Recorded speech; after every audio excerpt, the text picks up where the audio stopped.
കർത്താവിന്റെ അതിപരിശുദ്ധ നാമം വാഴ്ത്തപ്പെടുമാറാകട്ടെ. கர்த்தருடைய மகா பரிசுத்தமான நாமம் மகிமைப்படுவதாக.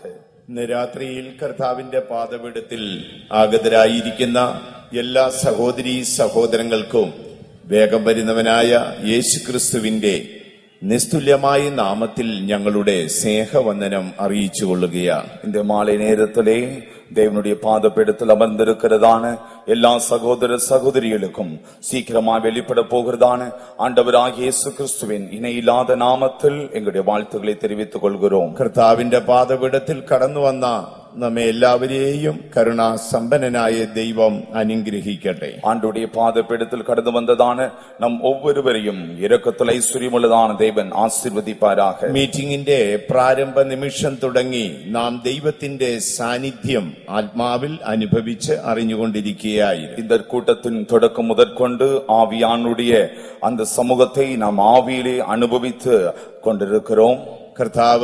കർത്താവിനെ നല്ല പാട്ടുകൾ പാടി സ്തുതിപ്പാനും പരിശുദ്ധാത്മാവിന്റെ സാന്നിധ്യം ദൈവശബ്ദം കേൾക്കുവാനും നമുക്ക് അവസരമൊരുക്കി തന്നു. கர்த்தருக்கு நல்ல பாடல்களை பாடி சந்தோஷப்படும்படியாக தேவனுடைய சமூகத்தை அனுபவிக்கும்படியாக ஆண்டவர் நல்ல ஒரு சந்தர்ப்பத்தை ஆயத்தம் பண்ணி கொடுத்தார். തുടർന്നും കർത്താവിന്റെ സന്നിധിയിൽ ആഗതരായിരിക്കുന്ന എല്ലാ ദൈവമക്കളും പ്രാർത്ഥനയോടും ആത്മാവൊരുക്കത്തോടും ഹൃദയവാഞ്ചയോടും കൂടെ ദൈവസന്നിധിയിലായിരിക്കണമേ എന്ന് അപേക്ഷിക്കുക. தொடர்ந்தும் தேவ சமூகத்தில் அமர்ந்திருக்கிறதான ஒவ்வொருவரும் ஜெபத்தோடும் ஆவியின் ஆயத்தத்தோடும் இருதயத்தின் வாஞ்சையோடும் கூட காணப்பட வேண்டும் என்று நாங்கள் கேட்டுக்கொள்கிறோம். നമ്മുടെ കർത്താവായ യേശു ക്രൂശിക്കപ്പെടുന്നതിന് ഏറെക്കുറെ 700 വർഷങ്ങൾക്കപ്പുറമായിരുന്നു പ്രവാചകനായ യെശയ്യാവ് ജീവിച്ചിരുന്നത്. ஆண்டவராகிய இயேசு கிறிஸ்து சிலுவையில் அறையப்படுகிறதற்கு கிட்டத்தட்ட 700 ஆண்டுகளுக்கு முன்பாக தீர்க்கதரிசியாகிய യെശയ്യാ வாழ்ந்திருந்தார். കർത്താവായ യേശുവിന്റെ ഗത്സമന തുടങ്ങി ഗോൽഗോഥാ വരെയുള്ള പീഡനം കണ്ടിട്ട് ആ പ്രവാചകൻ തന്റെ പ്രവചന ചുരുളിൽ എഴുതി, അവൻ സകല വേദനകളെയും ചുമന്നു. அவர் ஆண்டவராகிய இயேசு கிறிஸ்து கெச்சமனே தோட்டம் முதற்கொண்டு கல்வாரி சிலுவை மட்டும் அனுபவித்ததான சகல பாடுகளையும் கண்டு கொண்டவராக அவர் இவ்விதமாக தன்னுடைய தீர்க்க தரிசன புஸ்தகத்தில் எழுதி சேர்த்தார். கர்த்தர் எல்லா வேதனைகளையும் சுமந்தார். എല്ലാ വേദനകളെയും യേശു ക്രൂശിൽ ചുമന്നു എന്നാണ് പ്രവാചകനായ യെശയ്യാവ് പറയുന്നത്. எல்லா வேதனைகளையும் துக்கங்களையும் சிலுவையில் சுமந்தார் என்று தீர்க்கதரிசியாகிய യെശയ്യാ சொல்லுகிறார். ആകാശവും ഭൂമിയും മാറിയാലും മാറാത്ത തിരുവെഴുത്ത് നമുക്ക് ഉറപ്പോടെ വിശ്വസിക്കാം. வானமும் பூமியும் மாறி போனாலும் மாறாத தேவனுடைய வார்த்தையை உறுதியாய் കർത്താവായ യേശു ക്രൂശിക്കപ്പെടുമ്പോൾ എന്റെ സകല വേദനകളും അവൻ ക്രൂശിൽ ചുമന്ന് എന്ന് എത്ര പേർക്ക് ഇന്ന് രാത്രിയിൽ വിശ്വാസത്തോടെ ഏറ്റുപറയുവാൻ കഴിയും? ஆண்டவராகிய இயேசு கிறிஸ்து சிலுவையில் தொங்கின பொழுது என்னுடைய எல்லா துக்கங்களையும் அவர் சுமந்தார் என்று எத்தனை பேர் இந்த இரவில் உங்களால் சொல்ல முடியும்? ഞാൻ നിങ്ങളോട് മെസ്സേജ് അറിയിക്കുന്നതിന് മുൻപ്, நான் உங்களிடத்தில் இந்த செய்தியை அறிவிக்கும் முன்பாக നമുക്ക് ഒരു നിമിഷം യേശുവിന്റെ ക്രൂശിനെ ധ്യാനിച്ച് ആ വചനം ഒന്ന് ഏറ്റു പറയണം. ஒரு நிமிடம் நாம் எல்லாரும் இயேசுவின் சிலுவையை தியானித்து அந்த வசனத்தை அறிக்கை செய்வோம். അവൻ സകല വേദനകളെയും ചുമന്നു എന്നാണ് വിശുദ്ധ ബൈബിൾ പറയുന്നത്. பரிசுத்த வேதாகமம் சொல்லுகிறது அவர் எல்லா துக்கங்களையும் சுமந்தார். ഒരു മനുഷ്യൻ അനുഭവിക്കുന്ന വേദനകൾക്ക് 3 വശങ്ങളാണ്. ஒரு மனிதன் அனுபவிக்கிறதான வேதனை அல்லது துக்கத்துக்கு 3 பகுதி ഒന്ന് இருக்கிறது. അവന്റെ ശരീരവേദന, ஒன்று அவன் சரீரத்தில் அனுபவிக்கிற கஷ்டம். രോഗത്താലും വാർദ്ധക്യത്താലും മുറിവിനാലും ചതവിനാലും ഒടിവിനാലും ഒക്കെ അവൻ ശരീരത്തിൽ വേദനപ്പെടുകയാണ്. அவன் தன்னுடைய வியாதியினாலே, முதிர் வயதினாலே, தனக்குண்டானதான காயத்தினாலே, சிதைவினாலே தன் சரீரத்தில் வேதனை அனுபவிக்கிறான். ആ ശരീരവേദനയെ ഒരു പരിധി വരെ മെഡിക്കൽ ഫീൽഡിന് നിങ്ങളെ സഹായിപ്പാൻ കഴിയും. மருத்துவத்தால் இந்த வேதனைக்கு ஒரு எல்லை வரைக்கும் நமக்கு உதவி செய்ய முடியும்.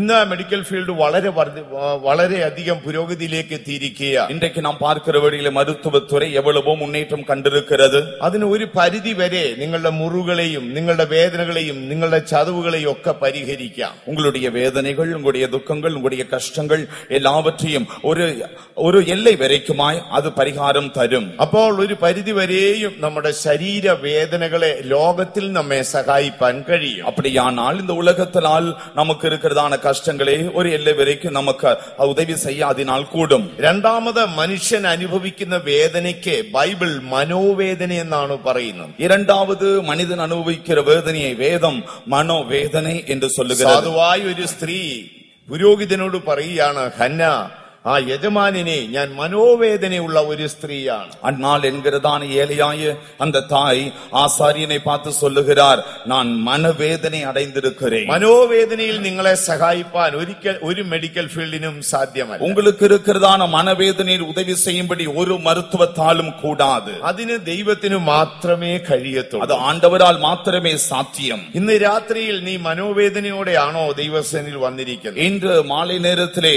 நீங்கள் மனவேதனையோடு தேவசமூகத்தில் வந்திருக்கிறீர்களா? ഇസ്രായേൽ രാജാക്കന്മാരിൽ ഏറ്റവും പ്രഗത്ഭനായിരുന്നു ദാവീദ് രാജാവ്. இஸ்ரவேல் ராஜாக்களில் மிகவும் பிரசித்தி பெற்றவர் தான் தாவீது ராஜா. അവന്റെ ജീവിതത്തിലെ തെറ്റിനെ കുറിച്ച് പ്രവാചകനായ നാഥാൻ അവനോട് പറഞ്ഞു. அவனுடைய வாழ்க்கையில் ஏற்பட்டதான தவறை குறித்து நாதான் தீர்க்கதரிசி அவனுக்கு உணர்த்தி தந்தார். ആ കാര്യം അറിഞ്ഞുടനെ അവൻ പറയുകയാണ്, പാതാള വേദനകൾ എന്നെ പിടിച്ചു.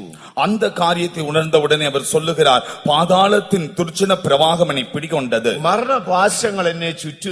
மரணக்கட்டுகளை சூழ்ந்திருக்கிறது. ആ പാതാള വേദനയിൽ നിങ്ങളെ രക്ഷിപ്പാൻ ആർക്കും സാധ്യമല്ല. அந்த பாதாள வேதனையிலிருந்து உங்களை விடுவிக்க ஒருவராலும் அது சாத்தியமில்லை. എന്നാൽ യേശു ക്രൂശിക്കപ്പെടുന്നതിന് 700 വർഷങ്ങൾക്ക് മുൻപ്, ஆனால் இயேசு சிலுவையில் அறையப்படுகிறதுக்கு 700 வருடங்களுக்கு முன்பு പ്രവാചകനായ യേശയ്യാവ് പറയുന്നു, അവൻ എല്ലാ വേദനയും, ഓൾ പെയിൻ, എല്ലാ വേദനകളെയും അവൻ ക്രൂശിൽ ചുമന്നിരിക്കുക. தீர்க்கதரிசியாகிய ஏசாயா சொல்லுகிறார், அவர் நம்முடைய துக்கங்களை எல்லாம் சிலுவையில் നമ്മുടെ சுமந்தார். ശരീര വേദനകളെ അവൻ ക്രൂശിൽ ചുമന്നു. நம்முடைய சரீர வேதனைகளை சிலுவையில் சுமந்தார். നാം അനുഭവിക്കുന്ന മനോവേദനകളെ അവൻ ക്രൂശിൽ ചുമന്നു. நாம் அனுபவிக்கிறதான மன வேதனைகளை அவர் சிலுவையில் சுமந்தார். നമ്മുടെ പ്രാണനെ പിന്തുടരുന്ന പാതാള വേദനകളെ അവൻ ക്രൂശിൽ ചുമന്നു. நம்முடைய ஜீவனை பின்தொடர்கிறதான பாதாளத்தின் வேதனையும் கூட அவர் சிலுவையில் ഒരു சுமந்தார். നിമിഷം നമുക്ക് നമ്മുടെ കണ്ണുകൾ അടയ്ക്കാം. ஒரு நிமிடம் நம்முடைய கண்களை மூடுவோம். നമ്മുടെ കർത്താവായ യേശുവിന്റെ ക്രൂശിനെ നമുക്കൊന്ന് ധ്യാനിക്കാം. நம்முடைய கர்த்தராகிய இயேசுவின் சிலுவையை தியானிப்போம். ശ്രദ്ധിച്ചു നോക്കൂ, അവന് ഇടം വലം 2 കള്ളന്മാരെ ക്രൂശിച്ചിരിക്കുന്നു. அதே கவனித்து பாருங்கள், அவருக்கு இடதுபுறம் வலதுபுறம் 2 கள்ளர்கள் அறையப்பட்டிருக்கிறார்கள். യേശുവിന്റെ കൈകാലുകളിൽ റോമൻ പടയാളികൾ ആണി അടിക്കുന്നു. இயேசுவின் கரங்களிலும் கால்களிலும்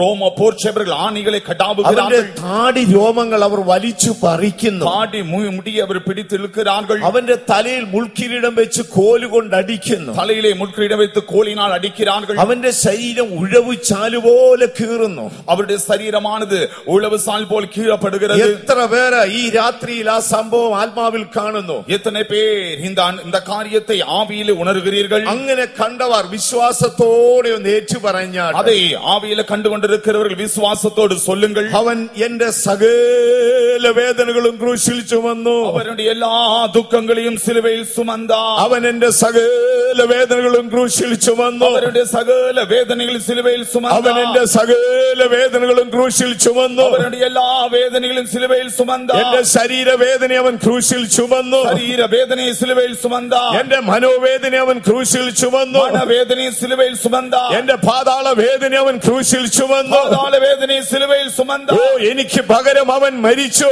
எனக்கு பதிலாய் அவர் மரித்தார். അവൻ എനിക്ക് പകരം ജീവിക്കുന്നു. எனக்கு பதிலாய் அவர் അവൻ ஜீவிக்கிறார். സിയോനിലെ രാജാവാണ്. സിയോനിൽ രാജാവായി இருக்கிறார். അവൻ സിയോനിലെ രാജാവാണ്.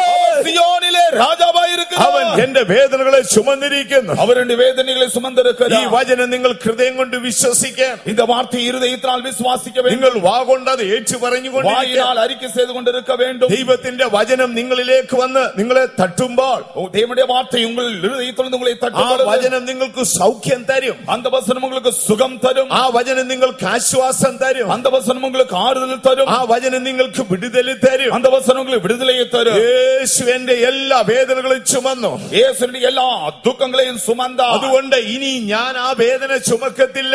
இனிமேல் அந்த வேதனை நான் ആ சுமப்பதில்லை. രോഗത്തിന്റെ വേദന ഞാൻ ചുമക്കത്തില്ല. அந்த வியாதியின் வேதனையை சுமப்பதில்லை. ആ നിന്ദയുടെ വേദന ഞാൻ ചുമക്കത്തില്ല. அந்த நிந்தையின் வேதனையை சுமப்பதில்லை. ആ പാതാളത്തിന്റെ വേദന ഞാൻ ചുമക്കത്തില്ല. பாதாளத்தின் வேதனையை சுமப்பதில்லை. എനിക്ക് പകരം യേശു അത് ചുമന്ന് കഴിഞ്ഞു. எனக்கு பதிலாக இயேசு சுமந்து தீர்த்தார். അത് വിശ്വസിക്കുന്നവർ കരങ്ങൾ ഉയർത്തിപ്പിടിച്ചാൽ அது விசுவாசிக்கிறவங்க கரங்களை உயர்த்துங்க. ഒരു നിമിഷം വചനവും ഏറ്റുപറഞ്ഞ് ஒரு நிமிடம் அந்த வசனத்தை அறிக்கை செய்யுங்க. പാപശക്തി വിട്ടുപോകട്ടെ, பாவத்தின் வல்லமை விட்டு ஓடட்டும், രോഗശക്തി വിട്ടുപോകട്ടെ, வியாதியின் வல்லமை விட்டு அகன்று போகட்டும், നിരാശ നമ്മെ വിട്ടു പോകട്ടെ, அவநம்பிக்கை ஓடட்டும். ഇനിയും ഞാനത് ചുമക്കത്തില്ല, இனிமேல் நான் அதை சுமப்பதில்லை, ഇനി ഞാനത് ചുമക്കത്തില്ല, இனிமேல் நான் அதை சுமப்பதில்லை. യേശു എനിക്ക് പകരം ചുമന്നിരിക്കുന്നു. இயேசு எனக்கு பதிலாய் சுமந்திருக்கிறார். വിശ്വസിക്കുന്നവർ കരങ്ങൾ ഉയർത്തി ശക്തിയായിട്ടൊരു ഹല്ലേലൂയ പറഞ്ഞാട്ടെ. விசுவாசிக்கிறவர் வல்லமையோடு கரங்களை உயர்த்தி ஒரு ஹல்லேலூயா சொல்லுவோம்.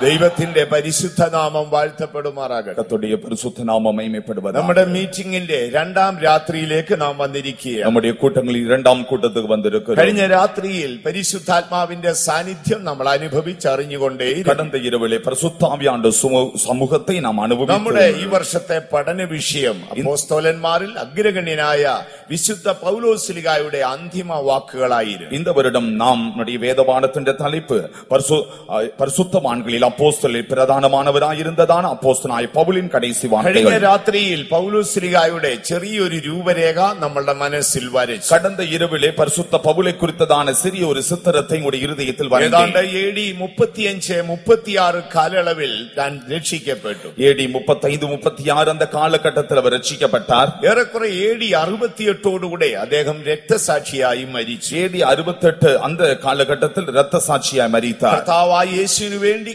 കഠിനാധ്വാനം ചെയ്ത ഒരു ധീരനായ പോരാളിയായി, இயேசு கிறிஸ்துவுக்காய் கடினமாக உழைத்ததான ஒரு நல்ல போர் சேவகனாய் എല്ലാ இருக்கிறார். കാലത്തും പിൻഗാമികൾക്ക് തന്നെ കണ്ട് അനുഗമിക്കാനുള്ള നല്ല ഒരു ദീപശിലയായിരുന്നു അദ്ദേഹം. எல்லா കാലത്തിൽ இருக்கிறவர்களுக்கும் அவரை பார்த்து பின்பற்றும்படிக்கு நல்ல ஒரு மாதிரியாய் அவர் காணப்படுகிறார். ബാല്യകാലത്തെ കുറിച്ചും ശുശ്രൂഷയുടെ പ്രാരംഭ നാളുകളെ കുറിച്ചും കഴിഞ്ഞ രാത്രിയിൽ നാം ചിന്തിക്കുകയുണ്ടായി. அவருடைய இளமை காலத்தை குறித்தும் ஊழியத்தின் முந்தைய நாட்களை குறித்தும் கடந்த இரவிலே சிந்தித்தோம். അയ്യോ, ഞാനൊരു അരിഷ്ട മനുഷ്യനെന്ന് പറഞ്ഞാണ് തന്റെ പ്രാരംഭം ആരംഭിക്കുന്നത്. அவருடைய ஆரம்பத்தை பார்த்தால் ஐயோ நான் நிர்பந்தமான மனிதன் என்று தொடங்குகிறார். എന്നാൽ അവസാന നാളുകളിൽ ഒരു യോദ്ധാവിനെ പോലെ തന്റെ രക്തം ചൊരിയുവാൻ ഒരുക്കമായ ഒരു ധീരനായിട്ടാണ് നാം കാണുന്നത്. ஆனால் கடைசியா நாம் காண்கிற வேளையிலே ஒரு யுத்த வீரனை போல தன்னுடைய இரத்தத்தை சிந்தும்படிக்கு ஆயத்தம் உள்ளவராக தன்னுடைய வார்த்தையில் வெளிப்படுத்துகிறார். അതിന്റെ രഹസ്യം എന്ത് എന്നുള്ളതായിരുന്നു നമ്മുടെ പഠന വിഷയം. அந்த ரகசியம் தான் என்ன என்பதுதான் நம்முடைய சிந்தை കഴിഞ്ഞ விஷயமாயிருந்தது. രാത്രിയിൽ അതിൽ ഒരു ഭാഗം നാം ചിന്തിച്ചുകൊണ്ടേയിരുന്നു. கடந்த இரவிலே அதில் ஒரு பகுதியை நாம் சிந்தித்துக் கொண்டிருந்தோம். ഇന്ന് രാത്രിയിൽ വീണ്ടും നിങ്ങളുടെ ശ്രദ്ധയെ ഞാൻ ആ ദൈവവചനത്തിലേക്ക് ക്ഷണിക്കുക. மீண்டுமாக இந்த இரவிலும் உங்களுடைய கவனத்தை அந்த வேதவசனத்துக்கு நேராய் திருப்புகிறேன். അപ്പോസ്തലനായ തീമോഥെയോസിന് പൗലോസ് ലേഖനം എഴുതുമ്പോൾ அப்போஸ்தலனாയ தீமோத்தேயுக்கு பரிசுத்த பவுல் நிருபத்தை எழுதும்போது തന്റെ അന്തിമ വാക്കുകളായി എഴുതുകയാണ്. கடைசி வார்த்தைகளாய் எழுதுகிறார். മകനെ തീമോഥെയോസേ, மகனே தீமோத்தேயுவே, ഞാൻ നല്ലപോൽ പൊരുതി, நல்ல போராட்டத்தை போராடினேன், ഞാൻ ഓട്ടം തികച്ചു, ஓட்டத்தை முடித்தேன், ഞാൻ വിശ്വാസത്തെ കാത്തു, விசுவாசத்தை காத்துக்கொண்டேன். നീതിയുടെ കിരീടം എനിക്കായിരിക്കുന്നു. இது முதல் நீதியின் கிடம் எனக்காய் வைக்கப்பட்டிருக்கிறது. എനിക്ക് മാത്രമല്ല, எனக்கு மாத்திரமல்ல, ദൈവത്തിൽ പ്രത്യാശ വെച്ച ഏവനും ലഭിക്കും. தேவன் மேல் நம்பிக்கை வைத்திருக்கிற யாவருக்கும் கிடைக்கும். ആ തിരുവഴുത്തിലേക്ക് നമുക്കൊന്ന് കടന്നു വരാം. அந்த வேத வசனத்துக்கு நாம் கடந்து வருவோம். തീമോഥെയോസിന് എഴുതിയ രണ്ടാം ലേഖനം 2 தீமோத்தேயு 4-ാം അധ്യായം 6-ാം വാക്യം വായിക്കാം. 4 அதிகாரத்தின் 6 வசனத்தை வாசிக்க கேட்கலாம். ஏனென்றால் நான் இப்பொழுதே பானபலியாக வார்க்கப்பட்டு போகிறேன், நான் தேகத்தை விட்டு பிரியும் காலம் வந்தது. நல்ல போராட்டத்தை போராடினேன், ஓட்டத்தை முடித்தேன், விசுவாசத்தை காத்துக்கொண்டேன். இது முதல் நீதியின் கிரீடம் எனக்காக வைக்கப்பட்டிருக்கிறது. ദൈവത്തിന് മഹത്വം ഉണ്ടാകട്ടെ. கர்த்தருடைய நாமத்துக்கு மகிமை உண்டாகட்டும். പൗലോസ്ലീഹ പറയുകയാണ്, ഞാൻ നല്ലപോൽ പൊരുതി, ഓട്ടം തികച്ചു, വിശ്വാസം കാത്തു. அப்போஸ்தலனாയ பவுல் சொல்லுகிறார், நல்ல போராட்டத்தை போராடினேன், ஓட்டத்தை முடித்தேன், விசுவாசத்தை காத்துக்கொண்டேன். ദൈവത്തിന്റെ പരിശുദ്ധ നാമം വാഴ്ത്തപ്പെടുമാറാകട്ടെ. கர்த்தருடைய பரிசுத்த நாமம் மகிமைப்படுவதாக. കഴിഞ്ഞ രാത്രിയിൽ ഈ തിരുവഴുത്തിന്റെ ചരിത്ര പശ്ചാത്തലം നാം ചിന്തിക്കുകയുണ്ടായി. கடந்த இரவிலே இந்த திருவசனத்தினுடைய பின்னணியை நாம் படித்தோம். சரித்திர பின்னணியை. കാലത്ത് റോമൻ കൈസറുടെ കൽപ്പന പ്രകാരമാണ് പൗലോസ്ലീഹായ്ക്ക് വധശിക്ഷ കിട്ടിയത്. அந்த நாட்களிலே ரோம அரசாங்கத்தின் அவருடைய கட்டளையின்படி ஒரு மரண தண்டனை விதிக்கப்பட்டது. ആ വധശിക്ഷയെ കുറിച്ച് അറിഞ്ഞ ശേഷമാണ് പൗലോസ്ലീഹ ഈ വാക്കുകൾ എഴുതുന്നത്. அந்த தண்டனையின் விபரத்தை அறிந்த பிற்பாடுதான் பரிசுத்த பவுல் இந்த வார்த்தையை எழுதுகிறார். പൗലോസ്ലീഹായെ തേടി തീമോഥെയോസ് ചെല്ലുമ്പോൾ അദ്ദേഹത്തെ അവിടെ കാണാൻ കഴിഞ്ഞില്ല. அப்போஸ்தலனாയ பவுலை தேடி தீமோத்தேயு சென்ற பொழுது அவரை பார்க்க முடியவில்லை. എന്നാൽ ഈ പൗലോസ്ലീഹായോടുകൂടെ ജയിലറയിൽ അടച്ച ഒരു സഹ തടവുകാരൻ കൊടുത്ത ചുരുളാണ് തിമോത്തിയോസിന്റെ 2ാം ലേഖനം. என்றாலும் பரிசுத்த பவுல் எழுதி கொடுத்ததான அந்த நிருபம் தன்னுடைய உடனிருந்ததான சிறைச்ச கையிலே தீமோத்தேயு பெற்றுக்கொண்டதுதான் 2ാം நிருபம். എന്നെ തേടി ഒരുവൻ വരുമെന്നും അവന്റെ പക്കൽ നീ ഇത് ഏൽപ്പിക്കണമെന്നും പറഞ്ഞാണ് പൗലോസ് കാരാഗ്രഹം വിട്ടു പോകുന്നത്. என்னை தேடி ஒருவர் வருவார், அவருடைய கரத்தில் இதை கொடுக்க வேண்டும் என்று சொல்லிதான் சிறைச்சாலையை விட்டு பவுல் கடந்து ചില சென்றார். നാളുകൾക്ക് ശേഷം തിമോത്തിയോസ് എഫെസോസിൽ നിന്ന് യാത്ര ചെയ്ത് റോമിലേക്ക് വന്നു. சில நாட்களுக்கு பின்பு தீமோத்தேயு எபேசுவிலிருந்து பிரயாணமாய் ரோமுக்கு கடந்து வந்தார். താൻ പൗലോസ്ലീഹായെ തേടി കാരാഗ്രഹത്തിൽ എത്തുമ്പോഴാണ് തന്റെ വധശിക്ഷ നടന്നുവെന്നും തന്റെ പക്കൽ ഏൽപ്പിക്കുവാൻ താൻ ഏൽപ്പിച്ചതെന്ന് പറഞ്ഞ ചുരുളും ഈ തിമോത്തിയോസിന് ലഭിക്കുന്നത്. அந்த நேரத்தில் தான் அப்போஸ்தலனாகிய பவுலுக்கு மரண தண்டனை நிறைவேற்றப்பட்டது என்றும் தன்னிடத்தில் கொடுக்கும்படியாக இந்த கடிதம் கொடுக்கப்பட்டது என்றும் அவர் அறிந்து கொண்டார். ഇക്കാലത്ത് ബൈബിൾ ക്രമീകരിക്കുമ്പോൾ ഇത് തിരുവെഴുത്തിന്റെ ഒരു പ്രധാനപ്പെട്ട ഭാഗമായി മാറി. பின்னாட்களிலே வேதாகமத்தை எழுதி சேர்த்தவைகளை ஒன்றிணைக்கும் பொழுது இதுவும் ஒரு பகுதியாய் இணைக்கப்பட்டது. അത് തിമോത്തിയോസിനു മാത്രമല്ല പിൻഗാമികളായ എല്ലാ ശുശ്രൂഷകൾക്കും അനുഗ്രഹമായ ഒരു ലേഖനമാണിത്. அவர் தீமோத்தேயுக்கு மாத்திரமல்ல, ஆண்டவரை பின்பற்றுகிறதான ஒவ்வொரு ஊழியர்களுக்கும் அது மிகவும் ஆசீர்வாதமான ஒரு நிருபமாய் மாறினது. തന്റെ അന്ത്യനാളുകളിൽ ഒരു യോദ്ധാവിനെ പോലെയാണ് താൻ യുദ്ധകളത്തിൽ മരിച്ചത്. தன்னுடைய கடைசி நாட்களில் ஒரு போர் சேவகனை போல யுத்த களத்தில் மரித்தார். അതിന്റെ രഹസ്യം എന്ത് എന്നുള്ളതാണ് നമ്മുടെ ചിന്താവിഷയം. அதில் ரகசியம் தான என்ன என்பதுதான் நம்முடைய சிந்தனை. കഴിഞ്ഞ രാത്രിയിൽ അതിലൊരു ഭാഗം നാം ചിന്തിക്കുകയുണ്ടായി. கடந்த இரவில் அதில் ஒரு பகுதியை நாம் சிந்தித்தோம். 2 കൈകളും ചങ്ങലയാൽ ബന്ധിതനായി തന്നെ വിസ്താരത്തിന് കൊണ്ട് നിർത്തിയിരിക്കുക. 2 கைகளும் சங்கிலியினால் கட்டப்பட்டவராய் விசாரணைக்கு கொண்டு 2 போகப்படுகிறார். പടയാളികൾ ഇടം വലം നിൽക്കുക. 2 போர்ச்சேவர்கள் இடது வலதுபுறம் நிற்கிறார்கள். അദ്ദേഹം 2 കൈകളും ഉയർത്തിപ്പിടിച്ചു. 2 கைகளை உயர்த்தி ആ பிடித்தார். ചങ്ങല താഴേക്ക് തൂങ്ങി കാലോളം ബന്ധിച്ചിരിക്കുക. அந்த சங்கிலியானது கை முதற்கொண்டு கால் முதற்கு கட்டப்பட்டிருக்கிறது. അദ്ദേഹം കരങ്ങൾ ഉയർത്തിപ്പിടിച്ചുകൊണ്ട് പറഞ്ഞു, அவர் கரங்களை உயர்த்தினவனமாய் சொன்னார், അല്ലയോ അഗ്രിപ്പ രാജാവേ, அகிரிப்ப ராஜாவே, എനിക്ക് ദൈവത്തോടും മനുഷ്യനോടും കുറ്റമറ്റ മനസാക്ഷിയുണ്ട്. தேவனிடத்திலும் மனுஷனிடத்திலும் எனக்கு குற்றமற்ற மனசாட்சியுடையவனாய் എനിക്ക് இருக்கிறேன். ദൈവത്തോടും മനുഷ്യനോടും കുറ്റമറ്റ മനസാക്ഷിയുണ്ട്. தேவனிடத்திலும் மனுஷனிடத்திலும் எனக்கு குற்றமற்ற மனசாட்சியுடையவனாய் അതൊരു இருக்கிறேன். ചെറിയ കാര്യമായിരുന്നില്ല. அது ஒரு சிறிய காரியமாய் കഴിഞ്ഞ இருக்கவில்லை. രാത്രിയിൽ മനസാക്ഷി എന്നാൽ എന്ത് എന്നുള്ളത് നാം ചിന്തിച്ചു. கடந்த இரவிலே மனசாட்சி என்பது என்ன என்பதை சிந்தித்தோம். ബൈബിൾ പശ്ചാത്തലത്തിൽ നിന്ന് നാം പഠിക്കുമ്പോൾ வேதத்தின் அடிப்படையில் கொண்டு நாம் படிக்கிற வேளையில் നല്ല മനസാക്ഷി എന്നും ദുർമനസാക്ഷി എന്നും ബലഹീന മനസാക്ഷി എന്നൊക്കെയുള്ള വാക്കുകൾ കാണാം. நல் மனசாட்சி என்றும் கெட்ட மனசாட்சி என்றும் பலவீனப்பட்ட மனசாட்சி என்கிறதான பதங்களை பார்க்கலாம். ഒരുവൻ യേശുവിനെ രക്ഷിതാവായി സ്വീകരിക്കുമ്പോൾ, ஒருவன் இயேசுவை இரட்சகராய் ஏற்றுக்கொள்ளும் போது, അവൻ കർത്താവായ യേശുവിന്റെ ക്രൂശിനെ ധ്യാനിച്ച് അവന്റെ പാപങ്ങൾ ഏറ്റുപറയുമ്പോൾ, அவன் ஆண்டவராய் இயேசு கிறிஸ்துவின் சிலுவையை தியானித்து தன் பாவங்களை அறிக்கை செய்யும் பொழுது, അപ്പോൾ അവിടെ 3 കാര്യങ്ങളാണ് സംഭവിക്കുന്നത്. அந்த இடத்திலே 3 காரியங்கள் நடைபெறுகிறது. ഒന്ന്, ദൈവത്തിന്റെ വിശ്വസ്തത അവന്റെ പാപം ക്ഷമിച്ചു കൊടുക്കുന്നു. ஒன்று, தேவனுடைய உண்மை அவன் பாவங்களை மன்னிக்கிறது. 2, യേശുവിന്റെ രക്തം ആ പാപക്കറകളെ അവന്റെ മനസാക്ഷിയിൽ നിന്ന് കഴുകിക്കളയും. இரண்டாவது, இயேசுவின் இரத்தம் அவனுடைய பாவ கரைகளை அவன் மனசாட்சியிலிருந்து கழுவுகிறது. 3, ദൈവത്തിന്റെ നീതി ആ പാപത്തിന്റെ കെട്ടുകളെ പൊട്ടിച്ചു കളയും. மூன்றாவது, தேவனுடைய நீதி பாவ கட்டுகளை அவிழ்த்து விடுகிறது. അങ്ങനെ 3 കാര്യങ്ങളാണ് സംഭവിക്കുന്നത്. இவ்விதமாக 3 காரியங்கள் ഒന്ന്, நடைபெறுகிறது. പാപം ക്ഷമിക്കപ്പെടണം. ஒன்று, பாவம் மன்னிக்கப்பட வேண்டும். 2, പാപത്താൽ മുറിവേറ്റ മനസാക്ഷിയെ കഴുകണം. இரண்டாவது, பாவத்தினாலே காயப்பட்ட மனசாட்சி கழுவப்பட வேண்டும். 3, പാപത്തിന്റെ ഒരു ലോക്ക്, ഒരു ബന്ധനമുണ്ട് എപ്പോഴും. மூன்றாவது, பாவத்திற்கென்று ஒரு கட்டு காணப்படுகிறது. ആ ബന്ധനം അഴിച്ചുവിടണം. அந்த கட்டு அவிழ்க்கப்பட வேண்டும். അതിനാണ് യോഹന്നാൻ അതിനെ കുറിച്ച് എഴുതിയിരിക്കുന്നത്. ஆகவே யோவான் அதை குறித்து எழுதி இருக்கிறார். നമുക്ക് പാപം ഇല്ലെന്ന് പറഞ്ഞാൽ നാം നമ്മെ തന്നെ വഞ്ചിക്കുന്നു. நமக்குள்ளே பாவம் இல்லை என்று சொல்வோம் ஆகில் நம்மை நாமே வஞ்சிக்கிறவர்களாய் നാം இருப்போம். നമ്മുടെ പാപങ്ങളെ ഏറ്റു പറയുമ്പോൾ நாம் நம்முடைய பாவங்களை அறிக்கை செய்யும் അവൻ பொழுது സകല അനീതിയും പോക്കി அவர் எல்லா அநீதியும் நீக்கி നമ്മെ ശുദ്ധീകരിപ്പാൻ நம்மை சுத்திகரிப்பதற்கு അവൻ വിശ്വസ്തനും നീതിമാനുമാണ്. அவர் உண்மையும் நீதியும் உள்ளவராயிருக்கிறார். ദൈവത്തിന്റെ വിശ്വസ്തതയാണ് നമ്മുടെ പാപം ക്ഷമിക്കുന്നത്. ஆண்டவருடைய உண்மைதான் நம்முடைய பாவங்களை மன்னிக்கிறது. ദൈവത്തിന്റെ നീതിയാണ് പാപത്തിന്റെ ബന്ധനത്തെ അഴിക്കുന്നത്. தேவனுடைய நீதிதான் பாவ கட்டுகளை அவிழ்க்கிறது. യേശുവിന്റെ രക്തമാണ് പാപക്കറകളെ കഴുകുന്നത്. യേശുവിന്റെ രക്തം താൻ പാപക്കറകളെ കഴുകുகிறது. അപ്പോൾ നമുക്ക് പൂർണ്ണമായ ഒരു വിടുതൽ കിട്ടും. அப்பொழுது நமக்கு பூர்ணமான விடுதலை கிடைக்கிறது. അങ്ങനെ പൂർണ്ണമായ ഒരു വിടുതലിലാണ് നമ്മുടെ മനസ്സാക്ഷി നിർമ്മലമാകുന്നത്. இவ்விதமான பூர்ணமான விடுதலை பெறும் பொழுதுதான் நம்முடைய மனசாட்சி சுத்தமாய் மாறுகிறது. ആ മനസ്സാക്ഷിയോടെ നമ്മൾ ജീവിക്കുമ്പോൾ, அந்த மனசாட்சியோடு நாம் ஜீவனம் பண்ணும்போது നമുക്ക് 3 രീതിയിലുള്ള പ്രമാണങ്ങളുണ്ട്. 3 விதத்திலுള്ളதான நீதி பிரமாணம் உண்டு.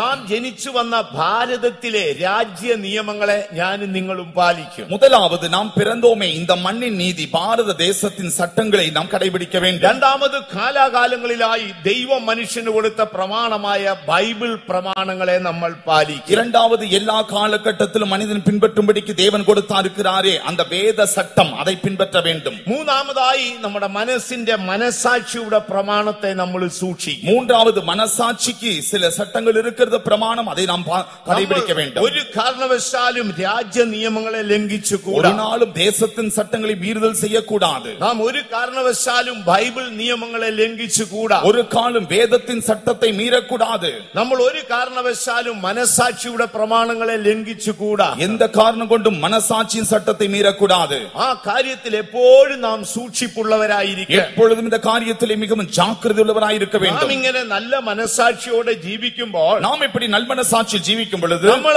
ഇച്ഛിക്കാത്ത ഒരു തിന്മ നമ്മിൽ വരുമ്പോൾ, நாம் விரும்பாத ஒரு தீமை நமக்குள் வரும் பொழுது നമ്മുടെ മനസാക്ഷിയിൽ പോറലേൽക്കുകയാണ്. நம்முடைய மனசாட்சியிலே கீறல் உண்டாகிறது. നിങ്ങളുടെ ജീവിതത്തിൽ ഒരു തെറ്റ് സംഭവിക്കുമ്പോൾ, உங்கள் வாழ்க்கையில் ஒரு தவறுதல் நடக்கும் பொழுது ആ തെറ്റിനെ കുറിച്ച് നിങ്ങൾ ബോധവാന്മാരായി തീർന്നാൽ, அந்த தவறை குறித்து உணர்வுள்ளவர்களாய் மாறினால் നിങ്ങൾക്ക് ഭയങ്കരമായ കുറ്റബോധം ഉണ്ടാകും. உங்களுக்கு அதிகமான குற்ற உணர்வு உண்டாகும். ഭയങ്കരമായ ഒരു കുറ്റബോധം ഉണ്ടാകും. அதிகமான குற்ற உணர்வு உண்டாகும். അപ്പോൾ നിങ്ങൾ ആ പാപത്തെ വെറുക്കുകയും മേലിൽ ആവർത്തിക്കത്തില്ലെന്ന് തീരുമാനിക്കുകയും ചെയ്യും. அப்பொழுது நீங்கள் அந்த செய்து போன பாவத்தை வெறுப்பவும் இனிமேல் நான் செய்ய மாட்டேன் என்று தீர்மானம் எடுக்கவும் செய்வீர்கள். എന്നാൽ വീണ്ടും നിങ്ങൾ ആ തെറ്റ് ആവർത്തിക്കുമ്പോൾ, ஆனால் மறுபடியும் அந்த தவறை செய்யும் போது ഇപ്പോൾ നിങ്ങൾക്കൊരു കുറ്റബോധം ഉണ്ടാകുന്നില്ല. இப்பொழுது ஒரு குற்ற உணர்வு உண்டாகாது. പകരം നിങ്ങൾക്കൊരു നഷ്ടബോധം ഉണ്ടാകുകയാണ്. ஆனால் ஏதோ இழந்தது போல உணர்வீர்கள். എന്താണ് നിങ്ങളുടെ നഷ്ടം? எதை இழந்தீர்கள்? നിങ്ങൾ പറഞ്ഞതുപോലെ ജീവിക്കാൻ ഒത്തില്ലല്ലോ എന്നുള്ള ഒരു നഷ്ടബോധം. சொன்னது போல தீர்மானித்தது போல ஜீவிக்க முடியவில்லையே என்கிறதான இழப்பு உணர்வு. വീണ്ടും ആ തെറ്റ് ആവർത്തിക്കുമ്പോൾ, மறுபடியும் அந்த தவறை செய்யும் போது ഇപ്പോൾ നമുക്ക് കുറ്റബോധവും നഷ്ടബോധവും ഉണ്ടാകത്തില്ല. இப்பொழுது குற்ற உணர்வும் இல்லை, இழந்ததான உணர்வும் இல்லை. പിന്നെ നമുക്ക് പകരം ഒരു മിഥ്യാബോധം ഉണ്ടാകും. அதற்கு பதிலாக அதை குறித்து நியாயப்படுத்துகிற ஒரு உணர்வு. അപ്പോൾ നമ്മൾ യേശുവിന്റെ മുഖത്ത് നിന്ന് കണ്ണു മാറ്റും. நாம் இயேசுவின் முகத்தில் திருப்பி கண்ணை மாற்றுவோம். ഈ രാത്രിയിൽ യേശു വന്നാൽ നിങ്ങൾ എത്ര പേര് പോകുമെന്ന് ചോദിച്ചാൽ, இந்த இரவில் இயேசு வந்தால் நீங்கள் எத்தனை பேர் போவீர்கள் என்று നിങ്ങൾ கேட்டால் അധികം പേര് കൈപൊക്കത്തില്ല. உங்களில் அதிகமானவர் கரங்கள் உயர்த்த കാരണം மாட்டீர்கள். നിങ്ങൾക്കറിയാം യേശു വരുമ്പോൾ പോകേണ്ട യോഗ്യത എന്താണ്. காரணம் இயேசு வந்தால் போக வேண்டிய தகுதி என்னென்று நீங்கள் அறிந்திருக்கிறீர்கள். അതുകൊണ്ട് നിങ്ങൾ മൗനമായിരിക്കും. ஆகவே நீங்கள் அமைதியாயிருப்பீர்கள். ഞാൻ വീണ്ടും നിങ്ങളോട് ആവശ്യപ്പെടുമ്പോൾ, மறுபடியும் நான் உங்களை கேட்கும் பொழுது നിങ്ങളുടെ അടുക്കൽ ഇരിക്കുന്ന ഒരു സഹോദരൻ കൈപൊക്കെന്നിരിക്കട്ടെ, உங்கள் பக்கத்தில் இருக்கிற ஒரு சகோதரன் கை உயர்த்தினால், നിങ്ങളുടെ ഇടയിൽ ഒരു സഹോദരി உங்கள் കൈപൊക്കെന്നിരിക്കട്ടെ, பக்கத்தில் ஒரு சகோதரி கை உயர்த்தினால் അപ്പോൾ നിങ്ങൾ ഇടം വലം നോക്കും. நீங்கள் இடது வலது பார்ப்பீர்கள். പിന്നെ നിങ്ങളും കൈപൊക്കും. மறுபடியும் நீங்கள் கை உயர்த்துவீர்கள். കാരണം എന്ത്? காரணம் என்ன? അവൻ പോകുന്നുണ്ടെങ്കിൽ ഞാനും പോകും. அவன் போனால் நானும் போவேன். അവള് പോകുന്നുണ്ടെങ്കിൽ ഞാനും പോകും. அவள் போயிருந்தா நானும் போவேன். കാരണം എന്താ? காரணம் என்ன? അവരെ വെച്ച് നമ്മളെ കമ്പയർ ചെയ്യാൻ തുടങ്ങി. இப்பொழுது அவரை வைத்து நாம் ஒப்புமைப்படுத்தி பார்க்கிறோம். ഇതുവരെയും ആരെ വെച്ചാ കമ്പയർ ചെയ്തത്? இதுவரை யாரை வைத்து ஒப்புமைப்படுத்தினீர்கள்? യേശുവിനെ വെച്ചാ കമ്പയർ ചെയ്തത്. இயேசுவை வைத்து பார்த்தீர்கள். പക്ഷെ യേശു ഒരുവൻ പോകുമെന്ന് പറഞ്ഞപ്പോൾ, இப்பொழுது வேறொருவன் போவான் என்று சொன்னபோது അവൻ പോകുമോ? அவன் போவானோ? അവള് പോകുമോ? அவ போவாளோ? പോവെങ്കിൽ ഞാനും പോകും. அவர் போனா நானும் போவேன். ഇതിനാണ് മിഥ്യാബോധം എന്ന് പറയുന്നത്. இதைத்தான் நித்யாபோதம் என்று ദേവാ, சொல்கிறது. ഇത് നമ്മിൽ തുടരരുത്. தயவு செய்து இது தொடரக்கூடாது. നമ്മളാരും പാപത്തിന്റെ ചതിയിൽ കഠിനപ്പെടരുത്. ஒருவாரும் பாவத்தின் வலையில் அகப்படக்கூடாது. നമ്മളാരും ചിറക് പൊഴിഞ്ഞ് ഭൂമിയിലേക്ക് വന്ന ദൂതന്മാരല്ല. നമ്മൾ ആരും சிறகுடிந்து பூமியில் விழுந்த தூதர்கள் அல்ல. നാം ജീവിക്കുന്ന ഭൂമി പാപം കൊണ്ട് നിറഞ്ഞതാണ്. நாம் ஜீவிக்கிற இந்த உலகம் பாவத்தினால் நிறைந்திருக்கிறது. നമ്മുടെ ശരീരം നന്മ വസിക്കാത്ത ശരീരം. நம்முடைய சரீரத்தில் நன்மை ஏதும் வாசம் செய்கிறது இல்லை. നമ്മൾ ഏറ്റവും ബലഹീനരായ நாம் முற்றிலும் பலவீனமான மனிதர். ദയവായി നമ്മൾ കപടഭക്തിക്കാരാകരുത്. ஒரு காலம் மாயமாலம் உள்ளவர்களாய் இருக்க வேண்டாம். നിനക്ക് ജീവിക്കാൻ ഒക്കുന്നില്ലെങ്കിൽ നീ ദൈവത്തോട് തുറന്നു പറഞ്ഞാൽ, உனக்கு ஜீவிக்க முடியாவிட்டால் ஆண்டவரிடத்தில் உண்மையை திறந்து சொல். ദൈവം ഒരിക്കലും നിന്നെ ஒரு തള്ളിക്കളയും. காலம் ஆண்டவர் உன்னை தள்ளிவிட மாட்டார். നിന്റെ അമ്മയുടെ ഉദരത്തിൽ നീ ഉരുവാകും മുൻപേ ദൈവം നിന്നെ തെരഞ്ഞെടുത്തു. தாயின் கருவில் உருவாகும் முன்னமே கர்த்தர் உன்னை தெரிந்து கொண்டார். ദൈവത്തിന് നിന്നോടുള്ള സ്നേഹം നിത്യസ്നേഹമാണ്. தேவனுக்கு உன்மேல் இருக்கிற அன்பு அது நித்தியமான அன்பு. ആ സ്നേഹം അനാദി നിത്യതയിൽ ആരംഭിച്ചതാ. அந்த அன்பு அநாதி நித்தியத்தை முந்தின நித்தியத்தை தொடங்கினது. ഈ ലോകം സൃഷ്ടിക്കും മുൻപേ, இந்த உலகம் உண்டாக்கப்படும் முன்பாய், ദൂതന്മാരെ സൃഷ്ടിക്കും മുൻപേ, தூதர்கள் உண்டாக்கப்படும் முன்பாய், സ്വർഗത്തെ സൃഷ്ടിക്കും മുൻപേ, பரலோகத்தை சிருஷ்டிக்கும் ആ முன்பாய் സ്നേഹം അനാദി നിത്യതയിൽ നിന്നെ കണ്ടതാ. அந்த அன்பு முந்தின நித்தியத்திலே உன்னை கண்டது. അവിടെ വെച്ച് ദൈവം നിന്നെ വീണ്ടെടുത്തതാ. அந்த இடத்துல கர்த்தர் உன்னை மீட்டு கொண்டார். അവിടെ വെച്ച് ദൈവം നിന്നെ തെരഞ്ഞെടുത്തതാ. அந்த இடத்தில் கர்த்தர் உன்னை தெரிந்து கொண்டார். ഈ സ്നേഹം എവിടെ വരെ തുടരും? இது எது வரைக்கும் இந்த அன்பு ഈ தொடரும்? സ്നേഹം ഭാവി നിത്യത വരെയും തുടരും. இந்த அன்பு பிந்தின நித்தியம் வரைக்கும் தொடரும். ഭാവി നിത്യതയിൽ എത്തുമ്പോൾ பிந்தின நித்தியத்தில் சென்று ആ சேரும்போது സ്നേഹം നിനക്ക് ആശ്വാസമായും തേജസ്സായും നീ കാണും. அந்த அன்பு உனக்கு ആறுதലായും മഹിമയായി നീ பார்ப்பாய். ഇത് നിത്യ സ്നേഹമാണ്. இது അനാദി അൻപ്. ഇസ്രായേലേ കേട്ടുകൊള്ളുവീ, ഇസ്രായേലേ കേളുങ്ക, ഞാൻ നിന്നെ നിത്യ സ്നേഹത്താൽ സ്നേഹിച്ചു. ഞാൻ ഉന്നെ അനാദി സ്നേഹത്തിനാലേ ഈ സ്നേഹിച്ചேன். സ്നേഹം ആരംഭിച്ചത് അനാദി നിത്യതയിലാണ്. இந்த அன்பு ஆரம்பித்தது முந்தின நித்தியத்தில். ഈ സ്നേഹം തുടരുന്നത് ഭാവി നിത്യത വരെയാണ്. இந்த அன்பு தொடர்ந்து போகிறது பிந்தின நித்தியம் ഈ வரைக்கும். സ്നേഹത്തിൽ നിന്ന് നമ്മെ വേർപിരിപ്പാൻ ആർക്കും സാധ്യമല്ല. இந்த அன்பிலிருந்து நம்மை பிரிக்க ஒருவராலும் கூடாது. അത് ഒരിക്കലും സാധ്യമല്ല. ஒரு நாளும் கூடாது. അത് വിശ്വസിക്കുന്നവർ കരങ്ങൾ ഉയർത്തി ഹല്ലേലൂയ പറഞ്ഞോട്ടെ. ഹല്ലേലൂയ. അതുകൊണ്ട് നമുക്ക് പരമാർത്ഥതയോടെ ദൈവത്തെ സേവിക്കാം. ഉത്തമ ഹൃദയത്തോടെ നാം ആண்டവരെ സേവിப்போம். ഒരിക്കലും പാപത്തിന്റെ ചതിയിൽ നിങ്ങൾ കഠിനപ്പെടരുത്. ഒരു നാളും പാപ വലയിൽ നിങ്ങൾ കഠിനപ്പെட വേண்டாം. എപ്പോഴും യേശുവിന്റെ മുഖം ധ്യാനിച്ചുകൊണ്ടേയിരിക്കണം. எப்பொழுதும் இயேசுவின் முகத்தை தியானித்துக் கொண்டிருங்கள். തെറ്റുകളും കുറവുകളും ഒക്കെ നിങ്ങൾക്കുണ്ടാകാം. குறைவுகளும் குற்றங்களும் நேரிடலாம். അതാത് സമയത്ത് നിങ്ങൾ യേശുവിനോട് പറയണം. அந்தந்த நேரத்திலே இயேசுவிடத்தில் அறிக்கை செய்ய ദൈവത്തിന്റെ வேண்டும். വിശ്വസ്തത കൊണ്ട് പാപം ക്ഷമിച്ചു തരും. ஆண்டவருடைய உண்மையினால் பாவம் மன்னிக்கப்படும். സ്വർഗം ക്ഷമിക്കുകയും ദൈവം മറക്കുകയും ചെയ്യും. பரலோகம் மன்னிக்கும், தேவன் மன்னிப்பார், അപ്പോൾ மறப்பார். നിങ്ങൾ നിങ്ങളോട് തന്നെ ക്ഷമിക്കുകയും നിങ്ങൾ അത് മറന്നു കളയുകയും அப்பொழுது நீங்கள் உங்களுக்கு நீங்களே மன்னித்து நீங்களும் அதை மறக்க வேண்டும். നിങ്ങൾ അത് വീണ്ടും ഓർത്തുകൊണ്ടിരിക്കരുത്. மறுபடியும் நினைத்துக் கொண்டிருக்க നമ്മൾ கூடாது. ഭക്ഷണം കഴിക്കുമ്പോൾ ஆகாரம் புசிக்கும் നമ്മുടെ പല്ലിനിടയിൽ ഒരു തേങ്ങാപ്പീര കയറിയെന്നിരിക്കണം. நம்முடைய പൽക്കടുക്കിടയിലെ തേങ്ങാ നാർ ഏറിവിട്ടാൽ, ഒരു ചെറിയ തേങ്ങാപ്പീര சின்ன കയറിയെന്നിരിക്കണം. தேங்காய் பீஸ் ஏறிவிட்டால் നിങ്ങളുടെ നാക്ക് അടങ്ങിയിരിക്കുമോ? உங்களுடைய நாக்கு சும்மா இருக்குமா? ഇല്ല, അടങ്ങിയിരിക്കത്തില്ല. அமைதியா இருக்கா? നിങ്ങളുടെ നാക്ക് ഇടയ്ക്കിടയ്ക്ക് അതിങ്ങനെ ഇളക്കിക്കൊണ്ടേ இந்த நாக்கு எப்படி ஆயிலும் அதை எடுத்துக்கொண்டு பிரயாசப்படும். അതൊരു ഡിസ്റ്റർബ് ആണ്. அது நமக்கு ஒரு நிம்மதியை கெடுக்கிறது. ഇതുപോലെയാണ് പിശാചി ചെയ്യുന്നത്. இதுபோலதான் பிசாசு അപ്പോൾ നിങ്ങൾ செய்கிறான். എന്ത് ചെയ്യണം? நீங்கள் என்ன செய்ய வேண்டும்? ദൈവം ക്ഷമിച്ചു, தேவன் மன்னித்தார், സ്വർഗം മറന്നു. பரலோகம் மறந்தது. നിങ്ങൾ എന്ത് ചെയ്യണം? நீங்கள் என்ன செய்ய வேண்டும்? നിങ്ങൾ നിങ്ങളോട് ക്ഷമിക്കണം. நீங்கள் உங்களை நீங்களே மன்னிக்க നിങ്ങൾ வேண்டும். അത് മറന്നു കളയണം. நீங்கள் அதை மறந்து விட வேண்டும். യേശുവിന്റെ രക്തം മനസാക്ഷിയെ കഴുകട്ടെ. இயேசுவின் இரத்த மனசாட்சியை கழுவட்டும். ദയവായി മനസാക്ഷിയിൽ മുറിവേറ്റവരായി നിങ്ങൾ ജീവിക്കരുത്. தயவு செய்து மனசாட்சியில் காயப்பட்டவர்களால் ஜீவிக்க வேண்டாம். യേശുവിന്റെ അടുക്കൽ പോയി പരമാർത്ഥത പറയണം. இயேசுவின் இடத்தில் போய் உண்மையை சொல்லுங்கள். ഞാൻ ശുശ്രൂഷയിൽ വരും കാലത്ത് நான் ஊழியத்துக்கு வருகிற ഒരു நாட்களில் പാസ്റ്റപ്പച്ചനെ ഉണ്ടായിരുന്നു. ஒரு பாஸ்டர் அப்பச்சன் അപ്പച്ചൻ இருந்தார். വലിയ കാര്യങ്ങൾ പറയും. அவர் அநேக காரியம் சொல்லுவார். അദ്ദേഹം എന്നോട് ഒരിക്കൽ പറഞ്ഞു, அவர் ஒரு முறை சொன்னார், യോസേ യെരൂശലേമിന്റെ വാതിൽ അടച്ചില്ല. ஜோஸ் எருசலேமின் வாசல் அடைக்கவில்லை. യെരൂശലേമിന്റെ വാതിൽ അടച്ചില്ല. எருசலேமின் வாசல் அடைக்கவில்லை. രാത്രി അവിടെ ഇല്ലല്ലോ. இரவு அங்கு இல்லையே. രാത്രി അവിടെ ഇല്ലല്ലോ. இரவு நேரம் அங்கு இல்லை. അങ്ങനെയല്ലേ വാക്യം? அப்படித்தானே வசனம். യെരൂശലേമിന്റെ വാതിൽ അടച്ചില്ല. எருசலேமின் வாசல் அடைக்கப்படவில்லை. രാത്രി അവിടെ ഇല്ലല്ലോ. அங்கு இரவு இல்லை. അപ്പൊ രാത്രിയില്ലാത്തൊരു നഗരമാണ് യെരൂശലേം. இரவில்லாத நகரம் தான் எருசலேம். അവിടുത്തെ വാതിൽ അടയത്തില്ല. அங்கு கதவுகள் அடைக்கப்படுவதில்லை. നമ്മുടെ ജീവിതം രാത്രിയുടേതായി പോകരുത്. நம்முடைய ஜீவம் இரவுடையதாய் നമ്മുടെ மாறக்கூடாது. ജീവിതം രാത്രിയുടേതാകുമ്പോഴാണ് നമ്മൾ വാതിൽ അടയ്ക്കുന്നത്. நம்முடைய ஜீவம் இரவாய் மாறும் பொழுதுதான் ആ கதவடைக்கிறோம். വാതിക്കൽ നിന്നാണ് യേശു മുട്ടുന്നത്. ദയവായി തുറക്കൂ, ദയവായി തുറക്കൂ, ദയവായി തുറക്കൂ. அந்த வாசல் முன்பு நின்றுதான் இயேசு தட்டுகிறார், கதவை திற, கதவை திற, கதவை திற. നിന്റെ സമയം പോയിക്കൊണ്ടിരിക്കുന്നു, വാതിൽ തുറക്കൂ. உன் நேரம் கடந்து போய் கொண்டிருக்கிறது, வாசலை திற. അദ്ദേഹം എനിക്ക് പറഞ്ഞു തന്നതാണ്. அவர் எனக்கு சொல்லிக் கொடுத்தது. ദൈവത്തിന് മഹത്വം ഉണ്ടാകട്ടെ. தேவனுக்கு மைமுண்டாகட்டும். അതുകൊണ്ട് എല്ലാ കാലത്തും നാം പരമാർത്ഥതയോടെ எல்லா ജീവിക്കാം. காலத்திலும் உண்மை உத்தமமாய் ஜீவிக்க வேண்டும். പൗലോസ്ലിഹായുടെ അന്തിമ വാക്കുകളിലേക്ക് നമുക്ക് നമ്മുടെ ശ്രദ്ധയെ കൊണ്ടുവരാം. அப்போஸ்தலனாய் பவுலுடைய கடைசி வார்த்தைகளை നമ്മുടെ கவனத்தில் கொண்டு എല്ലാം வருவோம். വിശദമായി ചിന്തിപ്പാൻ സമയം പോരാ. எல்லாவற்றையும் விரிவாய் சிந்திக்க நேரமில்லை. അടുത്ത ഭാഗം നമുക്ക് ചിന്തിക്കാം. ചിന്തിക്കാം. அடுத்த பகுதி நாம் சிந்திக்கலாம். എന്തുകൊണ്ട് അദ്ദേഹം തന്റെ പ്രവൃത്തിയെ തികച്ചു? எப்படி அவர் தன் ஜீவியத்தை ஜெயமாய் முடித்தார்? ഞാൻ ഈ ശുശ്രൂഷയിൽ വരുമ്പോൾ நான் இந்த ஊழியத்தில் வரும்பொழுது എന്നെ ഏറ്റവും കൂടുതൽ ആകർഷിച്ചത് ഇദ്ദേഹമായിരുന്നു. என்னை அதிகமாய் கவர்ந்து கொண்ட நபர் இவர்தான். അപ്പോൾ ഞാൻ ഇദ്ദേഹത്തെ കുറിച്ച് ആഴമായി പഠിക്കാൻ நான் ശ്രമിച്ചു. இவரை குறித்து ஆழமாய் படிக்க ஆரம்பித்தேன். അയ്യോ, ഞാൻ ഒരു അരിഷ്ടൻ എന്ന് പറഞ്ഞാണ് ശുശ്രൂഷ ആരംഭിക്കുന്നത്. நிர்பந்தமான மனிதன் என்று சொல்லிதான் ஊழியம் தொடங்குகிறார். എന്നാൽ ഒടുവിൽ ഒരു യോദ്ധാവിനെ പോലെയാണ് മരിച്ചത്. முடிக்கும் பொழுது ஒரு போர் சேவகனை போல முடிக்கிறார். എന്താണ് അതിന്റെ രഹസ്യം? அதன் ரகசியம் தான் என்ன? ഒരു രാത്രി ആത്മാവ് എന്നോട് ഇത് ക്രമമായി പറഞ്ഞത്. ஒரு நாள் இரவிலே தேவாவியானவர் எனக்கு இந்த ஒழுங்கை சொல்லி தந்தார். പൗലോസ്ലീഹ മരിക്കും വരെയും മനസാക്ഷിയെ அதன் முதல் காரியம்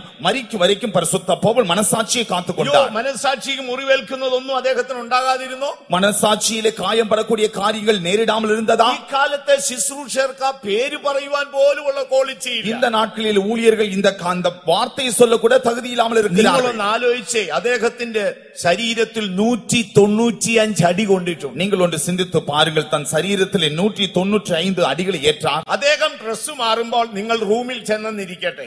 அவர் டிரஸ் மாற்றுகிற வேளையில நீங்கள் போய் ரூமில் சென்றால் അപ്പൊ അദ്ദേഹത്തിന്റെ മുതുകൊക്കെ എങ്ങനെ ഇരിക്കും? அவருடைய முதுகு எப்படி இருக்கும்? നമ്മൾ മാർക്കറ്റിൽ നിന്ന് മേടിക്കുന്ന ഉണക്കമീൻ കീറിയതുപോലെ ഇരിക്കും. நாம் அந்த മാർക്കറ്റിൽ நாம் வாங்குறோமே அந்த கருவாடு அதுபோல இருக்கும். സുവിശേഷത്തിനാൽ തല്ലുകൊണ്ടവരുണ്ടോ? சுவிசேஷத்தினாலே கல்லெறியுண்டவர்கள் இருக்கிறீர்களா? തല്ലുകൊണ്ടവർ ആരെങ്കിലും ഉണ്ടോ? தள்ளப்பட்டவர்கள் இருக்கிறீர்களா? പൗലോസ്ലീഹ 195 അടി കൊണ്ടിട്ടുണ്ട്. பரிசுத்த பவுல் 195 அடிகளை ஏற்றார். ഒരു രാത്രി മുഴുവൻ മധ്യധർണിക്കടലിൽ കിടന്നിട്ടുണ്ട്. ஒரு இரவு முழுவதுமாக மத்திய கடலில் அவர் காணப்பட்டார். ഒരു ചെറിയ തടിക്കഷത്തെ പിടിച്ചിട്ട് ஒரு சிறியதான ஒரு தடி துண்டை பிடித்து അങ്ങനെ ആകാശത്തോളം തിരമാല തന്നെ പൊക്കി. இப்பொழுது வானம் உயருகிற அளவுக்கு அலையை தன்னை எடுத்துக்கொண்டு போகிறது. താഴേക്ക് താണുപോയി. கீழே இறங்கி போகிறார். ഭയങ്കര തണുപ്പ്, மிகுதியான குளிர், മനുഷ്യനെ വെട്ടി വിഴുങ്ങുന്ന ഭയങ്കര കൂറ്റൻ സ്രാവുകളുണ്ട്. அதிகமாய் மனிதனை அதிகமாய் விழுங்கி விடுகிறதான சுறாமீன்கள் இருக்கிறது. വലിയ വിഷപ്പാമ്പുകളുണ്ട്. விஷ பாம்புகள் இருக்கிறது. ഭയങ്കര തണുപ്പുണ്ട്. அதிகமான குளிர் பிரதேசம். ഒരു രാത്രി മുഴുവൻ വെള്ളത്തിൽ കിടന്നു. இரவு முழுவதும் தண்ணீரில் இருந்தார். നിങ്ങൾ മനസ്സുള്ളെന്ന് ചിന്തിച്ചേ, மனதளவில் ஒன்று சிந்தித்து നമ്മളെ பாருங்கள். കൊണ്ട് കഴിയുമോ? உங்களால் சாத்தியமா? ഒരു രാത്രി മുഴുവൻ വെള്ളത്തിൽ കിടന്നു. ஒரு இரவு முழுவதும் தண்ணீர்.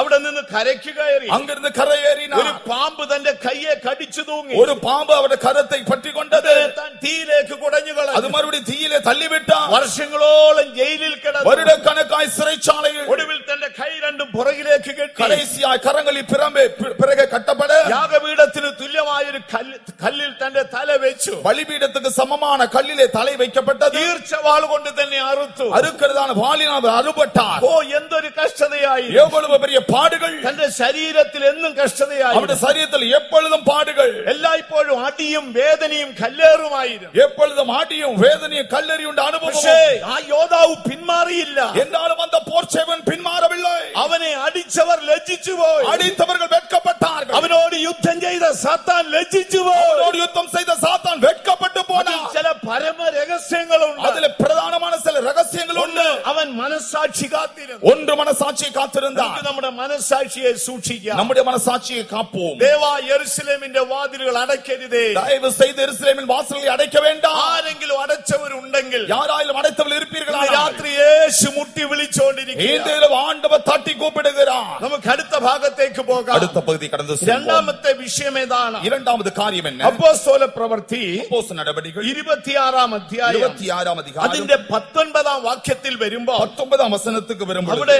പൗലോസ്ലീഹ പറയുന്നു, அங்கு அப்போஸ்தலனாய் பவுல் சொல்லுகிறார், അല്ലയോ അഗ്രിപ്പായേ, அகிரிப்பா ராஜாவே, ഞാൻ സ്വർഗീയ ദർശനത്തോട് അനുസരണക്കേട് കാണിച്ചിട്ടില്ല. நான் அந்த பரம தரிசனத்துக்கு கீழ்ப்படியாதவன் ஆயிருக்கவில்லை.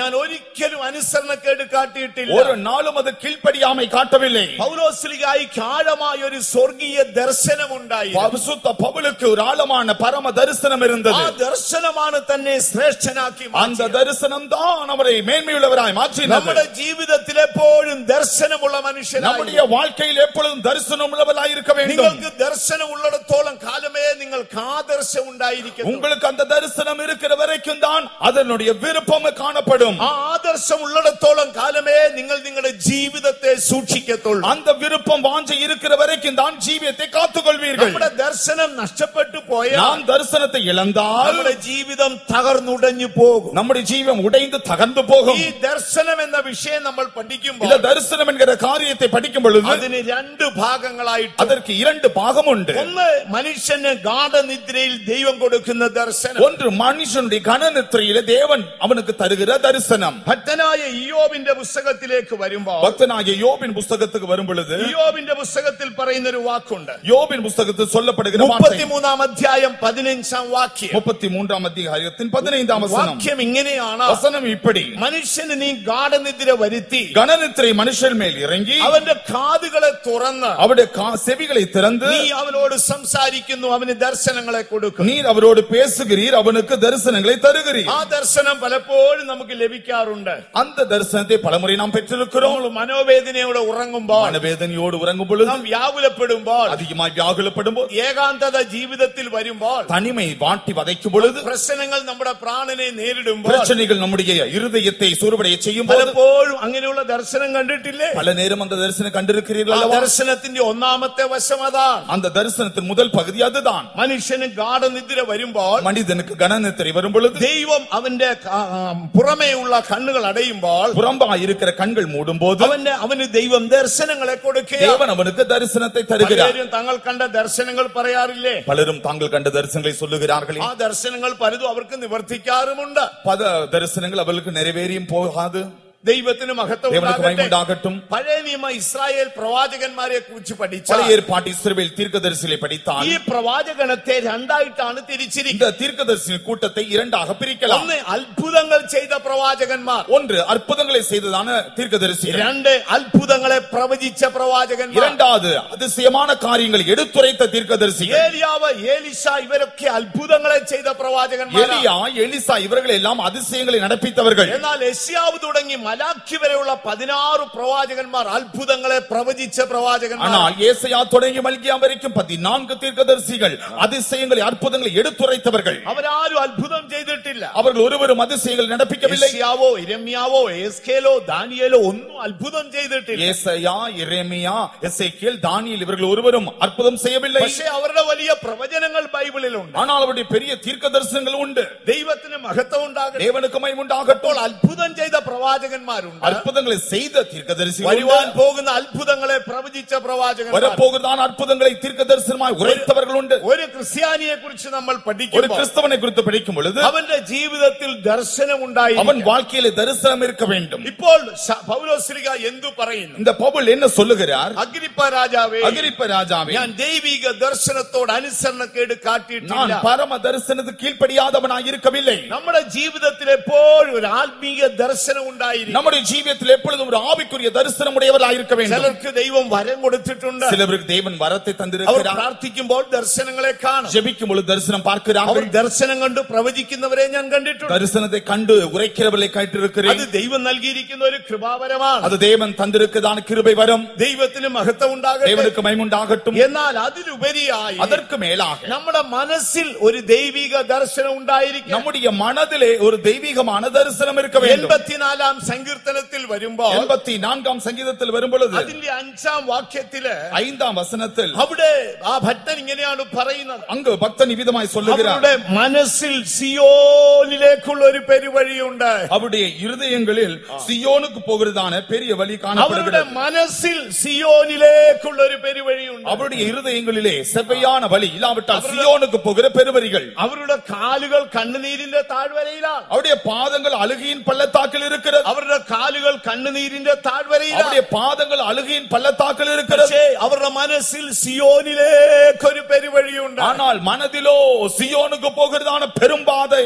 നമ്മുടെ ആത്മീയ ജീവിതത്തിൽ ഒരു ദർശനം ഉണ്ടായിരിക്കും. நம்முடைய ஆவிக்குரிய ஜீவியத்தில் ஒரு தரிசனம் இருக்க வேண்டும். ഒരു ക്രിസ്ത്യാനി ആത്മീക ദർശനമുള്ളവനായിരിക്കും. ஒரு கிறிஸ்தவன் ஆவிக்குரிய தரிசனம் உடையவனாய் இருக்க നാം வேண்டும். വിശുദ്ധ ബൈബിൾ പഠിക്കുമ്പോൾ பரிசுத்த வேதாகமத்தை படிக்கும் பொழுது അനേക നീതിമാന്മാരുടെ ആത്മീക ദർശനം നമുക്ക് കാണാം. அநேக நீதிமான்களுடைய அவனுடைய ஆவிக்குரிய தரிசனத்தை பார்க்கலாம். ആ ദർശനം ഇല്ലെങ്കിൽ அந்த தரிசனம் இல்லாவிட்டால் നമ്മുടെ ജീവിതം കുഴഞ്ഞു പോകും. நம்முடைய ஜீவியம் குலைந்து போகும். ആ ദർശനം ഇല്ലെങ്കിൽ அந்த தரிசனம் இல்லாவிட்டால் നാം ലോത്തിനെ പോലെ വലഞ്ഞലഞ്ഞു പോകും. நாம் லோத்தை போல பரிதபிக்கப்பட்டவர்களாய் ഇന്ന് போவோம். രാത്രിയിൽ നമുക്ക് യേശുവിനോട് പറയണം, இந்த இரவு இயேசுவை பார்த்து சொல்லுவோம், യേശുവേ ആ ദർശനം ഒന്ന് പുതുക്കി തരണമേ. இயேசுவே அந்த தரிசனத்தை எனக்கு புதுப்பித்து ആ தாரும். ദർശനം മങ്ങിപ്പോയി. அந்த தரிசனம் மங்கி போனது. ദയവായി ആ ദർശനം ഒന്ന് പുതുക്കി തരണമേ. தயவு செய்து அந்த தரிசனத்தை புதுப்பித்து தாரும். നമുക്ക് എപ്പോഴും ആഴമായ ഒരു ദർശനം நமக்கு ഉണ്ടായിരിക്കും. எப்பொழுதுமே ஆழமான ஒரு தரிசனம் இருக்க ഈ வேண்டும். ദർശനം ലഭിക്കണമെങ്കിൽ എന്ത് ചെയ്യണം? இந்த தரிசனம் கிடைக்க வேண்டுமானால் என்ன செய்ய வேண்டும்? യാക്കോബ് എന്നൊരു നീതിമാനെ നമുക്ക് കാണാം. யாக்கோப் என்கிற நீதிமானை நமக்கு பார்க்கலாம்.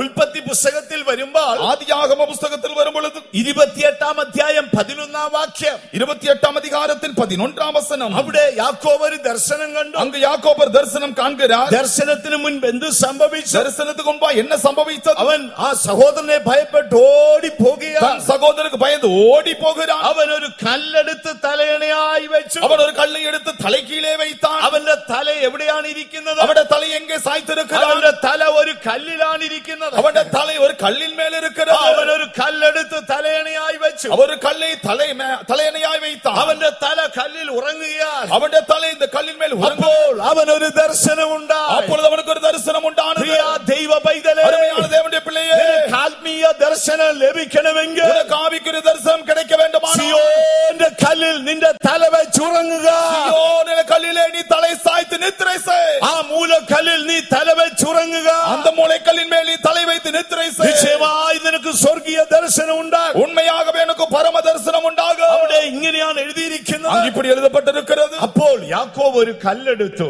அப்பொழுது யாக்கோபு ஒரு கல்லை எடுத்து അതിലേക്ക് തല വെച്ചു. அது தலை சாய்த்து ഭയങ്കര ക്ഷീണം, அதிக களைப்பு, അർദ്ധരാത്രി സമയം, நடுராத்திரி. ആ കൊടുംവനത്തിൽ ആരുമില്ല. அந்த വനത്തിൽ அந்த കാട്ടിൽ யாரும் இல்லை. ഭയവും നിരാശയൊക്കെ ഉണ്ടായി. பயமோ அவநம்பிக்கை எல்லாம் பிடிகொள்ளுகிறது. മുൻപോട്ട് ഓടുവാനുള്ള ബലമില്ല.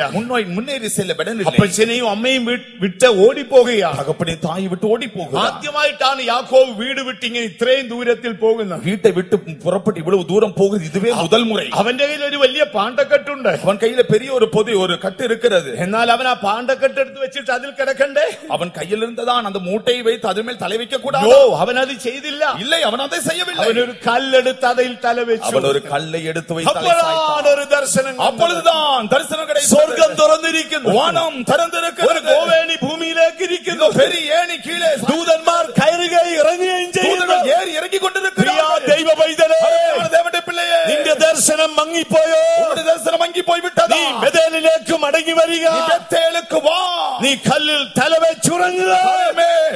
கல் மேல் தலை வைத்துறங்கு. അപ്പോൾ നിന്റെ ദർശനം പുതുക്കും. அப்பொழுது தரிசனம் புதுப்பிக்கப்படும். ദൈവത്തിന് മഹത്വം ഉണ്ടാകും. தேவனுக்கு மகிமை உண்டாகட்டும். ചിലര് പിന്നെ പിച്ചും പെയ്യും ഒക്കെ ദർശനമായി കാണും. சிலர் வந்து போகிற எல்லாவற்றையும் தரிசனம் എല്ലാം பார்ப்பார்கள். ദർശനം കാണും. எல்லா தரிசனம் பார்ப்பார்கள். നാളെ ഒരാൾ വന്ന് എന്നോട് ഒരു പറയുകയാണ്, சமீபத்தில் ஒருவன் சொன்னார், പാസ്റ്റർ ഞാനൊരു ദർശനം കാണും. பாஸ்டர் நான் தரிசனம் பார்த்தேன். എന്താ ദർശനം? என்ன தரிசனம்? എനിക്ക് പഴയ ഒരു ചേതക്ക് സ്കൂട്ടർ ഉണ്ട്. பழைய ஒரு சேத்துக்கு ஸ்கூட்டர் இருந்தது. അത് 82 മോഡലാണ്. அது 82 மாடல். ഞാനും ഭാര്യയും കൂടെ അത് ഓടിച്ച് തെങ്ങേ കയറ്റുന്നത് സ്വപ്നം. நானும் மனைவியும் அதை ஓட்டிக்கொண்டு தென்னை மரத்தில் ஏறுகிறது போல சொன்னேன். അത് പാസ്റ്റർ ഒന്ന് വ്യാഖ്യാനിച്ചു அதற்கு തരാമോ? ஒரு விளக்கம் கொடுப்பீர்களா?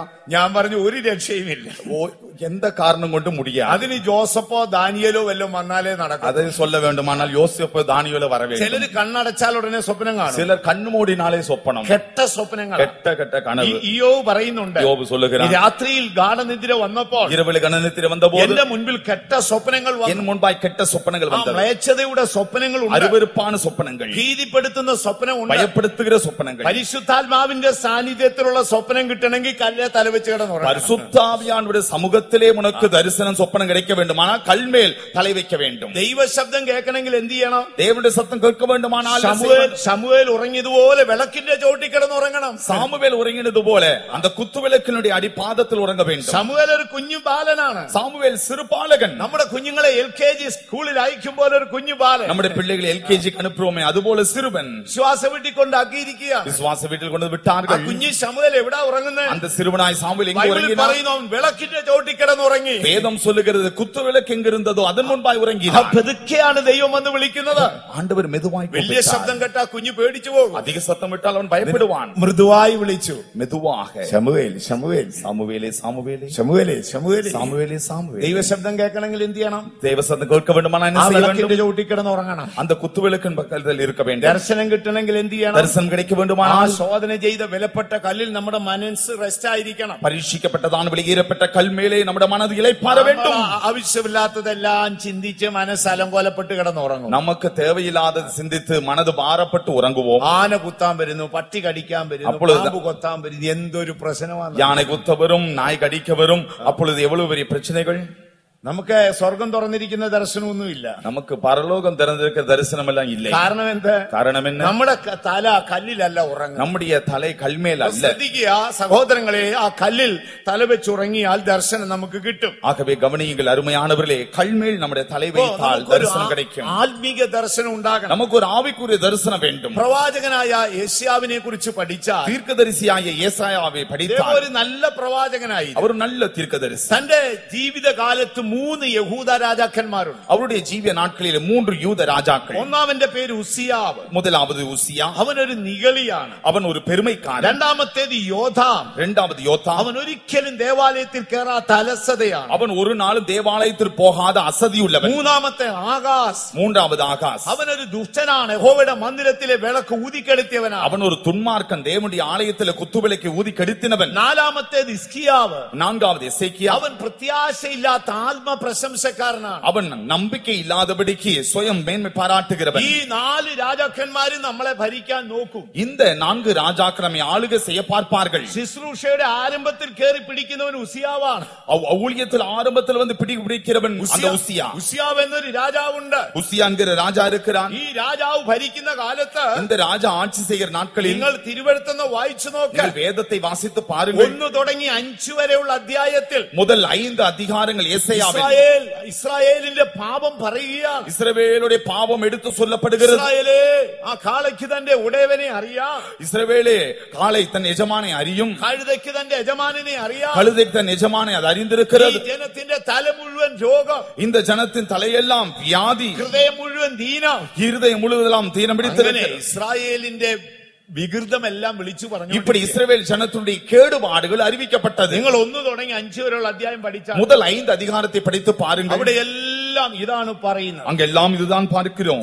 എന്നാൽ 6-ാം അധ്യായത്തിൽ എത്തിയപ്പോൾ 6-ஆம் அதிகாரத்துக்கு வந்தபோது ഈ ഉസിയാ രാജാവ് മരിച്ചു. இந்த உசியா ராஜா மரணமடைந்தார். അപ്പോഴാണ് യെശയ്യാവിന് ഒരു ദർശനം ഉണ്ടായത്. அப்பொழுதுதான் ஏசாயாவுக்கு ஒரு தரிசனம். അപ്പോൾ യഹോവയുടെ സിംഹാസനം കണ്ടു. கர்த்தருடைய சிங்காசனத்தை അവൻ பார்த்தான். വാവിട്ട് കരഞ്ഞു. அவன் வாய்விட்டு அழுதான். അയ്യോ, ഞാനൊരു പാപിയായ മനുഷ്യൻ. ஆண்டவரே, நான் ஒரு பாவியாய் மனிதன். എന്റെ അതിരം നേരുള്ളതല്ല. என்னுடைய உதடு அசுத்தமானது. അവന് ബോധമുണ്ടായി. அப்பொழுது உணர்வு உண்டான. ഇനി നിങ്ങൾ 7 തുടങ്ങിയുള്ള അധ്യായം പഠിച്ചു. 7 முதல் கொண்டு அதிகாரத்தை படியுங்கள். 7-ാം അധ്യായത്തിലാണ് യേശുവിന്റെ ജനനത്തെ കുറിച്ച് പറയുന്നത്. 7-ஆம் அதிகாரத்தில் இயேசுவின் பிறப்பை சொல்லுகிறான். പിന്നെ യേശുവിന്റെ ബാല്യകാലത്തെ കുറിച്ച് പറയും. பின்பு இயேசுவின் இளமை காலம், യേശുവിന്റെ പീഡനത്തെ കുറിച്ച് പറയും. இயேசு படப்போகிற உபத்திரவத்தை குறித்து, യേശുവിന്റെ രാജ്യത്വത്തെ കുറിച്ച് இயேசு പറയും. ஆளப்போகிற ராஜ்யத்தை குறித்து, യേശുവിന്റെ മടങ്ങിവരവിനെ കുറിച്ച് இயேசு പറയും. திரும்ப வருகிற வருகையை குறித்து, യേശുവിന്റെ സഭയെ കുറിച്ച് இயேசு கிறிஸ்துவின் சபையை குறித்து சொல்லுகிறார். എപ്പോഴാണ് ഇത് പ്രവചിച്ചത്? எப்பொழுது இது தீர்க்கதரிசனமாய் உரைத்தார்? ദുഷ്ടനായ ഉസിയാവ് മരിച്ചു. துன்மார்க்கனாய் உசியா மரணமடைந்த போது, ഈ ഉസിയാവ് ഇരിക്കുന്നിടത്തോളം കാലം இந்த உசியா உயிரோடு இருக்கும் வரைக்கும் നാം മറ്റുള്ളവരെ പൊട്ടിയതും ചീറ്റിയതും നാറിയതും ഒക്കെ പറഞ്ഞുകൊണ്ട് மற்றவர்களுடைய எல்லா கெட்டுப்போன அழுகினதான காரியத்தை சொல்லிக் கொண்டிருப்போம்.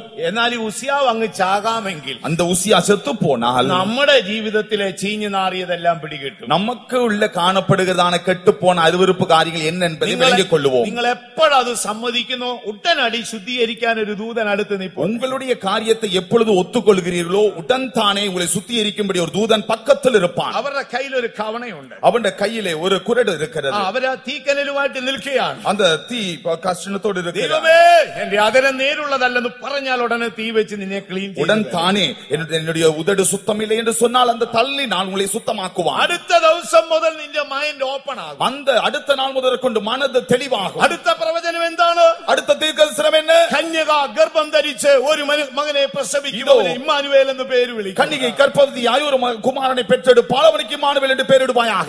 ஒரு ராஜாவ நீதியோட வாழும். ஒரு ராஜா நீதியோடு அரசாட்சி செய்வார். ஒருவன் വ്യസന പാത്രമായി മരിക്കും. ஒருவர் வேதனையுள்ள பாத்திரமாய் மரிப்பார். സിയോൻ പുത്രിയെ നിന്റെ രക്ഷകൻ വരുന്നു. சியோன் குமாரத்தியே உன் ராஜா வருகிறார். ഇതെല്ലാം എപ്പോഴാണ് ബോധ്യപ്പെട്ടത്? இதெல்லாம் எப்பொழுது அவன் உணர்ந்து கொண்டான்? ആഴമായ ദർശനം ഉണ്ടായി. ஆழமான தரிசனம் உண்டான போது നമ്മുടെ ജീവിതത്തിൽ ദർശനം വേണം. நம்முடைய ஜீவியத்தில் தரிசனம் வேண்டும். ദർശനം ഉണ്ടാകണമെങ്കിൽ എന്ത് ചെയ്യണം? தரிசனம் உண்டாக வேண்டுமானால் என்ன செய்ய നമ്മുടെ வேண்டும்? തല കല്ലിൽ വെച്ച് ഉറങ്ങണം. முதலாவது கல்மேல் தலை வைத்து உறங்க வேண்டும். ശമൂവേലിനെ പോലെ വിളക്കിന്റെ ചുവട്ടിൽ ഉറങ്ങണം. இரண்டாவது சாமுவேலை போல குத்து விளக்கினுடைய பாதத்தண்டை உறங்க வேண்டும். നമ്മെ വാഴുന്ന ദുഷ്ടനായ ഉസിയാവ് മരിക്കണം. மூன்றாவது நமக்குள் ஆட்சி செய்கிற இந்த பொல்லாத உசியா மரிக்க வேண்டும். ദൈവം തമ്പുരാൻ ഒരിക്കലും ക്ഷമിക്കാൻ ഒക്കാത്തത് നിഗളമാണ്. ஆண்டவர் ஒரு நாளும் மன்னியாத பாவம் இந்த பெருமை. ബാക്കി എന്തു പാപവും ദൈവം ക്ഷമിച്ചു. எல்லா பாவத்தையும் அவர் மன்னிப்பார். നിഗള ഒരിക്കലും ദൈവം ക്ഷമിക്കും. ஒரு நாளும் இந்த பெருமை அவர் மன்னிப்பதில்லை. വാഴുന്നിടത്തോളം കാലം அவர் ஆட்சி செய்கிற வரைக்கும் നാം എത്ര ശുശ്രൂഷകരായിരുന്നാലും വിശ്വാസികളായിരുന്നാലും நாம் எவ்வளவு பெரிய ஊழியர்களோ விசுவாசிகளோ இருந்தாலும் ഒരിക്കലും നമുക്ക് യേശുവിന്റെ മർമ്മം കണ്ടെത്താൻ ஒரு സാധ്യമല്ല. நாளும் இயேசுவின் ரகசியத்தை கண்டுகொள்ள முடியாது. ഉസ്യാവ് എപ്പോൾ മരിക്കുന്നുവോ உசியா எப்பொழுது மரிக்கிறானோ അന്ന് തുടങ്ങിയാണ് നീ മർമ്മം ഗ്രഹിക്കാൻ തുടങ്ങുന്നത്. அன்று முதற்கொண்டுதான் ஆண்டவரை குறித்ததான ரகசியங்கள் வெளிப்படுகிறது. നമുക്കൊരു ആത്മീക ദർശനം ഉണ്ടാകണം. ஆகவே நமக்கு ஒரு ஆவிக்குரிய தரிசனம் வேண்டும். പൗലോസ്ലീഹ പറയുന്നു, பரிசுத்த பவுல் சொல்லுகிறார், അല്ലയോ അഗ്രിപ്പ രാജാവേ, அகிரிப்ப ராஜாவே, ഞാൻ ദൈവിക ദർശനത്തോട് അനുസരണക്കേട് കാട്ടിയിട്ടില്ല. நான் பரம தரிசனத்துக்கு கீழ்ப்படியாதவனாயிருக்கவில்லை. ആ തിരുവെഴുത്ത് ദയവായിട്ടൊന്ന് വായിച്ചാൽ. அந்த வசனத்தை ஒரு അപ്പോസ്തല പ്രവൃത്തി 26:19. அப்போஸ்தலர் நடபடிகள் 26:19. ஆகையால் அகிரிப்பா ராஜாவே, நான் அந்த பரம தரிசனத்துக்கு கீழ்ப்படியாதவனாய் இருக்கவில்லை. ദൈവത്തിന് മഹത്വം ഉണ്ടാകട്ടെ. தேவனுக்கு மைமுண்டாகட்டும். ഞാൻ ആ പരമ രഹസ്യത്തിന് കീഴടങ്ങിയിരിക്കുക. நான் அந்த பரம ரகசியத்துக்கு கீழ்ப்பட்டிருக்கிறேன். മലയാള ബൈബിളിൽ പറയുന്നു, ഞാൻ അതിനെതിരായി ചെയ്തിട്ടില്ല. மலையாள வேதாகமத்திலே நான் அதற்கு எதிராய் செய்யவில்லை என்று. കഴിഞ്ഞ രാത്രിയിൽ നാം ചിന്തിച്ചല്ലോ, മരിക്കുന്നതുവരെ മനസാക്ഷിയെ കാത്തിരുന്നു. கடந்த இரவில் நாம் சிந்தித்தோமே, மரிக்கும் வரைக்கும் மனசாட்சியை காத்துக்கொண்டார். മരിക്കുന്നതുവരെയും ദർശനം സൂക്ഷിച്ചു. இரண்டாவது மரிக்கும் வரைக்கும் தரிசனத்தை காத்துக்கொண்டார். ദയവായി നമ്മുടെ ദർശനം നഷ്ടപ്പെട്ടു പോകരുത്. தயவு செய்து தரிசனத்தை இழந்து போக வேண்டாம். ദർശനം നഷ്ടപ്പെട്ടു പോയാൽ നിങ്ങൾ മേശകളെ അശുദ്ധപ്പെടുത്തും. தரிசனத்தை இழந்தால் நீங்கள் மேஜைகளை அசுத்தமாக்குவீர்கள். പ്രവാചകനായ യെശയ്യാവ് പറയുന്നു, தீர்க்கதரிசியாய் ஏசாயா சொல்லுகிறார், യെശയ്യാ പ്രവചനം 28:7 വരുമ്പോൾ 28ஆம் அதிகாரம் 7ஆம் வசனத்துக்கு வருகிற അവിടെ യെശയ്യാവ് പറയുന്നു, அங்கே ஏசாயா சொல்லுகிறார், അവർ ദർശനത്തിൽ പിഴച്ചുപോയി. அவர்கள் தரிசனத்திலே கெட்டு போனார்கள். ദർശനത്തിൽ പിഴച്ചുപോയി. தரிசனத்தில் அவர்கள் கெட்டு போனார்கள். അവരുടെ ദർശനം കെട്ടുപോയി. அவருடைய தரிசனம் கெட்டு போனது. അതുകൊണ്ട് എന്ത് സംഭവിച്ചു? ஆகவே என்ன சம்பவித்தது? അവർ മേശകളെ അശുദ്ധപ്പെടുത്തി. போஜன பீடங்களை சுத்தமாக்கினார்கள். മേശകളെ അശുദ്ധപ്പെടുത്തി. போஜன பீடங்களை ബൈബിളിൽ அசுத்தமாக்கினார்கள். 2 മേശകളുണ്ട്. வேதாகமத்தில் 2 மேஜைகள். ഒന്ന് സമാഗമന കൂടാരത്തിലെ മേശ, ஒன்று ஆசரிப்பு கூடாரத்தில் இருந்த மேஜை. അത് ദൈവത്തെ പ്രസാദിപ്പിക്കുന്നതാണ്. அது தேவனை பிரியப்படுத்துகிறது. നിങ്ങളുടെ ദർശനം നഷ്ടപ്പെട്ടു പോയാൽ, நீங்கள் தரிசனத்தை இழந்து போனால் ദൈവത്തെ പ്രസാദിപ്പിക്കുന്ന സ്വഭാവം നമ്മെ വിട്ടുപോകും. தேவனை பிரியப்படுத்துகிற சுபாவம் நம்மை விட்டு போய்விடும். രണ്ടാമതൊരു മേശയുണ്ട്. இரண்டாவது ஒரு மேஜை உண்டு. അത് ദാവീദിന്റെ അരമനയിലെ മേശയാണ്. அது தாவீதின் அரண்மனையில் இருந்த மேஜை. ദാവീദ് മരിക്കുമ്പോൾ, தாவீது மரிக்கும் பொழுது, മരണസമയം അടുത്തപ്പോൾ, மரண நேரம் அடுத்து வந்த பொழுது, തന്റെ മകനായ സോളമനോട് പറയുക, தன்னுடைய மகனாய் சாலமோனிடத்தில் சொல்லுகிறார், മകനെ സോളമനെ, மகனே சாலமோனே, യഹൂദനായ ഒരു ബർസില്ലായി ഉണ്ടല്ലോ, யூதனாய் இருக்கிற பர்சிலா இருக்கிறானே, അവന്റെ മക്കളോട് നീ ദയ ചെയ്യണം. அவனுடைய பிள்ளைகளிடத்தில் நீ தயவு காட்ட வேண்டும். അപ്പോൾ സോളമൻ ചോദിച്ചു, சோலமன் கேட்டான், അപ്പാ ഞാൻ എങ്ങനെയാണ് ദയ நான் ചെയ്യേണ്ടത്? எப்படி தயவு பாராட்ட வேண்டும்? ഓ ബർസില്ലായുടെ മക്കൾ നിന്റെ മേശയിൽ നിന്ന് കഴിച്ചുകൊള്ളട്ടെ. பர்சிலாவுடைய பிள்ளைகள் உன் மேஜையிலிருந்து ஆகாரம் புசிக்கட்டும். രാജാക്കന്മാരുടെ മേശയിൽ നിന്ന് അവർ കഴിച്ചുകൊള്ളട്ടെ. ராஜாவின் மேசை பந்தியிலிருந்து ஆகாரம் புசிக்கட்டும். അപ്പോൾ ബൈബിളിൽ 2 മേശയെ കുറിച്ച് പറയും. அப்படியானால் வேதத்தில் 2 மேஜைகளை பார்க்கிறோம். കൂടാരത്തിലെ വിശുദ്ധ സ്ഥലത്തെ മേശ, ஒன்று ஆசரிப்பு கூடாரத்தில் பரிசுத்த ஸ்தலத்தில் இருந்ததான மேஜை. ആ മേശ ദൈവത്തെ പ്രസാദിപ്പിക്കുന്നതാണ്. அது தேவனை பிரியப்படுத்துகிறது. രണ്ടാമത് അരമനയിലെ മേശ, இரண்டாவது அரண்மனையின் மேஜை. അത് ദൈവത്തിന് നിന്നോടുള്ള ദയയുടെ അടയാളമാണ്. அது தேவனிடத்தில் உனக்கு இருக்கிறதான இரக்கத்தின் അത് தயவு നിന്റെ அடையாளம். പിതാക്കന്മാരോടുള്ള ദൈവത്തിന്റെ ദയയുടെ உன் അടയാളമാണ്. பிதாக்களிடத்தில் ஆண்டவர் காட்டினதான இரக்கத்தின் அடையாளம். എന്നാൽ നിന്റെ ദൈവിക ദർശനം കെട്ടുപോയാൽ, உன்னுடைய தெய்வீகமான தரிசனம் கெட்டு போனால், നിന്റെ ദൈവിക ദർശനം മങ്ങിപ്പോയാൽ, உன்னுடைய தெய்வீகமான தரிசனத்தை நீ மங்கி ഓ போனால், നിന്നെ മാനിച്ച ദൈവത്തെ നീ നിന്ദിക്കും. உன்னை கனப்படுத்தினதான தேவனை நீ நிந்திப்பாய். ദൈവത്തെ പ്രസാദിക്കുന്ന മനോഭാവം വിട്ട് നീ പാപത്തിലും ലോകത്തിലും പ്രസാദിക്കും. தேவனை பிரியப்படுத்துகிறதான மனநிலையை விட்டு உலகத்தையும் மாம்சத்தையும் பிரியப்படுத்துவாய். ആകയാൽ നമുക്ക് ദൈവത്തിങ്കലേക്ക് തിരികെ പോകാം. ஆகவே தேவனிடத்தில் விரும்புவோம். ദൈവമേ ആ ദർശനം എനിക്കൊന്ന് പുതുക്കി തരണം. அந்த தரிசனத்தை எனக்கு புதுப்பித்து தாரும். ദൈവത്തിന് മഹത്വം ഉണ്ടാകട്ടെ. தேவனுக்கு மகிமை உண்டாகட்டும். ബൈബിളിൽ അനേകരുടെ ദർശനങ്ങളെ കുറിച്ച് പറയുന്നു. வேதாகமத்தில் அநேகருடைய தரிசனம் சொல்லப்படுகிறது. അതിൽ ഒരാളാണ് എബ്രഹാം. அதில் ஒருவன் தான் ஆபிரகாம். എബ്രഹാം വിശ്വാസികളുടെ പിതാവാണ്. ஆபிரகாம் விசுவாசியுடைய தகப்பன். എബ്രഹാം ദൈവത്തിന്റെ സ്നേഹിതനാണ്. ஆபிரகாம் தேவனுடைய சிநேகிதன். എബ്രഹാം ഇസ്രായേൽ എന്ന ജാതിയെ വെട്ടിയെടുത്ത പാറയാണ്. ஆபிரகாம் இஸ்ரவேல் என்கிறதான ஜாதியை வெட்டி எடுத்ததான பாறை. അപ്പോൾ നാം 3 ദിശകളിൽ നിന്നാണ് അബ്രഹാമിനെ വീക്ഷിച്ചത്. ஆபிரகாமை 3 கோணத்தில் நாம் பார்க்கலாம். അബ്രഹാം നമ്മുടെ ആരാണ്? நமக்கு ஆபிரகாம் யார்? അബ്രഹാം നമ്മുടെ പിതാവാണ്. அவன் நம்முடைய தகப்பன். ദൈവത്തിന്റെ ആരാണ്? தேவனுக்கு யார்? ദൈവത്തിന്റെ സ്നേഹിതൻ. ஆண்டவருக்கு சிநேகிதன். ഇസ്രായേലിന്റെ ആരാണ്? இஸ்ரவேலுக்கு யார்? ആ ജാതിയെ വെട്ടിയെടുത്ത പാറയാണ്. அவன் தான் அந்த ஜாதியை பிரித்தெடுத்ததான அவனில் தான் வெட்டி எடுக்கப்பட்டது. ഈ അബ്രഹാമിന് ഒരു ദർശനം ഉണ്ടായി. இந்த ஆபிரகாமுக்கு தரிசனம் இருந்தது. അബ്രഹാം പാർത്തിരുന്നത് കൽദേയരുടെ പട്ടണത്തിലാണ്. കൽദേയരുടെ പട്ടണത്തിലെ കുടിയിരുந்தான். ഈ അബ്രഹാം നോഹയുടെ മകനായ ശേമിന്റെ വംശത്തിൽപ്പെട്ടതാ. നോവാവുடைய കുമാരനായ சேமுடைய വംശത്തിൽ ഉൾപ്പെട്ടവൻ. നമുക്ക് എല്ലാ തിരുവെഴുത്തും വായിപ്പാൻ സമയം പോരാ. എല്ലാ വചനത്തെ വാസിക്കാൻ നേരം പോരാ. നിങ്ങൾക്ക് എല്ലാവർക്കും സുപരിചിതമായ സംഭവമാണ്. നിങ്ങൾ എല്ലാം നന്നായി അറിയുന്നതാണ് സംഭവങ്ങൾ. അബ്രഹാം കൽദേയരുടെ പട്ടണത്തിൽ പാർത്തു. ആബ്രഹാം കൽദേയ ദേശത്തിൽ കുടിയിരുந்தான். ദൈവം അബ്രഹാമിന് 3 പ്രാവശ്യം പ്രത്യക്ഷനായി. ആണ്ടവർ ആബ്രഹാമുക്ക് 3 മുறை വെളിപ്പെട്ടാർ. അബ്രഹാം ദൈവത്തെ അനുഗമിക്കുമ്പോൾ ആബ്രഹാം ദേവനെ പിൻപറ്റുമ്പോൾ അബ്രഹാമിന് ദൈവം 4 ദർശനങ്ങളെ കൊടുത്തു. ആബ്രഹാമുക്ക് ദേവൻ 4 ദർശനങ്ങളെ തന്നിരുந்தார். ആദ്യം ദൈവം പ്രത്യക്ഷനായി. முதல் முறை அவர் வெளிப்பட்டார். അബ്രഹാം കൽദേയരുടെ പട്ടണത്തിൽ പാർക്കുമ്പോൾ ആബ്രഹാം കൽദേയ ദേശത്തിൽ കുടിയിരിക്കും பொழுது തേജോമയനായ ദൈവം പ്രത്യക്ഷനായി. മഹിമയിൻ ദേവൻ വെളിപ്പെട്ടാർ.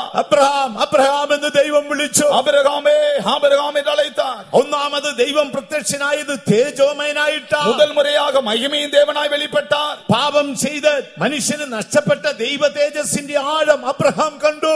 പാപം ചെയ്ത് മനിതൻ ഇഴന്നു പോണതാണ് ദേവന്റെ മഹിമയിൻ ആഴത്തെ ആബ്രഹാം കണ്ടാൻ. ഉടനെ അബ്രഹാം അവിടുന്ന് യാത്രയായി. ഉടൻ താനെ പ്രയാണത്തെ തുടങ്ങിനാൻ. അബ്രഹാം കൽദേയരുടെ പട്ടണത്തെ വിട്ടു. ആബ്രഹാം കൽദേയുടെ പട്ടണത്തെ വിട്ടാൻ. താൻ ഇങ്ങനെ യാത്ര ചെയ്തു പോകുകയാണ്. இப்படி பிரயாணம் செய்து போகிறான். താനും ഭാര്യ സാറായും அவனுடைய மனைவி சாராயும் തന്റെ സഹോദരപുത്രനായ ലോത്തും കുടുംബവും സഹോദരനുடைய കുമാരനായ ലോത്തും ഉടൻ செல்கிறார்கள். തന്റെ വിശ്വസ്തദാസൻ അല്ലെങ്കിൽ പ്രൈവറ്റ് സെക്രട്ടറി ഏലിയസറും കുടുംബവും அவருடைய உண்மையுள்ள ஊழியக்காரனும் தனக்கு நெருங்கினவனுமாயிருந்ததான ஏலியாசார். ആടുമാടുകളും ഒക്കെ ഉണ്ട്. அவனுக்கு ஏராளமான ஆடு மாடுகள் இருந்தது. അബ്രഹാം ഇങ്ങനെ യാത്ര ചെയ്തു പോകുകയാണ്. அவன் இவ்விதமாய் பிரயாணம் செய்து போகிறான். ദൈവം അബ്രഹാമിനോട് പറഞ്ഞു, കാണിപ്പാനിരിക്കുന്ന ദേശത്തേക്ക് പോകാം. ஆண்டவர் சொல்லுகிறார், நான் உனக்கு காட்டும் தேசத்துக்கு போ. കാണിപ്പാനിരിക്കുന്ന ദേശത്തേക്ക് പോകാം. நான் உனக்கு காட்டும் தேசத்துக்கு போ. ഒന്നാമത്തെ ആ പ്രത്യക്ഷത തന്നെ അവിടെ നിന്ന് യാത്രയായി. அவனுடைய அந்த கிடைத்த தரிசனம் தான் அங்கிருந்து புறப்பட வைத்தது. തനിക്ക് ഭയങ്കര ഭയമുണ്ടായി. அவனுக்கு அதிகமான பயம் வந்தது. ദൈവമേ, എന്റെ യാത്ര മധ്യേ ஆண்டவர் என் பிரயாணத்தின் நடுவிலே ആരെങ്കിലും എന്നെ ആക്രമിക്കുമോ? யாரால் என்னை பிடித்துக் கொள்வார்களோ? എന്റെ സമ്പത്തുകളെ ആക്രമിക്കുമോ? என்னுடைய சொத்தை எடுத்துக் கொள்வார்களோ? എന്റെ ഭാര്യ നഷ്ടപ്പെട്ടു என் പോകുമോ? மனைவி இழந்து விடுவேனோ? ആ ഭയം തന്റെ ഉള്ളിലുണ്ടായി. இந்த பயம் அவனுக்குள்ளே உண்டானது. അയ്യോ, ആരെങ്കിലും എന്നെ ആക്രമിക്കുമോ? யாரால் என்னை பிடித்துக் ആ கொள்வார்களோ? ചിന്തയോടെ അവൻ ഉറങ്ങി. அந்த எண்ணத்தோடு ഉറങ്ങിனான். ആ രാത്രിയിൽ യഹോവ പ്രത്യക്ഷനായി. அந்த இரவில் ஆண்டவர் வெளிப்பட்டார். ദൈവം അബ്രഹാമിനെ വിളിച്ചു. ஆண்டவர் ஆபிரகாமை அழைத்தார். എബ്രഹാം, എബ്രഹാം, ஆபிரகாமே, ஆபிரகாமே, I am Almighty Lord. நான் சர்வ வல்லமையுள்ள தேவன். ഞാൻ സർവശക്തനായ நான் ദൈവമാണ്. சர்வ வல்லமையுள்ள தேவன். അപ്പോൾ അബ്രഹാമിന്റെ ഉള്ളിൽ നിന്ന് ഭയം ഓടിപ്പോയി. അപ്പോൾ அவனுக்குள் இருந்ததான பயம் அவனை விட்டு போனது. അബ്രഹാം ബലം പ്രാപിച്ചു. அவன் பலன் கொண்டான். അബ്രഹാം മുൻപോട്ട് യാത്രയായി. மறுபடியும் பிரயாணம் தொடர்ந்தான். അബ്രഹാമിന്റെ മനസ്സിനെ ഭയം വേട്ടയാടി. பின்பும் ஒரு பயம் அவனை குடிகொண்டது. ഇപ്പോഴുള്ള ചിന്ത എന്താണ്? இப்பொழுதுள்ள சிந்தை என்ன? ഞാൻ ഏകനായി പോയോ? நான் தனியா இருக்கிறேனே. അയ്യോ, ഞാൻ എല്ലാം വിട്ടല്ലോ. நான் எல்லாம் விட்டேனே. എന്റെ ചാർച്ചക്കാരെ വിട്ടല്ലോ. என் உறவினர்களை, എന്റെ ദേശക്കാരെ என் വിട്ടല്ലോ. தேசத்தாரை, എന്റെ ജന്മദേശത്തെ என்னுடைய വിട്ടല്ലോ. சொந்த இடத்தை. ഞാൻ ഏകനാണോ? நான் தனியா இருக்கிறேன். ഞാൻ ഏകനാണോ? நான் தனியா ചിന്ത இருக்கிறேன். മനസ്സിനെ അലട്ടാൻ തുടങ്ങി. எண்ணம் அவனை அலட்டியது. ചിന്ത ഇങ്ങനെ മനസ്സിനെ അലട്ടി. அவன் மனதை இப்படி எண்ணம் ഒരു രാത്രിയിൽ ദൈവം പ്രത്യക്ഷനായി. ஆண்டவர் வெளிப்பட்டார். Abraham, Abraham, Abraham, Abraham, I am everlasting Lord. நான் என்றுமுள்ள தேவன். ഞാൻ നിത്യ ദൈവമാണ്. நான் அநாதி தேவன். തേജോമയനായ ദൈവം പ്രത്യക്ഷപ്പെട്ടപ്പോൾ மகிமையின் தேவன் வெளிப்பட்ட போது അവൻ ജന്മദേശത്തെ വിട്ടു. அவன் சொந்த தேசத்தை விட்டான். സർവശക്തനായ ദൈവം പ്രത്യക്ഷപ്പെട്ടപ്പോൾ சர்வவல்லமையுள்ள தேவன் வெளிப்பட்ட போது ഭയം അവനെ വിട്ടോടിപ്പോയി. பயம் அவனை விட்டு போனது. നിത്യനായ ദൈവം പ്രത്യക്ഷപ്പെട്ടപ്പോൾ அவன் நித்திய தேவனம் வெளிப்பட்ட போது അവന്റെ ഏകാന്തത അവനെ വിട്ടു. அவனுடைய தனிமை அவனை விட்டு போனது. അങ്ങനെ 3 പ്രാവശ്യം ദൈവം പ്രത്യക്ഷനായി. 3 முறை ஆண்டவர் அவனுக்கு வெளிப்பட்டார். അബ്രഹാം യാത്രയായി. ஆபிரகாம் ஆபிரகாம் பிரயாணம் பண்ணினார். അബ്രഹാമിന്റെ ആത്മാവിൽ ഒരു ദീർഘ ദർശനമുണ്ട്. ஆபிரகாமுடைய ஆவியிலே ஒரு நீண்ட ആ தரிசனம். ദർശനം സൂക്ഷിച്ചാണ് അദ്ദേഹം ജീവിച്ചത്. அவன் தன் தரிசனத்தை காத்துதான் வாழ்ந்தான். അദ്ദേഹത്തിന് പ്രധാനപ്പെട്ട 4 ദർശനമുണ്ട്. அவருக்கு முக்கியமான 4 தரிசனங்கள். ഒന്നാമത്തെ ദർശനം ഏതാണ്? முதலாம் தரிசனம் என்ன? അത് കനാന്റെ ദർശനമാണ്. கானானை குறித்த தரிசனம். കനാന്റെ ദർശനം. கானானின் தரிசனம். കനാന്റെ ദർശനം നമുക്ക് ഉണ്ടാകണം. கானானின் தரிசனம் இருக்க നമ്മൾ வேண்டும். അബ്രഹാമിന്റെ മക്കളാ നമ്മൾ. நாம் எல்லாரும் ஆபிரகாமின் பிள்ளைகள். കനാന്റെ ദർശനം ഇല്ലെങ്കിൽ നമ്മൾ കൊഴിഞ്ഞു പോകും. ആ കാനാനിൻ ദർശനം ഇല്ലാവിട്ടാൽ സോർന്നു പോവും. ലോത്ത് ഒരു നല്ല വിശ്വാസിയായി. ലോത്ത് ഒരു നല്ല വിശ്വാസി. Brother Lot, Mrs Lot, Mrs Lot അവർ ഒന്നിച്ച് യാത്ര ചെയ്ത ഇരുവരും சேர்ந்து പ്രയാണം പക്ഷേ ചെയ്താர்கள். കനാന്റെ ദർശനമില്ല. ஆனால் கானான் தரிசனமில்லை. അതുകൊണ്ട് സോദോം കണ്ടപ്പോൾ പറയാ ഏദേൻ പോലെ ഇരിക്കുന്നത്. ஆகவே தான் சோதோமை பார்த்த பொழுது ஏதேனை போல் இருக்கிறது என்றான். സോദോം കണ്ടപ്പോൾ പറയാ சோதோமை பார்த்தபோது சொல்லுகிறார். ഒരു ദിവസം രാവിലെ ഭാര്യയും ഭർത്താവും കൂടെ ഒരു കുന്നേ കയറി എത്തി നോക്കി. ஒரு நாள் விடிய காலத்திலே மனைவி புருஷன் மனைவியுமாய் ஒரு பர்வதத்தில் மேலே ஏறி பார்க்கிறார்கள். ഭർത്താവിനെ വിളിച്ചു. ഹസ്ബൻഡ് புருஷனை கூப்பிடுகிறாள். இங்க பாருங்க. വിളിച്ചിട്ട് എന്ത് പറയും? നോക്കിക്കാട്ടെ. அங்க பாருங்க. കണ്ടില്ലേ ഏതൻ തോട്ടം പോലെ அது ഇരിക്കുന്നു. பாருங்க ஏதேன் தோட்டம் போல இருக்கு. അങ്ങേരും എത്തി നോക്കി. அப்பொழுது அவரும் எட்டி பார்த்தார். ശരിയാണ്.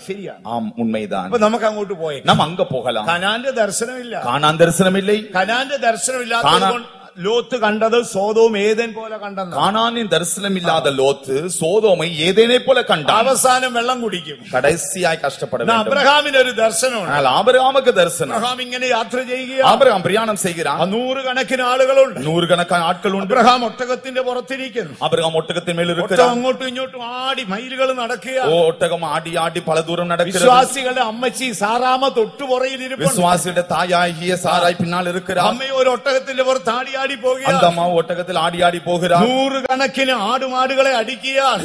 தொடர்ந்து ஆடு மாடுகள் நூற்றுக்கணக்காய் பின்தொடர்கிறது. കുറെ ദൂരം യാത്ര ചെയ്യുമ്പോൾ கொஞ்ச நேரம் பிரயாணம் செய்து ചൂടേറിയ കാറ്റേറ്റ് അവർ ക്ഷീണിക്കും. அவர்கள் அதிகமான சூடான காற்றுப்பட்டு பலவீனம். ആടുമാടുകളൊക്കെ അണച്ചു തുടങ്ങി. ஆடு மாடுகள் நடக்க கஷ்டப்படுகிறது. ഉടനെ അബ്രഹാം ഇറങ്ങും. உடனே ஆபிரகாம் இறங்குவார். ഇവിടെ കൂടാരം അടിക്കാന്ന് പറയും. இங்க கூடாரம் போடலாம். അപ്പോൾ അബ്രഹാമിന് ഒരു പ്രൈവറ്റ് സെക്രട്ടറി ഉണ്ട്. ஆபிரகாமுக்கு ஒரு தனி செயலர் இருந்தார். He is great man. அவர் ஒரு பெரிய மனிதன். He is faithful man. அவர் பெரிய மனிதன். His name is Eliezer. அவருடைய பேர் எலியாசர். അദ്ദേഹം വരും. அவர் வருவார். അദ്ദേഹം വന്ന് വണങ്ങും. அவர் வந்து நமஸ்காரம் செய்வார். അദ്ദേഹം വന്ന് വിളിക്കും. அவர் வந்து சொல்லுவார், മാസ്റ്റർ, യജമാനനെ, മാസ്റ്റർ, യജമാനനെ, നിങ്ങള് ദർശനത്തിൽ കണ്ട കനാൻ ദേശം ഇതാണോ? நீங்கள் தரிசனத்தில் பார்த்தீர்களே அந்த கானான் பூமி இதுதானா? ദേവൻ നിങ്ങൾക്ക് തന്ന ദർശനത്തിലെ ആ കനാന് ഈ ദേശമാണോ? தேவன் உங்களுக்கு காட்டினாரே கானான் தேசம் அது இதுதானா? അപ്പൊ അബ്രഹാം ഇങ്ങനെ തലപൊക്കി ஆபிரகாம் தலை உயர்த்தி பார்ப்பார். ചുറ്റും നോക്കും. சுற்றிலும் பார்ப்பார். No Eliezer no. இல்ல இல்ல, இந்த இடம் இல்லை. No Eliezer no. எலியாசரே, இந்த இடம் இல்லை. ഈ ദേശമല്ല. இந்த தேசம் அல்ல. ഞാൻ കണ്ട ദേശം പാലും തേനും ഒഴുകുന്ന ദേശം. நான் பார்த்த தேசம் பாலும் தேனும் ஓடுகிற പ്രിയ தேசம். ദൈവ പൈതലേ, அருமையான தேவனுடைய பிள்ளையே, നിന്റെ ദർശനം നീ സൂക്ഷിക്കുക. உன் தரிசனத்தை நீ காத்துக்கோ. നിനക്ക് കനാനെ കുറിച്ചൊരു ദർശനം ഉണ്ടായി. உனக்கு கானானை குறித்த ஒரு தரிசனம் இருக்க ആ வேண்டும். ദർശനം ഉണ്ടെങ്കിലേ அந்த தரிசனம் இருந்தாலே നിനക്ക് ഈ വിശുദ്ധന്മാരുടെ കൂട്ടത്തിൽ നിൽക്കാനൊക്കത്തുള്ളൂ. இந்த பரிசுத்தவானுடைய கூட்டத்தில் உனக்கு இருக்க முடியும். ഈ ദർശനമില്ലാത്ത ഒരുത്തനെ നമ്മളിവിടെ പിടിച്ചോണ്ടിരുത്തിയാൽ അവന് ഇരിക്കത്തില്ല. இந்த தரிசனம் இல்லாதவனை பிடித்து கொண்டு நீங்க உட்கார வைத்தால் இருக்க மாட்டான். അവൻ ഇടയ്ക്കിടയ്ക്ക് എത്തി നോക്കിയിട്ട് സോദാമ നല്ലത്, സോദോമ നല്ലത്. அவன் இடையிடையே எழும்பி நின்று பார்த்து சோதமை பார்த்து இது நல்லது நல்லது என்பான். എന്നാൽ ഈ കനാന്റെ ദർശനം ഉണ്ടെങ്കിൽ, ஆனால் கானானை குறித்த தரிசனம் നമ്മൾ இருந்தால் അവനെ തല്ലിക്കൊന്നാൽ അവൻ ഇതിന്ന് പോകത്തില്ല. அவனை தள்ளி விட்டாலும் இங்கிருந்து போக അപ്പോൾ மாட்டான். ഈ വിശുദ്ധന്മാരുടെ കൂട്ടായ്മയെ കുറിച്ച് നമുക്കൊരു ദർശനം ഉണ്ടായി. ஆகவே இந்த பரிசுத்தவான்களின் ஐக்கியத்தை குறித்து ஒரு தரிசனம் வேண்டும். ഇക്കാലത്ത് വിശുദ്ധന്മാരൊന്നും പിന്നെ നമ്മളെ കർക്കശമായി ഒന്നും ശിക്ഷിക്കുന്നവരില്ല. இப்பொழுது இருக்கிற பரிசுத்தவான்கள் அவ்வளவாய் நம்மை கண்டிப்பதில்லை. എന്നാൽ പഴയ കാലത്തെ വിശുദ്ധന്മാരൊക്കെ കർക്കശമായി ஆனால் ശിക്ഷിക്കും. பழைய நாட்களிலே பரிசுத்தவான்கள் மிக கண்டிப்போடு എന്റെ இருப்பார்கள். ട്രെയിനിങ് കാലത്ത് ഒരു പാസ്റ്റർ ഉണ്ടായിരുന്നു, പാസ്റ്റർ സക്കറിയ. என்னுடைய ட்ரைனிங் காலத்தில் ஒரு பாஸ்டர் சகரியா അവര് ഭയങ്കര കർക്കശമായി அவர் ശിക്ഷിക്കും. மிகுந்த கண்டிப்புள்ளவர். ഒരിക്കൽ യാത്ര മധ്യേ എനിക്ക് ഭയങ്കര മറവിയായിരുന്നു. நான் அதிகமாய் மறதி உள்ளவன். ആ മറവി ഉള്ളതുകൊണ്ട് എല്ലാ കാര്യവും മറന്നുപോകും.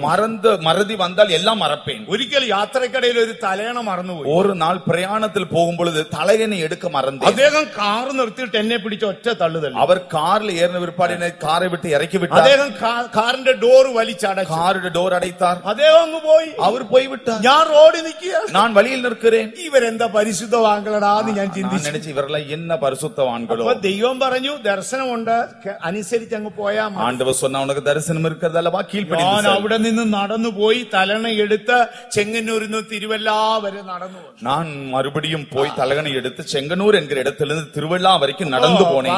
സഖറിയ പറയാണ്, அப்பொழுது சகரியா சொல்லுகிறார், ദർശനം ഉണ്ടോ എന്ന് ഞാൻ നോക്കിയതാ. உனக்கு தரிசனம் இருக்கதா என்று சோதித்து பார்த்தேன். നീ അമേരിക്കയിൽ പോയി ജോലിക്ക് പോയിക്കൊള്ളാം. இல்லாவிட்டால் நீ வேற ஏதாவது வேலைக்கு போய்க்கொள். നിനക്ക് ദർശനം ഉണ്ടോ എന്ന് അറിയാം. உனக்கு தரிசனம் இருக்கதா என்று சோதித்தேன். നമുക്ക് കനാന്റെ ഒരു ദർശനം വേണം. கானானை குறித்த தரிசனம் வேண்டும். എന്താണ് ഈ കനാൻ? இந்த கானான் தான் என்ன? പാലും തേനും ഒഴുകുന്ന ദേശമാണ്. இது பாலும் தேனும் ஓடுகிற தேசம். ആ ദർശനം നിനക്കുണ്ടെങ്കിൽ அந்த தரிசனம் இருக்குமானால் അടുത്ത പ്രമാണം ദൈവം നിനക്ക് തരും. அடுத்த பிரமாணத்தை தருவார். ലോത്ത് നീതിമാനാണ്. லோத்து நீதிமான், നല്ല നീതിമാനാണ്. நல்ல நீதிமான். തന്റെ നീതി എന്താണെന്നറിയാമോ? அவருடைய நீதி என்ன தெரியுமா? വിശുദ്ധന്മാരെ കണ്ടവൻ ഓടി വരും. பரிசுத்தவான்களை கண்டவள் ஓடி வருவான். അപ്പച്ചാ ഞങ്ങളുടെ വീട്ടിൽ വരണമേ. பாஸ்டர் எங்கள் வீட்டுக்கு வாருங்கள். അപ്പച്ചാ ഇവിടുന്ന് ചായ കുടിക്കണമേ. வந்து டீ குடிக்க അപ്പച്ചാ வேண்டும். ഞങ്ങളുടെ വീട്ടിലൊന്ന് കയറണമേ. எங்கள் வீட்டுக்கு கொண்டு வாருங்கள். ലോത്ത് നീതിമാനാണ്. லோத்து நீதிமான். വലഞ്ഞുപോയി. ஆனால் அவன் சோர்ந்து போனான். തലമുറകൾ വലഞ്ഞുപോയി. அவனுடைய தலைமுறைகள் இல்லாமல் போனது. കാര്യം നീതിയുടെ ദർശനമില്ല. காரணம் நீதியின் தரிசனம் இல்லை. അബ്രഹാമിന് ദർശനമുണ്ട്. ஆபிரகாமுக்கு தரிசனம் உண்டு. അബ്രഹാം പരിച്ഛേദനയേറ്റു. ஆபிரகாம் விருத்த சேதனம் எடுத்தான். ഒന്നേ അവൻ പരിച്ഛേദനയേറ്റു. ஒன்று விருத்த சேதனம் எடுத்தான். ലോത്ത് പരിച്ഛേദനയേറ്റിട്ടില്ല. லோத்து விருத்த சேதனம் பண்ணப்படவில்லை. അബ്രഹാമിന് ദർശനമുണ്ട്. ஆபிரகாமுக்கு தரிசனம் உண்டு. ലോത്തിന് ദർശനമില്ല. லோத்துக்கு தரிசனம் இல்லை. യഹോവ പ്രത്യക്ഷപ്പെട്ടെടുത്ത് അബ്രഹാം യാഗപീഠം പണിതു.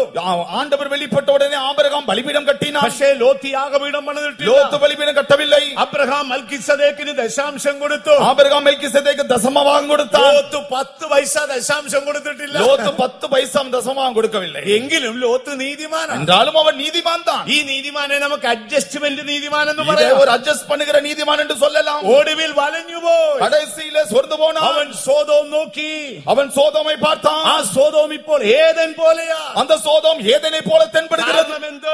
காரணம் என்ன? അവനൊരു ദർശനമില്ല. தரிசனம் இல்லை. പ്രിയ സഹോദരങ്ങളെ, அருமையான சகோதரர்களே, ഈ വിശുദ്ധന്മാരെ കുറിച്ച്, இந்த பரிசுத்தவான்களை ഈ குறித்து, കൂട്ടായ്മയെ കുറിച്ച്, இந்த ஐக்கியத்தை குறித்து, ഈ ഉപദേശത്തെ കുറിച്ച്, இந்த உபதேசத்தை குறித்து, ഇതിന്റെ നടത്തിപ്പിനെ കുറിച്ച്, நடத்திப்பை குறித்து, ഇതിലെ പരിശുദ്ധവാன்കളെ കുറിച്ച് பரிசுத்தவான்களை குறித்து നമുക്കൊരു ദർശനം ഉണ്ടായിരിക്കണം. நமக்கு ஒரு தரிசனம் இருக்க வேண்டும். എങ്കിൽ മാത്രമേ നമുക്കിതിൽ ഉറച്ചു നിൽക്കാൻ കഴിയൂ. அப்படியானால் மாத்திரமே இதில் உறுதியாக இருக்க முடியும். അബ്രഹാം വിശ്വാസികളുടെ പിതാവാ. ஆபிரகாம் விசுவாசிகள் தகப்பனானா. ഓ, ഇങ്ങനൊരു ദർശനം ദൈവം നമുക്ക് തന്നല്ലോ. இப்படி ஒரு தரிசனம் கர்த்தர் நமக்கு தந்தாரே. വിശുദ്ധന്മാരുടെ ഐക്യം നമുക്ക് തന്നല്ലോ. பரிசுத்தவான்கள் ஐக்கியத்தை தந்தாரே. ഈ ഉപദേശം നമുക്ക് തന്നല്ലോ. இந்த உபதேசத்தை தந்தாரே. ഈ കൂട്ടായ്മ നമുക്ക് തന്നല്ലോ. இந்த ஐக்கியத்தை தந்தாரே. അതിൽ സന്തോഷമുള്ളവർ കരങ്ങൾ ഉയർത്തി ശക്തിയായിട്ട് ഒരു ഹല്ലേലൂയ പറഞ്ഞോട്ടെ.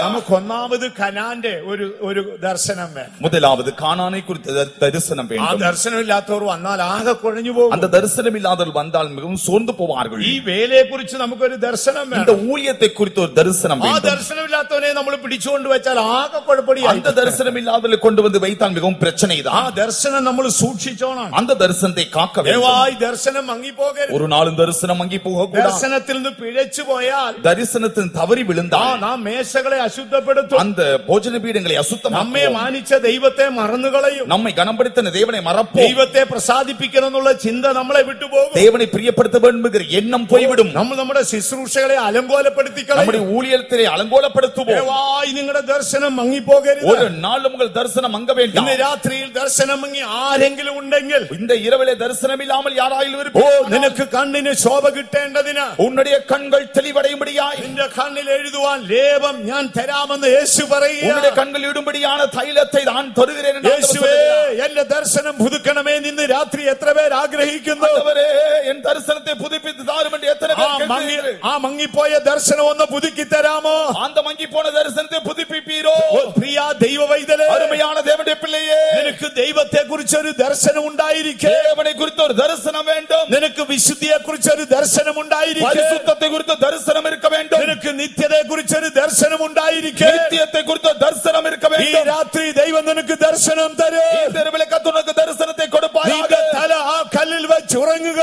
നീ உன் தலையை அந்த கல்லின் மேல் வைத்து உறங்குவாயாக. ഉസ്യാവ് എന്ന ദുഷ്ടൻ മരിക്കട്ടെ. உசியா என்கிற துன்மார்க்கன் മരിക്കട്ടെ. ആ വിളക്കിന്റെ ചവിട്ടിൽ ആശ്വാസം കണ്ടെത്തുക. அந்த குத்துவிளக்கின் பாதப்படியில் இளைப்பாதை ഈ கட்டுக. രാത്രി ദൈവം എനിക്ക് ദർശനം തരും. இந்த இரவில் ஆண்டவர் எனக்கு தரிசனம் தருவார். വിശ്വസിക്കുന്നവർ കരങ്ങൾ ഉയർത്തി ഹല്ലേലൂയ പറഞ്ഞാട്ടെ. ഹല്ലേലൂയ. ദൈവത്തിന് മഹത്വം ഉണ്ടാകട്ടെ. தேவனுக்கு மகிமை உண்டாகட்டும். അബ്രഹാമിന്റെ രണ്ടാമത്തെ ദർശനം ஆபிரகாமின் இரண்டாவது தரிசனம் ഒരു കുഞ്ഞിനെ കുറിച്ചുള്ള ஒரு ദർശനമാണ്. குழந்தையை குறித்து അബ്രഹാമിനോട് ദൈവം പറയുകയാണ്. ஆண்டவர் சொல்லுகிறார். അബ്രഹാം ഇങ്ങനെ യാത്ര ചെയ്തു ஆபிரகாம் பிரயாணம் செய்து போகிறான். അദ്ദേഹത്തിന്റെ പേരെന്താണെന്നറിയാമോ? அவருடைய பேர் என்ன தெரியுமா? അബ്രാം. அப்ராம். അബ്രാം എന്ന് പറഞ്ഞാൽ அப்ராம் என்று சொன்னால் ശൂന്യനായ മനുഷ്യൻ. வெறுமையான மனிதன். 60ാമത്തെ വയസ്സിലാണ് ദൈവ ദർശനത്താൽ യാത്ര തിരിച്ചത്. 60வது வயதில் தான் தரிசனம் பெற்று பிரயாணம் தொடங்கினார். ഏതാണ്ട് 75 വയസ്സ് പ്രായമുള്ളപ്പോൾ 75 വയതാകും பொழுது തനിക്ക് ദൈവം പേര് മാറ്റി. அவனுக்கு பெயரை மாற்றினார். ഒരു ദിവസം ദൈവം വന്ന് പറയാണ്, ஒரு நாள் ஆண்டவர் வந்து சொல்லுகிறார், പിന്നെ ഇദ്ദേഹത്തിന്റെ പേര് ശരിയല്ല. இவருடைய பெயர் சரியல்ல. അവര് തമ്മിൽ ഭയങ്കര സ്നേഹിതരാണ്. அவர் ரெண்டு பேரும் மிகுந்த நெருக்கம். വേദപുസ്തകത്തിൽ ചിലരെ ദൈവമായിട്ടുള്ള ബന്ധം കണ്ടാൽ നമുക്ക് അത്ഭുതം തോന്നും. வேதாகமத்திலே ஆண்டவரிடத்தில் ஐக்கிய வைத்த சிலருடைய வாழ்க்கையை பார்த்தால் அதிசயப்படுவோம். മോശയ്ക്ക് ഇതുപോലെ ബന്ധമായിരുന്നു. மோசேக்கு இது போல ஒரு ஐக்கியம். അപ്പൊ അബ്രഹാമിനോട് ദൈവം പറയാണ്, ஆபிரகாமிடத்தில் ஆண்டவர் சொன்னார், പിന്നെ പേര് മാറ്റിയിടാം. உன்னுடைய பெயரை மாற்றலாம். ഇപ്പോൾ ഇദ്ദേഹത്തിന്റെ പേര് അബ്രാം. இப்பொழுது இவருடைய பெயர் ஆபிராம். അത് മാറ്റി அதை மாற்றி പ്ലസ് ഇട്ട് அது பிளஸ் இட்டு ഹായുടെ ചേർക്കണം. ஹா சேர்த்தார். ഹാ. ஹா. ഇപ്പൊ എന്താണ് പേര്? இப்பொழுது பேர் என்ன? അബ്രഹാം. ஆபிரகாம். അബ്രാം എന്നത് ശൂന്യനായ മനുഷ്യൻ. அப்ராம் என்றால் வெறுமையான மனிதன். അബ്രഹാം എന്നത് അനേക ജാതികളുടെ പിതാവ്. ஆபிரகாம் என்று சொல்லுகிறது அநேக ஜாதிகளின் தகப்பன். അപ്പോ തന്റെ പേരിന് ഒരു ചെറിയ ട്രാൻസ്ഫർ കൊടുത്തു. அவருடைய பேருக்கு சிறிய ஒரு மாற்றம். ദൈവത്തിന് മഹത്വം ഉണ്ടാകട്ടെ. தேவனுக்கு மகிமை உண்டாகட்டும். അപ്പൊ അടുത്ത ദിവസം ആരണ്ട് ചോദിച്ചു, ബ്രദർ എന്താ പേര്? அடுத்த நாள் ஒருத்தர் கேட்டவங்க பேர் என்ன? My name is Abraham. என்னுடைய பேர் Abraham. My name is Abraham. என்னுடைய பேர் ஆபிரகாம். അപ്പൊ കണ്ടവൻ ഇങ്ങനെ തുറിച്ചു നോക്കി, എബ്രഹാമോ? கேட்டவன் உற்று பார்த்தான், ஆபிரகாமா?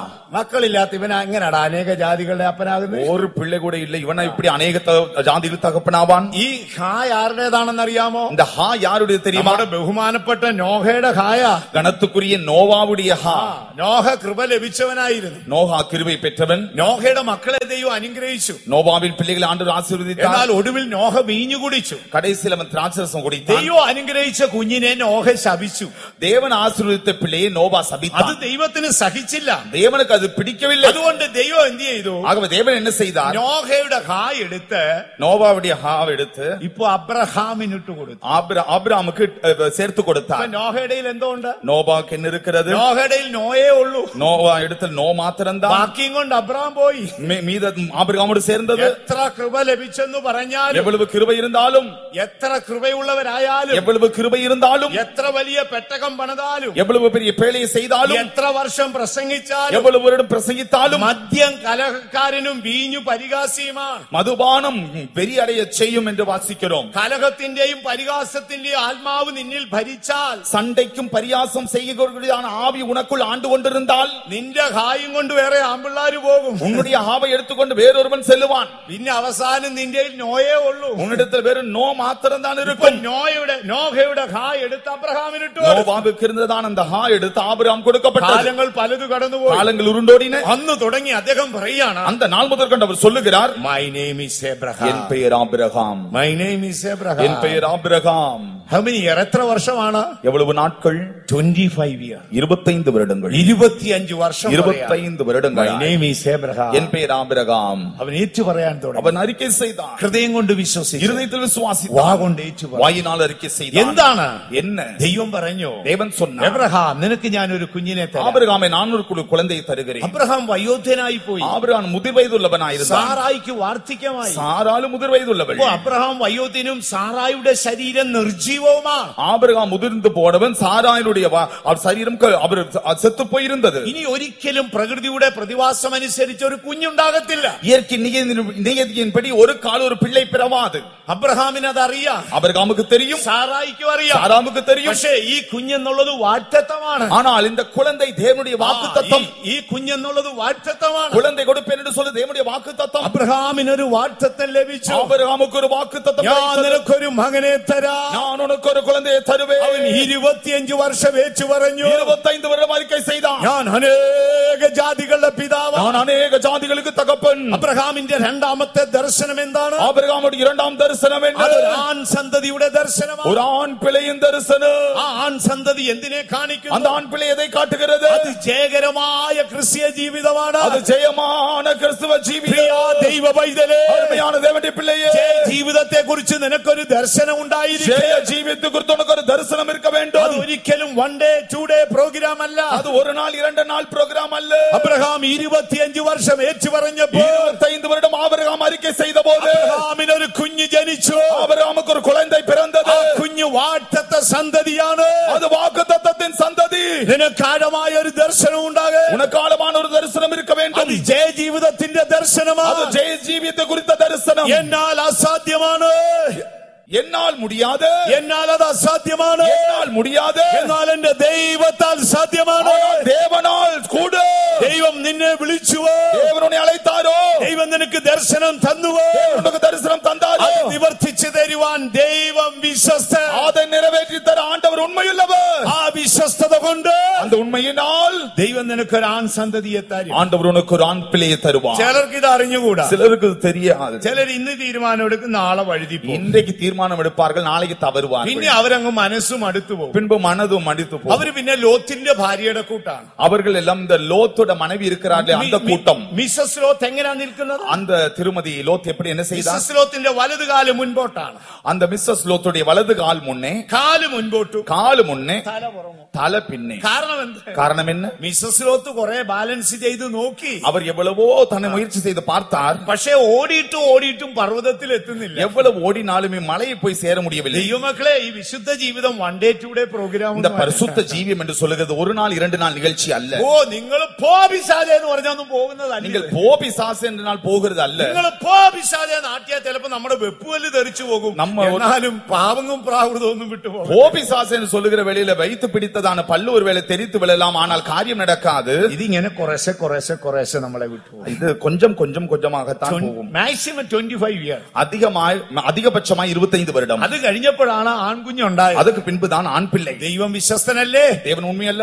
ദൈവം വിശ്വസ്തനല്ലേ? தேவன் உண்மையுள்ளவர் அல்லவா? അബ്രഹാം നമ്മുടെ പിതാവല്ലേ? ஆபிரகாமுடைய தகப்பன் அல்லவா? കാട്ടൊലിവായ നമ്മളെ കൊണ്ടുവന്ന്, காட்டொலிவு மரமாய் நம்மை கொண்டு வந்து നല്ല ഒലിവിനോടുകൂടെ ഒട്ടിച്ച് ஒலிவு மரத்தோடு சேர்த்து അബ്രഹാമിനോടുകൂടെ അവകാശം തന്നവൻ, ஆபிரகாமோடு சுதந்திரம் தந்த അവന്റെ വിശ്വസ്തത കൊണ്ട് அவருடைய உண்மையினாலே ഒരാൺ സന്തതിയെ എനിക്ക് തരൂ. எனக்கு ஒரு ஆண் பிள்ளையை தருவார். എനിക്ക് അസാധ്യ, எனக்கால் கூடாது, എന്റെ ദൈവത്തിന് സാധ്യ. ஆண்டவரால் கூடும். ഓ, ഞാൻ ആ സിംഹാസനത്തിൽ പോയി நான் அந்த சிங்காசனத்தில் போய் சேருவேன். എന്നെ വിളിക്കുന്നവൻ വിശ്വസ്തൻ. என்னை அழைக்கிறவர் உண்மையுள்ளவர். അവന്റെ വിശ്വസ്തത എന്നെ കാക്കും. அவருடைய உண்மை என்னை காக்கும். അവന്റെ വിശ്വസ്തതയോ, அவருடைய ഉണ്മയോ അവനൊരു ആൺകുഞ്ഞിനെ തരും. அவர் எனக்கு ஒரு ஆண் பிள்ளையை தருவார். വിശ്വസിക്കുന്നവർ എന്ന കരങ്ങൾ ഉയർത്തിപ്പിടിച്ച, விசுவாசிக்கிறவனுடைய கரத்தை உயர்த்துங்க.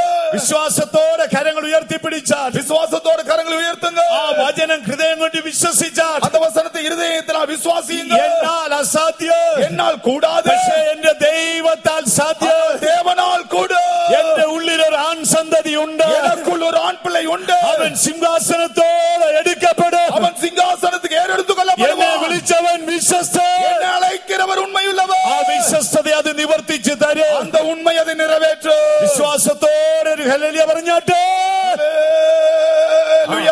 അങ്ങനെ ഒരു ആഴമായ ദർശനം നമുക്ക് വേണം. அப்படி ஒரு ஆழமான தரிசனம் வேண்டும். അബ്രഹാമിന്റെ ഒന്നാമത്തെ ദർശനം എന്താണ്? ஆபிரகாமின் முதல் தரிசனம் என்ன? വിശുദ്ധന്മാരോടുള്ള ഐക്യത. பரிசுத்தவான்களுடைய ആ ஐக்கியம். ദർശനം നമ്മൾ സൂക്ഷിച്ചോണം. அதை நாம் காத்துக்கொள்ள അവർ வேண்டும். ശിക്ഷിക്കും, ശാസിക്കും, ഷൗട്ടിയൊക്കെ ചെയ്യും. அவர் கடிந்து கொள்ளுவார்கள், சிட்சிப்பார்கள், சத்தம் போடுவார்கள். അപ്പോഴെല്ലാം നമ്മൾ കീഴടങ്ങി അനുസരിച്ച് പോകണം. அப்பொழுதெல்லாம் கீழடங்கி கீழ்ப்படிந்து செல்ல வேண்டும். അതുപോലെ നമ്മുടെ ദർശനം സൂക്ഷിച്ചോണം. അതുപോലെ നമ്മുടെ ദർശനത്തെ കാക്ക வேண்டும். ദർശനമൊന്നും മങ്ങിപ്പോകരുത്. ദർശനം മങ്ങക്കൂടാതെ. ചിലപ്പോഴൊക്കെ അതിനിടെ പിശാചു വന്ന് സംസാരിക്കും. இதற்கிடையில பிசாசு வந்து இடையிடையே பேசுவார். ഇതിനിടയിൽ സാറായിക്ക് ഒരു വെളിപ്പാടുണ്ടായി. இடையில சாராளுக்கு ஒரு வெளிப்படுத்தல் கிடைக்கும். സാറായിക്ക് ഒരു വെളിപ്പാടുണ്ടായി. சாராளுக்கு ஒரு வெளிப்படுத்தல். സാറാ പറഞ്ഞു, "എടോ മനുഷ്യ, மனுஷனே, താൻ വയസ്സനായില്ലേടോ? வயசாயி போச்சு. എടോ എനിക്കും വയസ്സായിടും. எனக்கு വയസ്സാச்சு. മക്കളൊന്നും ഉണ്ടാകത്തില്ലടോ. ഇനി ഒന്നും പിള്ള പിറക്കാതെ. താൻ ഇങ്ങനെ അനേക ജാതിയുടെ പിതാവാന്ന് പറഞ്ഞ് വെറുതെ കാലം കഴിയും. எப்ப பார்த்தாலும் அநேக ஜாதி தகப்பன் தகப்பன்னு சொல்லி நேரத்தை ஆக்குறாங்க. ഞാനൊരു കാര്യം പറയാം. நான் ஒரு யோசனை சொல்லட்டுமா? പറഞ്ഞാട്ടെ.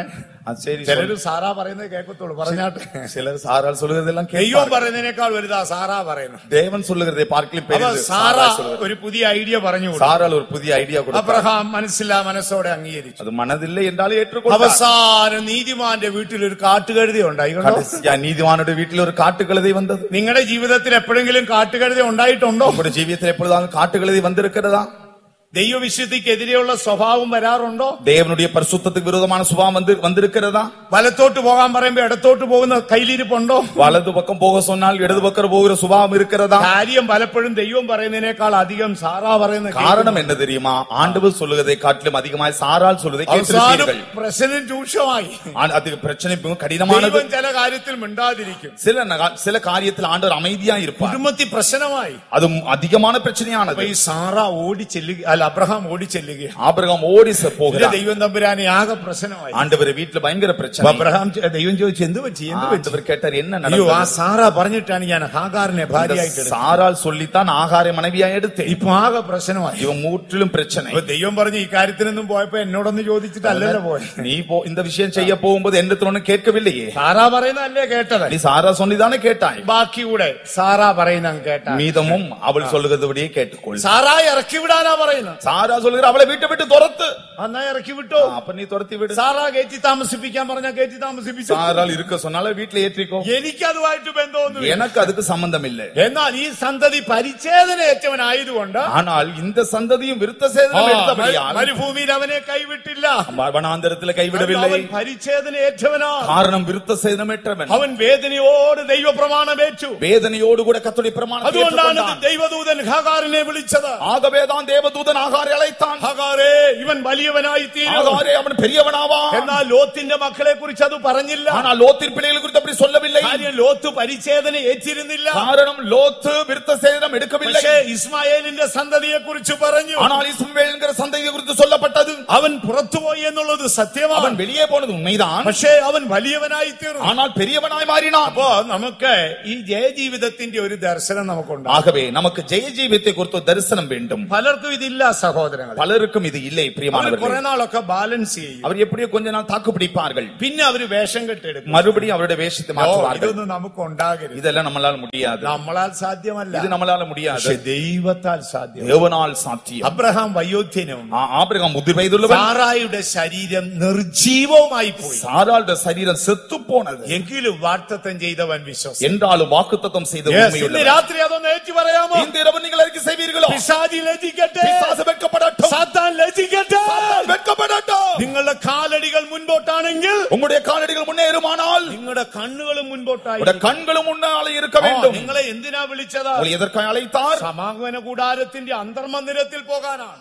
ஆசரிப்பு கூடாரத்தின் மகாபரிசுத்த ஸ்தலத்தில் செல்லும்படி. പക്ഷേ നിങ്ങളുടെ വലതുകാലു പ്രാകാരത്തിലായിരിക്കും. ஒருவேளை வலது கால் உங்கள் பிரகாரத்தில் இருக்கலாம். ഇടതുകാലു പ്രാകാരത്തിന്റെ പുറത്താണ്. இடது கால் பிரகாரத்துக்கு பின்னால் இருக்கலாம். അപ്പോ മനസ്സെവിടെയാണ്? மனதெங்கே? മനസ്സ് അന്തർമന്ദിരത്തിലാണ്. மனது மகாபரிசுத்த ஸ்தலத்தில். അപ്പൊ ചെകുത്താൻ വന്നേച്ചു പറയും, சாத்தான் வந்து சொல்லுவான், എടാ കുറെ കാലമായല്ലോടാ നീ അവിടെ എവിടെയും കൂടെ നിൽക്കുന്നത്. நீ கொஞ்ச நாளாவே இப்படிதானே நிற்கிறாய். നിന്റെ വലതുകാലു പ്രാകാരം, வலது காலை உள்ள வைத்திருக்கிறாய். നിന്റെ ഇടതുകാലു പ്രാകാരത്തിന്റെ പുറത്ത്. உன்னுடைய இடது கால பிரகாரத்துக்கு வெளியே. എടാ നിനക്ക് പ്രാകാരത്തിൽ കയറാൻ പോലുള്ള യോഗ്യത. உனக்கு பிரகாரத்திலேயே ஏற முடியவில்லை. ഇത് കഴിഞ്ഞ് നീ ഒരു വിശുദ്ധ സ്ഥലം ഉണ്ടടാ. இதுக்கப்புறம் ஒரு பரிசுத்த ஸ்தலம் എടാ അത് இருக்கிறது. കഴിഞ്ഞ ഒരു അതിവിശുദ്ധ സ്ഥലം. அதுக்கப்புறம் மகாபரிசுத்த ஸ்தலம் இருக்கிறது. നിന്റെ ആയുസ് നടക്കുമോ? உன்னோட வாழ்நாள்ல நீ നീ போவியா? എത്ര തീരുമാനിച്ചു? நீ எவ்வளவு தீர்மானம் നീ எடுத்தாய்? എത്ര പ്രതിഷ്ഠിച്ചു? எவ்வளவு பிரதிஷ்டை செய்தாய்? പ്രാകാരത്തിൽ പോലും കയറാൻ നിനക്ക് ഒക്കുന്നില്ല. உனக்கு பிரகாரத்துக்குள்ளேயே போக முடியவில்லை. നീ പിന്നെ എങ്ങനെയാടാ അന്തർമന്ദിരത്തിൽ? நீ எப்படி பின்ன மகாபரிசுத்த ஸ்தலத்தில் போவாய்? ചിലർ എന്ത് ചെയ്യുന്നറിയാമോ? சிலர் என்ன செய்வார்கள் ആ தெரியுமா? പ്രാകാരത്തിലെ കാലൂടെ ஓட்டம் தானே பிரகாரத்துக்குள்ள வெச்ச காலையும் வெளியே எடுப்பார்கள். പിന്നെ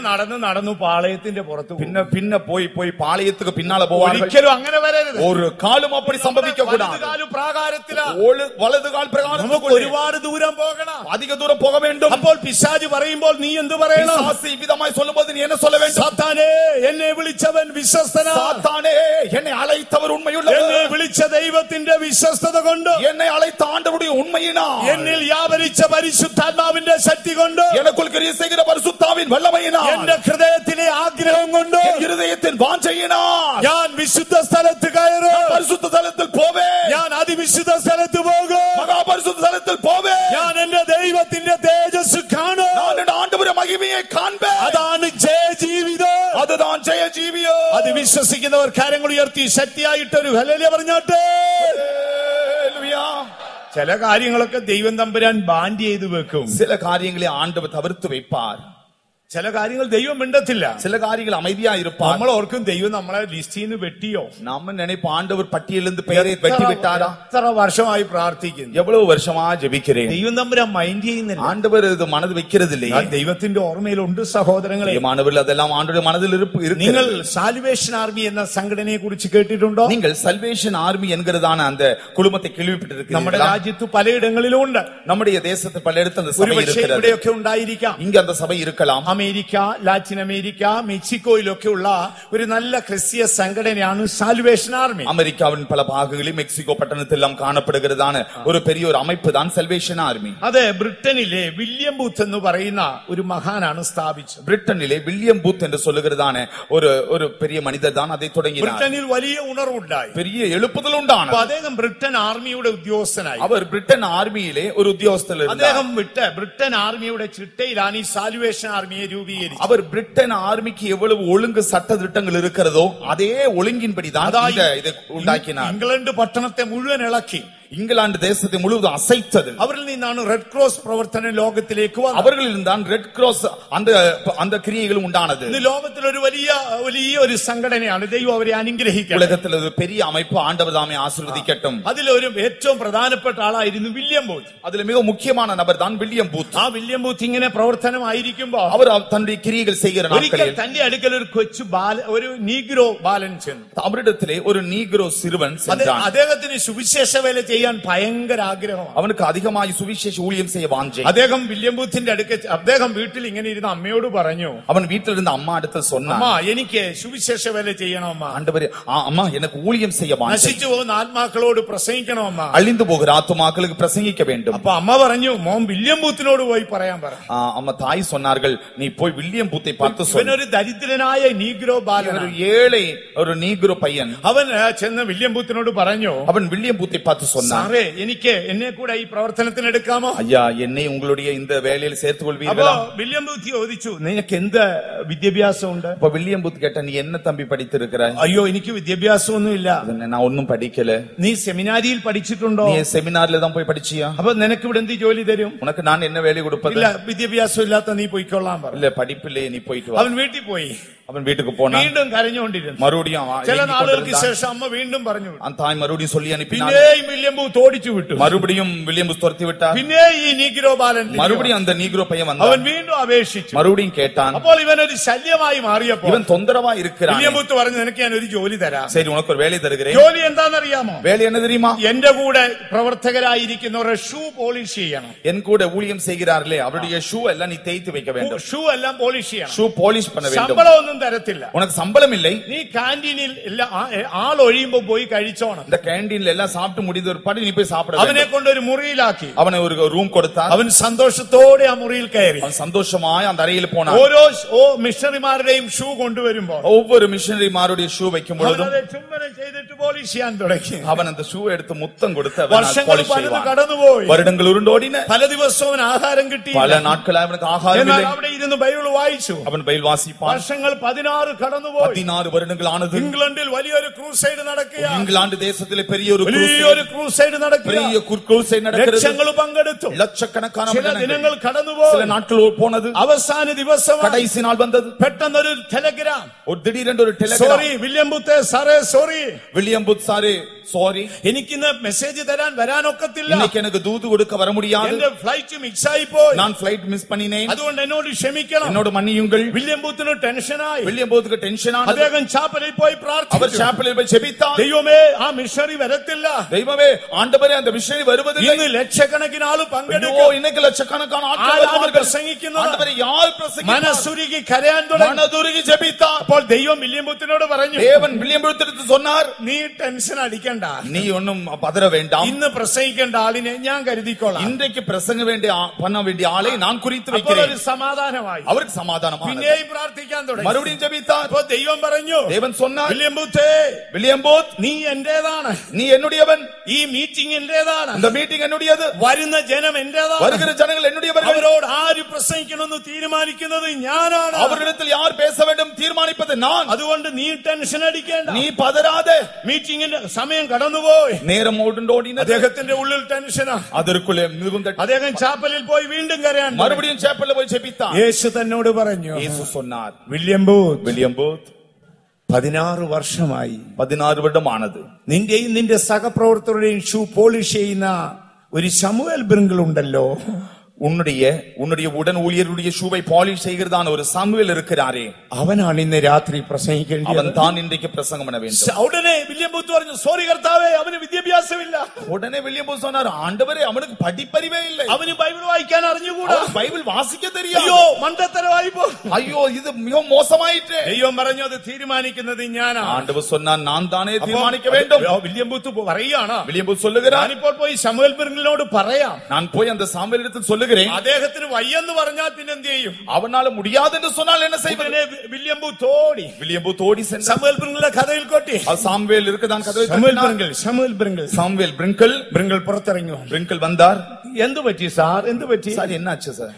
ശമൂവേൽ ബ്രിങ്കിൾ ഇന്ന് വൈകിട്ടത്തെ ഈ ക്രൂസൈഡിലെ മെസ്സേജ് തരണ്ട മിഷണറി വരത്തില്ല. இந்த மாலை நடக்கிறதான ക്രൂസൈഡിலே தூது கொடுக்க வேண்டியதான மிஷனரி வருவதில்லை. ശമൂവേൽ ബ്രിങ്കിൾ പ്രസംഗിക്കാമോ? സാമുവേൽ ബ്രിങ്കിൾ നീ പ്രസംഗം பண்ணுகிறாயா? യെസ് സാർ, ഞാൻ പ്രസംഗിക്കാം. சரி நான் பிரசங்கம் பண்ணுகிறேன். തികഞ്ഞെട്ടിപ്പോയി. அவர் அதிர்ந்து പെട്ടെന്ന് പുറത്തിറക്കി. உடனே இறங்கினார். ഉടനെ തന്റെ തലമുടിയെല്ലാം കണ്ടിക്കുവാൻ ഒരു ബാർബറെ വരുത്തി. உடனே முடி வெட்டுகிறவனை கூப்பிட்டு இவன் முடியெல்லாம் வெட்டு என்று சொன்னார். ക്ലീൻ ഷേവ് ചെയ്യിച്ചു. நன்றாய் ஷேவ் செய்தார். അപ്പോൾ തനിക്ക് പറ്റിയ പാൻസ് ഇല്ല, அவனுக்கு போடக்கூடிய சரியான பேண்ட் இல்லை. വില്യം ബൂത്തിന്റെ ഒരു പാന്റ് ഇട്ടു, അത് ലൂസായി പോവാണ്. பேண்ட் வில்லியம் பூத்தோட பேண்ட் போட்டால் அது இறங்கி போகிறது. അപ്പോൾ അത് കയറ് വെച്ചൊക്കെ കെട്ടി, கயிறு வச்சு இழுத்து கட்டினார். ഒരു കോട്ട് എടുത്തിട്ടു, ஒரு கோட் எடுத்து போட்டார். അത് മുട്ടുവരെ താണതാണ്. முட்டு வரைக்கும் தாழ்ந்து கிடக்கிறது. കോട്ടൊക്കെ മടക്കി വെച്ചു, கோட்டெல்லாம் மடக்கி வைத்து പിന്നെ വെച്ച് കുത്തി. ശമൂവേൽ ബ്രിങ്കിൾ മീറ്റിംഗ് സമയമായി, மீட்டிங் நேரமாய் விட்டது. അദ്ദേഹം ഒരു ബൈബിളുമായി പിടിച്ചു വരികയാണ്. அவர் ஒரு வேதாகமத்தை பிடித்து வருகிறார். ഉടനെ വില്യം ബൂത്ത് സ്റ്റേജിൽ വന്നിട്ട് പറഞ്ഞു, வில்லியம் பூத் ஸ்டேஜ் வந்து சொன்னார், നിങ്ങളോട് സന്ദേശം അറിയിക്കേണ്ട ആൾ വന്നിട്ടുണ്ട്, உங்களுக்கு தேவதூது கொடுக்க வேண்டியவர் வந்திருக்கிறார். അദ്ദേഹം നിങ്ങളോട് പ്രസംഗിക്കും, ഞാൻ അതിനായി ക്ഷണിക്കുന്നു. நான் அவர் வேதவசனத்தை சொல்லும்படி நான் இப்பொழுது அவரை அழைக்கிறேன். അതിനുശേഷം വില്യം ബൂത്ത് ഏറ്റവും പുറകിൽ പോയി. அதுக்கு ஒருபாடு வில்லியம் பூத் மிக கடைசி ബൈബിളുമായി വന്നു. அவர் ബൈബിളോട് വந்தார். ഇദ്ദേഹത്തിന് പ്രസംഗിക്കാൻ ഒന്നേ അറിയത്തുള്ളൂ, പ്രസംഗിക്ക കൊണ്ട് മാത്രം தெரியும். ശക്തനാക്കുന്നവൻ മുഖാന്തരം ഞാൻ സകലത്തിലും ശക്തൻ. എന്നെ ബലപ്പെടുത്തുகிற ക്രിസ്തുവിനാலே எல்லாவற்றையும் செய்ய எனக்கு பலனுண்டு. സകലത്തിലും ശക്തൻ. எல்லாவற்றையும் செய்ய எனக்கு பலனுண்டு. ആ ശബ്ദം മുഴങ്ങി കേട്ടുകൊണ്ടേയിരുന്നു. அந்த சத்தம் முழங்கி கொண்டிருந்தது. വില്യം ബൂത്ത് തലപൊക്കി നോക്കി. വില്യം ബൂത്ത് തല ഉയർത്തി பார்த்தார். ഗ്രൗണ്ടിൽ ആരെയും കാണുന്നില്ല. ഗ്രൗണ്ടിൽ ഒരുവരും ഇല്ല. സ്റ്റേജ് എല്ലാം ഒഴിഞ്ഞു, കസാരകളെല്ലാം ഒഴിഞ്ഞു കിടക്കും. അങ്ക ചെയറിൽ ഒരുവരും ഇല്ല. വില്യം ബൂത്ത് ചാടി എഴുന്നേറ്റു. വില്യം ബൂത്ത് കുതിച്ചെഴുந்தார். എഴുന്നേറ്റപ്പോൾ എല്ലാവരും കമന്ന് കിടന്ന് കരയുകയാണ്. பார்த்த பொழுது எல்லாரும் முகம் குப்புற விழுந்து அழுகிறார்கள். ഉള്ളം വിറച്ചുപോയി. അവരുടെ ഉള്ളം നടുങ്ങിനത്. താൻ സ്റ്റേജിലേക്ക് ഓടി. അവൻ സ്റ്റേജിൽ ഓടിനാൻ. ഈ ശമൂവേൽ ബ്രിങ്കിളിന്റെ കാലിൽ കെട്ടിപ്പിടിച്ചു. സാമുവേൽ ബ്രിങ്കിളെ കട്ടി അണയിത്താൻ. സോറി ബ്രിങ്കിൾ, സോറി, എന്നെ മன்னித்துകൊள் ബ്രിങ്കിൾ. അങ്ങ് ആരാണെന്ന് ഞാൻ അറിഞ്ഞില്ല. നീ ആരെന്ന് എനിക്ക് തെரியவில்லை. എനിക്ക് സെമിനാരിൽ പഠിത്തമുണ്ട്. എനിക്ക് ഞാൻ സെമിനാർ പഠിച്ചിരിക്കുന്നു. എനിക്ക് പ്രസംഗിച്ച് പരിചയമുണ്ട്. എനിക്ക് പ്രസംഗം പണി പഴക്കമുണ്ട്. പക്ഷേ നിനക്ക് എന്നേക്കാൾ വലിയൊരു ക്വാളിറ്റി ഉണ്ട്. ஆனால் உனக்கு என்னை பார்க்கல பெரிய ஒரு தகுதி ഉണ്ട്. കഴിഞ്ഞ 16 വർഷം, இந்த 16 வருடம் നീ എന്റെയും എന്റെ സഹപ്രവർത്തകരെയും ഷൂ പോളിഷ് ചെയ്യുമ്പോൾ, என்னுடைய உடன் ஊழியருடைய ஷூவை பாலிஷ் செய்யும் பொழுது ഒരിക്കൽ പോലും നിന്റെ മനസ്സ് മടുത്തു പോയില്ലല്ലോ. ஒரு நாள் கூட உன் மனது சோர்ந்து போகவில்லையே. വില്യം ബൂത്തിന് ശേഷം ആ സംഘടനയുടെ ലീഡർ ശമൂവേൽ ബ്രിങ്കിൾ ആയിരുന്നു. அதுக்கு பிற்பாடு இந்த குழுமத்தினுடைய தலைவர் அந்த சாமுவேல் பிரிங்கிள் പ്രിയ ஆயிருந்தார். ദൈവ പൈതലേ, அருமையான தேவனுடைய பிள்ளையே, നിന്റെ മനസ്സ് മടുത്തു പോകരുത്. உன்னுடைய மனது சோர்வடைய வேண்டாம். ഒരുപക്ഷെ എല്ലാവരും നിന്നെ മറന്നുപോയേക്കാം. ஒருவேளை எல்லாரும் உன்னை மறந்து போயிருக்கலாம். നിന്റെ അപ്പച്ചനും അമ്മയും നിന്നെ മറന്നേക്കാം. உன்னுடைய தகப்பனும் தாயும் மறந்திருக்கலாம். നിന്റെ സഹപ്രവർത്തകർ നിന്നെ മറന്നേക്കാം. உடன் ஊழியர்கள் உன்னை மறந்திருக்கலாம். പ്രതീക്ഷകൾ നിനക്ക് അറ്റുപോയേക്കാം. எதிர்பார்ப்புகள் ஓய்ந்து போயிருக்கலாம். എന്നാൽ നീ സേവിക്കുന്ന യേശുവിന്റെ ഓർമ്മയിൽ നീ ഉണ്ട്.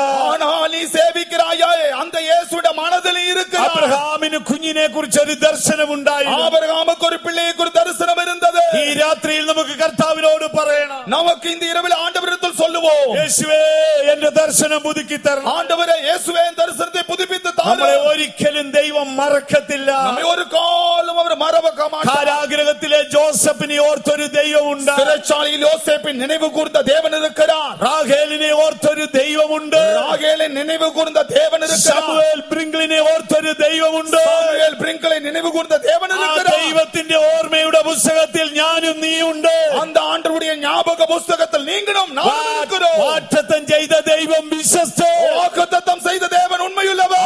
1000 വർഷം കഴിഞ്ഞാലും അത് നിവർത്തിച്ചു തരും. 1000 வருடங்கள் ஆனாலும் அதை நிறைவேற்றி தருவார். അത് വിശ്വസിക്കുന്നവർ കരങ്ങൾ ഉയർത്തിപ്പിടിച്ചാൽ அதை വിശ്വാസികളുടെ കരങ്ങൾ ഉയർത്തുക. 16 വർഷം ശമൂവേൽ ബ്രിങ്ക്ലിനെ മറ്റുള്ളവർ മറന്നപ്പോൾ 16 வருடங்களாய் சாமுவேல் பிரிங்கலை மற்றவர்கள் மறந்த பொழுது അവൻ അനേകരുടെ ഷൂ പോളിഷ് ചെയ്തപ്പോൾ அநேகருடைய ஷூவை பாலிஷ் செய்த എല്ലാ കണ്ണിനും അവൻ നിന്ദിതനായപ്പോൾ எல்லாராலும் நிந்திக்கப்பட்ட போது അവനെ ഓർത്തൊരു ദൈവമുണ്ടെങ്കിൽ அவனை நினைவு கூர்ந்த ஒரு தேவன் இருந்திருப்பார். എന്നെ ഓർക്കുന്ന ഒരു ദൈവമുണ്ട്. என்னை நினைவு கூறுகிற ஒரு தேவன் உண்டு. എന്നെ ഉയർത്തുന്ന ദൈവമുണ്ട്. என்னை உயர்த்துகிற தேவன் இருக்கிறார். എന്നെ കാരാഗൃഹത്തിൽ നിന്ന് പുറത്തു കൊണ്ടുവരുന്ന ഒരു ദൈവമുണ്ട്. என்னை சிறைச்சாலையில் இருந்து வெளியே கொண்டு வருகிற தேவன் എന്നെ இருக்கிறார். മാനിക്കുന്ന ഒരു ദൈവമുണ്ട്. என்னை கனப்படுத்துகிற ஒரு தேவன் இருக்கிறார். എനിക്കൊരു ജയജീവിതം തരുന്ന ദൈവമുണ്ട്. எனக்கு ஒரு ஜெய ஜீவன் தருகிற தேவன் இருக்கிறார். കരങ്ങൾ ഉയർത്തി ശക്തിയായിട്ടൊരു ഹല്ലേലൂയ പറഞ്ഞാട്ടെ. എപ്പോഴും ആ ദർശനം സൂക്ഷിച്ചോളൂ. எப்பொழுதும் அந்த தரிசனத்தை காக்க வேண்டும். ഓ 1 day 2 day പ്രോഗ്രാം ഒന്നും അല്ല. ஒரு நாள் 2 நாள் நிகழ்ச்சி அல்ல. വിളിച്ച ദൈവം വിശ്വസ്തനല്ലേ? அழைத்த தேவன் உண்மையுள்ளவர். അദ്ദേഹത്തിന്റെ ഓർമ്മയിൽ ഉണ്ട് ഇതൊക്കെ. இதெல்லாம் ஆண்டவருடைய நினைவில் இருக்கிறது. ഷാർപ്പ് ടൈമിൽ അതൊക്കെ ചെയ്തോളൂ. சரியான நேரத்தில் நிறைவேற்றுவார். അബ്രഹാമിന്റെ മൂന്നാമത്തെ ദർശനം, ஆபிரகாம் கண்ட மூன்றாவது தரிசனம், അബ്രഹാമിന്റെ ജീവിതത്തിലെ മൂന്നാമത്തെ ദർശനം, ஆபிரகாமுடைய வாழ்க்கையில மூன்றாவது தரிசனம், അത് മോറിയായുടെ ദർശനമാണ്. அது மோரியா பர்வதத்தை குறித்து. മോറിയ മലയെ കുറിച്ചൊരു ദർശനം ഉണ്ടായി. மோரியா பர்வதத்தை ஒரு தரிசனம். അബ്രഹാമിനെ ഒരു ദിവസം ദൈവം വിളിച്ചു. ஆபிரகாமை ஒரு நாள் ஆண்டவர் அழைத்தார். അബ്രഹാം എന്ന് വിളിച്ചു. ஆபிரகாம் അബ്രഹാമിനോട് പറയാണ്, ஆபிரகாமிடத்தில் சொல்லுகிறார், നിന്റെ ഏകജാതനായ പുത്രൻ ഇസഹാക്കുണ്ടല്ലോ, உன்னுடைய ஏக சுதனா இருக்கிறதான ஈசாக்கு இருக்கிறானே, നീ സ്നേഹിക്കുന്ന നിന്റെ പ്രിയമകൻ ഇസഹാക്കുണ്ടല്ലോ, நீ நேசிக்கிற நேசகுமாரனாய ஈசாக்கு இருக்கிறானே, നീ അവനെ കൊണ്ടുപോയി മോറിയ മലയിൽ യാഗം நீ കഴി. அவனை கொண்டு போய் மோரியா பர்வதத்திலே பலி செலுத்து. എന്തൊരു പരീക്ഷയാണ് இது என்ன ஒரு சோதனை. നിങ്ങളൊന്ന് ആലോചിച്ച്. நீங்கள் சிந்தித்து பாருங்கள். വേറെ എന്ത് കാര്യം ചോദിച്ചാലും കൊടുക്കും, வேற என்ன கேட்டாலும் கொடுக்கலாம், എന്ത് ചോദിച്ചാലും കൊടുക്കും. என்ன கேட்டாலும் கொடுக்கலாம். 100ാമത്തെ വയസ്സ് ജനിച്ച കുഞ്ഞ് 100 വയസ്സിல பிறந்த பிள்ளை മുലകുടി മാറി இப்பொழுதுதான் தாய்ப்பால் അവനെ மறந்திருக்கிறான். അടുത്ത ജനറേഷന്റെ തലവനാക്കി നിയമിച്ച ശേഷം அடுத்த சந்ததிக்கு அவனை தலைவனாய் மாற்றின பின்பு അവനെ കൊണ്ട് യാഗം കഴിക്കാൻ அவனை போய் பலி செலுத்த ദൈവം சொன்னார். പറഞ്ഞതാണോ? இது ஆண்டவர் சொன்னதுதான். ദൈവം ഇങ്ങനെ പറയുമോ? ஆண்டவர் சொல்லுவாரா? ഇതെല്ലാം മനസ്സിനെ അലട്ടും. இதெல்லாம் மனதிலே அலட்டி கொண்டிருக்கிறது. ഏബ്രഹാമിന് മോറിയായുടെ ദർശനമുണ്ട്. ஆனால் ஆபிரகாமுக்கு மோரியா பர்வதத்தை குறித்த ஒரு தரிசனம். എബ്രഹാം രാവിലെ എഴുന്നേറ്റു. ஆபிரகாம் விடிய காலத்தில் எழும்பினான். ഐസക്കിനെ വിളിച്ചു. ஈசாக்கு அழைத்தான். ഐസക് ஈசாக்கு പോയി അമ്മയെ കണ്ടിട്ട് വന്നാട്ട്. போய் தாய் அம்மாவை பார்த்துட்டு வா. ഓടിച്ച നമ്മെ കണ്ടു. போய் அம்மாவை பார்த்தா, അമ്മ ഞാനും അപ്പായും കൂടെ ഒരു യാഗത്തിന് പോവുകയാണ്. அம்மா நானும் அப்பாவும் ஒரு பலி செலுத்த போகிறோம். അപ്പാ പറഞ്ഞു 3 ദിവസത്തിനപ്പുറം പോണോന്ന്. 3 நாட்கள் பிரயாணம் உண்டு என்று அப்பா சொன்னார். അമ്മ കെട്ടിപ്പിടിച്ച് ചുംബിച്ചു. அம்மா கட்டிப்பிடித்து முத்தம் கொடுத்தா, എത്രയും വേഗം കുഞ്ഞു മടങ്ങി വരണം. சீக்கிரம் வந்து விடு. അപ്പായുടെ കൂടെ പോവുകയാണ്. தகப்பனாரோட போகிறான். അപ്പൊ വിറകൊക്കെ ചുമന്നുകൊണ്ട് ആള് പുറകെ വരികയാണ്. விறகு சுமந்து கொண்டு பின்னே வருகிறான். പക്ഷേ ദൈവം മോറിയായുടെ ദർശനം പുതുക്കിക്കൊണ്ടേയിരുന്നു. ஆபிரகாமுக்கு மோரியாவின் தரிசனத்தை புதுப்பித்து கொடுத்து கொண்டிருந்தான். ഉടനെ അബ്രഹാം ദാസന്മാരെ അവിടെ നിർത്തി. உடனே ஊழியர்களை அந்த இடத்தில் நிறுத்தினான். ഇപ്പൊ അപ്പനും മോനുമേ ഉള്ളൂ. அந்த இப்பொழுது தகப்பனும் மகன் மாத்திரம். ഇവര് തമ്മിലാണ് സംഭാഷണം നടത്തുന്നത്. இவர்கள் 2 பேர் தான் பேசிக்கொண்டு போகிறார்கள். ഇതുവരെ അബ്രഹാമും ഇസഹാക്കും എല്ലാ നാട്ടുകാരോട് വർത്താനം പറയുകയായിരുന്നു. ഇപ്പോൾ இதுவரைக்கும் ஆபிரகாம் ஈசாக்கும் அந்த தேசத்துள்ளவரோடு பேசிக் கொண்டிருந்தார்கள். ദാസന്മാരോട് സംസാരിക്കുക. வேலைக்காரரிடத்தில் பேசினார்கள். ഇപ്പൊ അപ്പനും മോനും കൂടാണ്. இப்ப தகப்பனும் மகன் അപ്പൻ மாத்திரம். വയസ്സനാ ഇങ്ങനെ നടക്കുക. தகப்பனுக்கு வயசானது குனிந்து குனிந்து நடக்கிறார். ഒരു കയ്യില് ഇങ്ങനെ പന്തമുണ്ട്. ஒரு கையில தீப்பந்தம் உண்டு. അരയിൽ ഒരു കത്തി കെട്ടിയിട്ടുണ്ട്. அறையில ஒரு கத்தி உண்டு. ഒരു വടിയും കുത്തിപ്പിടിച്ച് ഇങ്ങനെ മല കയറുക. ஒரு தடியை பிடித்துக் கொண்டு மலையேறுகிறார். ഈ കൊച്ചു ചെറുക്കൻ വിറകും ചുമന്നുകൊണ്ട് പുറകെ പോവുക. இந்த சிறுவனாய் இருந்ததான் இவன். ഇവര് തമ്മിലുള്ള സംഭാഷണം കേട്ടിട്ടുണ്ട്. இவர்கள் இருவருடைய பேச்சு கேட்டிருக்கிறீர்களா? മോറിയായുടെ ദർശനം ഉണ്ടായാലേ നിങ്ങൾ അപ്പനും മോനും തമ്മിൽ സംസാരിക്കത്തുള്ളൂ. மோரியாவின் தரிசனம் இருந்தால் மாத்திரம்தான் தகப்பனும் மகனும் பேசுவீர்கள். ഇല്ലേ നിങ്ങളുടെ പരാതി ആവലാതി എല്ലാ നാട്ടുകാരോട് പോയി പറയും. இல்லாவிட்டால் உங்களுடைய எல்லா குற்றச்சாட்டுகளும் உங்களுடைய சங்கடங்களை எல்லாம் தேசத்துள்ளவிடத்தில் ആ சொல்லுவீர்கள். ദാസനോടും ഈ ദാസിയോടും ഒക്കെ പറയും. அந்த വേലക്കാരനിടത്തിൽ இந்த வேலைக்காரனிடத்தில் അബ്രഹാം ഇങ്ങനെ പോവുക. കുനി പോവുക. ஆபிரகாம் குனிந்து குனிந்து போகிறான். കുത്തിപ്പിടിച്ച ഓരോ കല്ലിൽ ബാലൻസ് ചെയ്ത് കയറി പോവുക. தடியை பிடித்துக் கொண்டு காலை அங்கங்க ஒரு பாறை மேல் வைத்து போகிறான். മോൻ ഇങ്ങനെ തലയിൽ വിറകും വെച്ചിരിക്കുക. மகன் தலையிலே விறகை சுமக்கிறான். ഇടയ്ക്കിടയ്ക്ക് അവൻ വിളിക്കും, അപ്പാ இடையில கூப்பிடுவான், அப்பா என்ன வேணும்? என்ன தம்பி? அப்ப கத்தி உண்டப்பா. அப்பா கத்தி இருக்கிறது. விறகுண்டப்பா. விறகு இருக்கிறது. തീ ഉണ്ടപ്പാ. அப்பா நம் நெருப்பு இருக்கிறது. യാഗമൃഗം എവിടെയാ പച്ചാ? பலி செலுத்துகிறதான் രംഗം ഒന്ന് ഓർത്തേ. நீங்கள் அந்த சூழ்நிலையை கவனித்து பாருங்கள். அபிரகாம் கருதிக்கொள்ளும். ஆபிரகாம் மிக கௌரவத்தோடு சொல்வான், ஆண்டவர் பார்த்துக் கொள்வார். മനസ്സാടി ഒലയല്ലേ, மனசு உள்ளே கலங்கும். കനാന്റെ മോറിയായുടെ ദർശനം ഉണ്ടാകണം. மோரியாவின் தரிசனம் உண்டாக வேண்டும். അപ്പോഴാണ് നിങ്ങൾ അപ്പനും മോനും തമ്മിലുള്ള ബന്ധത്തിൽ വരുന്നത്. அப்பொழுதுதான் தகப்பன் மகன் உறவில் வருவீர்கள். ഇപ്പൊ ഇസഹാക്കിനും ആരോടും ഒന്നും ചോദിക്കാനില്ല. இப்போ ஈசாக்கு வேற ஆரிடத்தில் கேட்க ஒன்றுமில்லை. ഇതുവരെ ചേട്ടന്മാരോ കൂടെയുള്ള ദാസന്മാരോട് ചോദിച്ചു. இதுவரைக்கும் வேலைக்காரத்தில் பேசினான். അവറാച്ച ആടെന്തി, അവറാച്ച அவரச்சா ஆடு எங்க இருக்கிறது? കറിയാച്ച ആടെന്തി, അവറാച്ച கரியாச்சா நம்முடைய ஆடு எங்கே? അല്ലേ അയ്യ ആട് എവിടെ? അയ്യ ஐயா ஆடு எங்க இருக்கிறது? അല്ലേ അമ്മ ആട് എവിടെ? അമ്മ ஆமா ஆடு எங்கம்மா இருக்கிறது? അങ്ങനെ ചോദിച്ചുകൊണ്ടിരുന്നതാണ്. அப்படி கேட்டுக்கொண்டிருந்தான். ഇപ്പം ചോദിക്കാൻ ആരേ ഉള്ളൂ? இப்ப கேட்க ஒரே ஒருவர் தான், ഒരപ്പൻ മാത്രം, ஒரு தகப்பன் மாத்திரம். നമ്മൾ നമ്മുടെ അപ്പനുമായി ഇങ്ങനെ ഒരു ബന്ധം വേണം. நமக்கும் நம்முடைய தகப்பனிடத்தில் இப்படி ஒரு ஐக்கியம் வேண்டும். എല്ലാം ആരോടാ പോയി ചോദിക്കേണ്ടത്? யாரிடத்தில் போய் கேட்க வேண்டும்? നമ്മുടെ അപ്പനോട് പോയി ചോദിക്കണം. நம்முடைய தகப்பனிடத்தில். അപ്പാ കത്തിയുണ്ട്, தகப்பனே கத்தி இருக்கிறது. അപ്പാ വിറകുണ്ട്, தகப்பனே விறகுண்டு. ആടെന്തിയേ? ஆடெங்கே?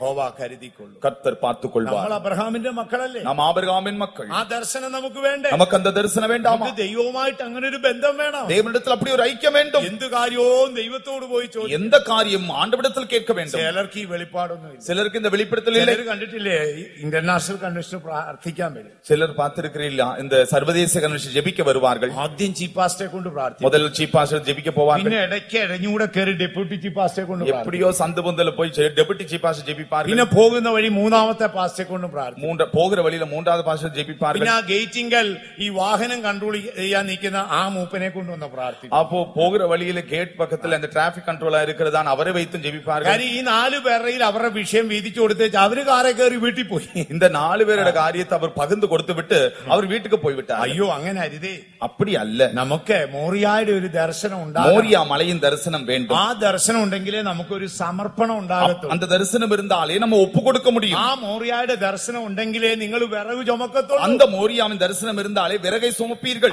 ആ ദർശനം ഉണ്ടെങ്കിലേ നിങ്ങൾ കൈകാലുകൾ ദൈവ ഇഷ്ടത്തിന് ഏൽപ്പിച്ചു കൊടുക്കത്തുള്ളൂ. அந்த தரிசனம் இருந்தால் மாத்திரம் தான் தேவ சித்தத்துக்காக கையும் காலும் கட்டும்படி ஒப்பு கொடுப்பீர்கள். അബ്രഹാമിന്റെ ദർശനം ഇസഹാക്കിനുമുണ്ട്. அபிரகாமுடைய தரிசனம் ஈசாக்குக்கு இருந்தது. അവര് രണ്ടുപേരും മോറിയ മലയിലേക്ക് പോയി. அவர்கள் இருவரும் அந்த மோரியா மலைக்கு சென்றார்கள். അവിടെ ചെന്ന് മോനാ വിറവ് പെറുക്കി കൊടുക്കുന്നേ. மகன் தான் விறகை எடுத்து கொடுக்கிறான். നിങ്ങളൊന്ന് ആലോചിച്ച് നോക്കി. நீங்கள் அதை சிந்தித்து பாருங்கள். ഭയങ്കര തിടുക്കത്തിലാ യാഗപീഠം ഉണ്ടാക്കാൻ.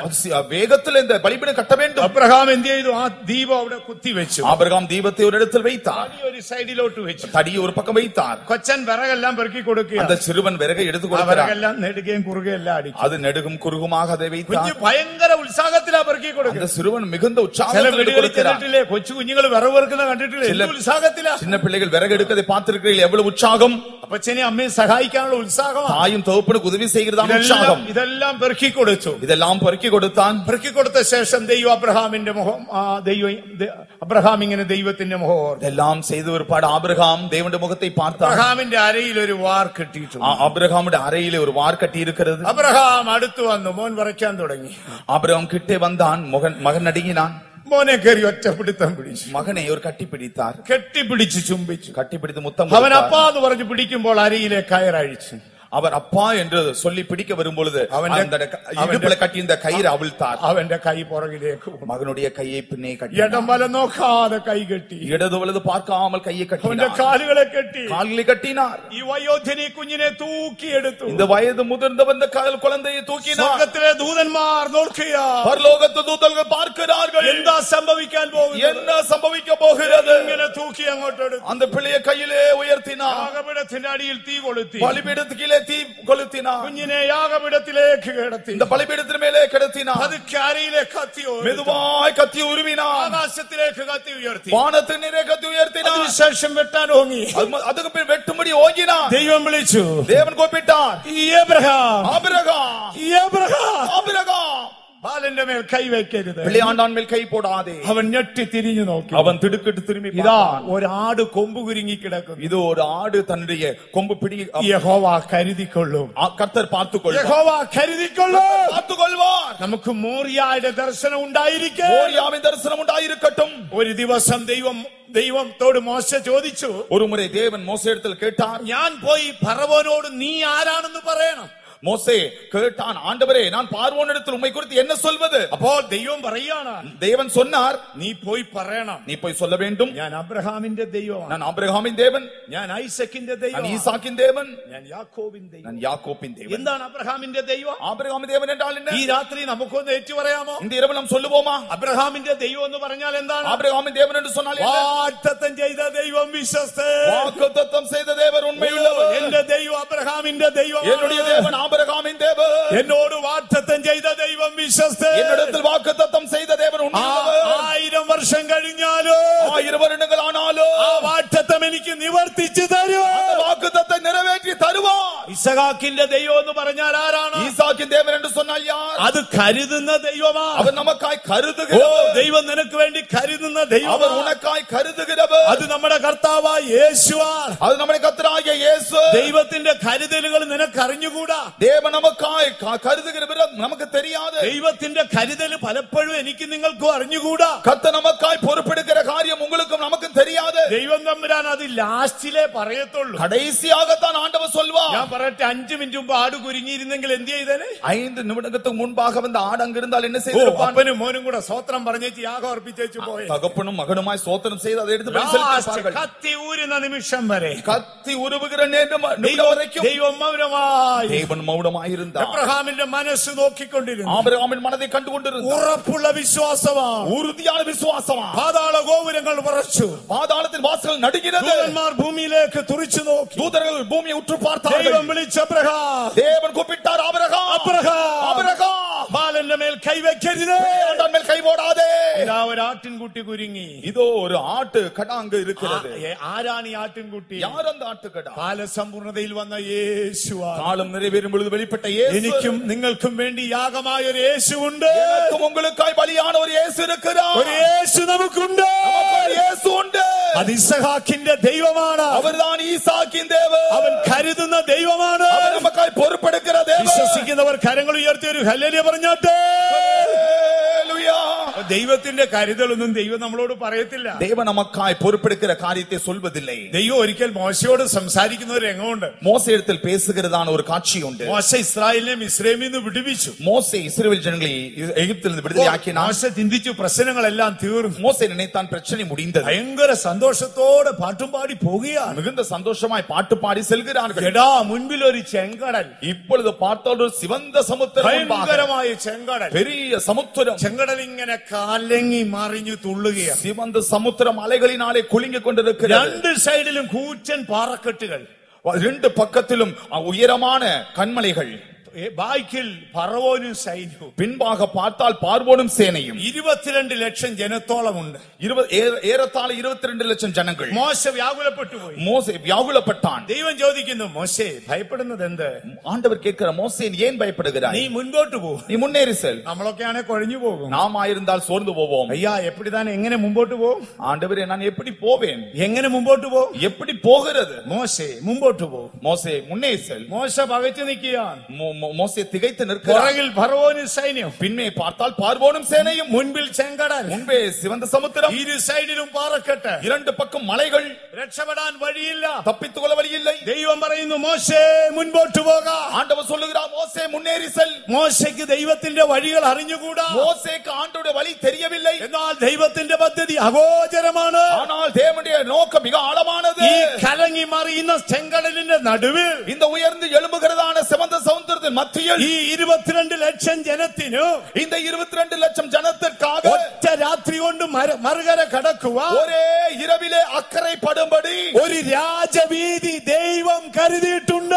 ராஜ பாதையை தேவன் ஆயத்தம் பண்ணியிருந்தார். ഈ സമുദ്രത്തിന്റെ നടുവിൽ, இந்த சமுத்திரத்தின் நடுவிலே വീണ്ടെടുക്കപ്പെട്ട ദൈവ ജനമേ, மீட்கப்பட்டதான தேவனுடைய ஜனமே, വലിയൊരു രാജവീതിയുണ്ട്. பெரிய ஒரு ராஜ பாதை உண்டு. ദൈവത്തിന്റെ കരുതലുകൾ അഗോചരമാണ്. தேவனுடைய கருதல் மிகவும் ஆழமானவைகள். മോശ ഞെട്ടിപ്പോയി. மோசே திகைத்து போனான். കാറ്റ് സമുദ്രത്തിലേക്ക് അടിച്ചു. காற்று சமுத்திரத்தில் வீசினது. സമുദ്രം രണ്ടായി പിരിഞ്ഞു. சமுத்திரம் இரண்டாய் பிளந்தது. ജനമെല്ലാം മറുകരയിലേക്ക് പോയി. ஜனங்கள் எல்லாம் மறுகரையேறினார்கள். നമ്മുടെ ദൈവം കരുതുന്ന ദൈവം. நம்முடைய ஆண்டவர் நமக்காய் கருதுகிறவர். മൂന്നാമത്തേതാരാണ്? மூன்றாவது അത് യാക്കോബിന്റെ ദൈവമാണ്. யாக்கோப்பின் தேவன். അത് നമ്മെ രൂപാന്തരപ്പെടുത്തുന്ന ദൈവം. அது நம்மை மறுரூபப்படுத்துகிற അത് தேவன். പരിശുദ്ധാത്മാവിനെ കാണിക്കുക. அது பரிசுத்தாவியை காட்டுகிறது. യാക്കോബിന്റെ ദൈവം എന്നത് പരിശുദ്ധാത്മാവിനെ കാണിക്കുക. யாக்கோப்பின் தேவன் பரிசுத்தாவியை காட்டுகிறது. ദൈവത്തിന് മഹത്വം தேவனுக்கு மகிமை ഉണ്ടാകട്ടെ. உண்டாகட்டும். നമുക്ക് സ്വർഗീയ ദർശനം ഉണ്ടാകട്ടെ. நமக்கு பரம தரிசனம் உண்டாகட்டும். അബ്രഹാമിന്റെ നാലാമത്തെ ദർശനം എന്താണ്? ஆபிரகாமின் நான்காவது தரிசனம் என்ன? അത് ദൈവം ശില്പിയായും നിർമ്മിച്ച നഗരത്തെ കുറിച്ചുള്ള ദർശനം. தேவன் தாமே கட்டி உண்டாக்குகிறதான நகரத்தை குறித்த தரிசனம். അബ്രഹാം ബഹുസമ്പന്നനാണ്. ஆபிரகாம் சீமானாயிருந்தான். പക്ഷേ അവൻ കൂടാരത്തിലാണ് പാർത്തത്. ஆனால் அவன் வாசம் செய்ததோ கூடாரத்தில். അവന്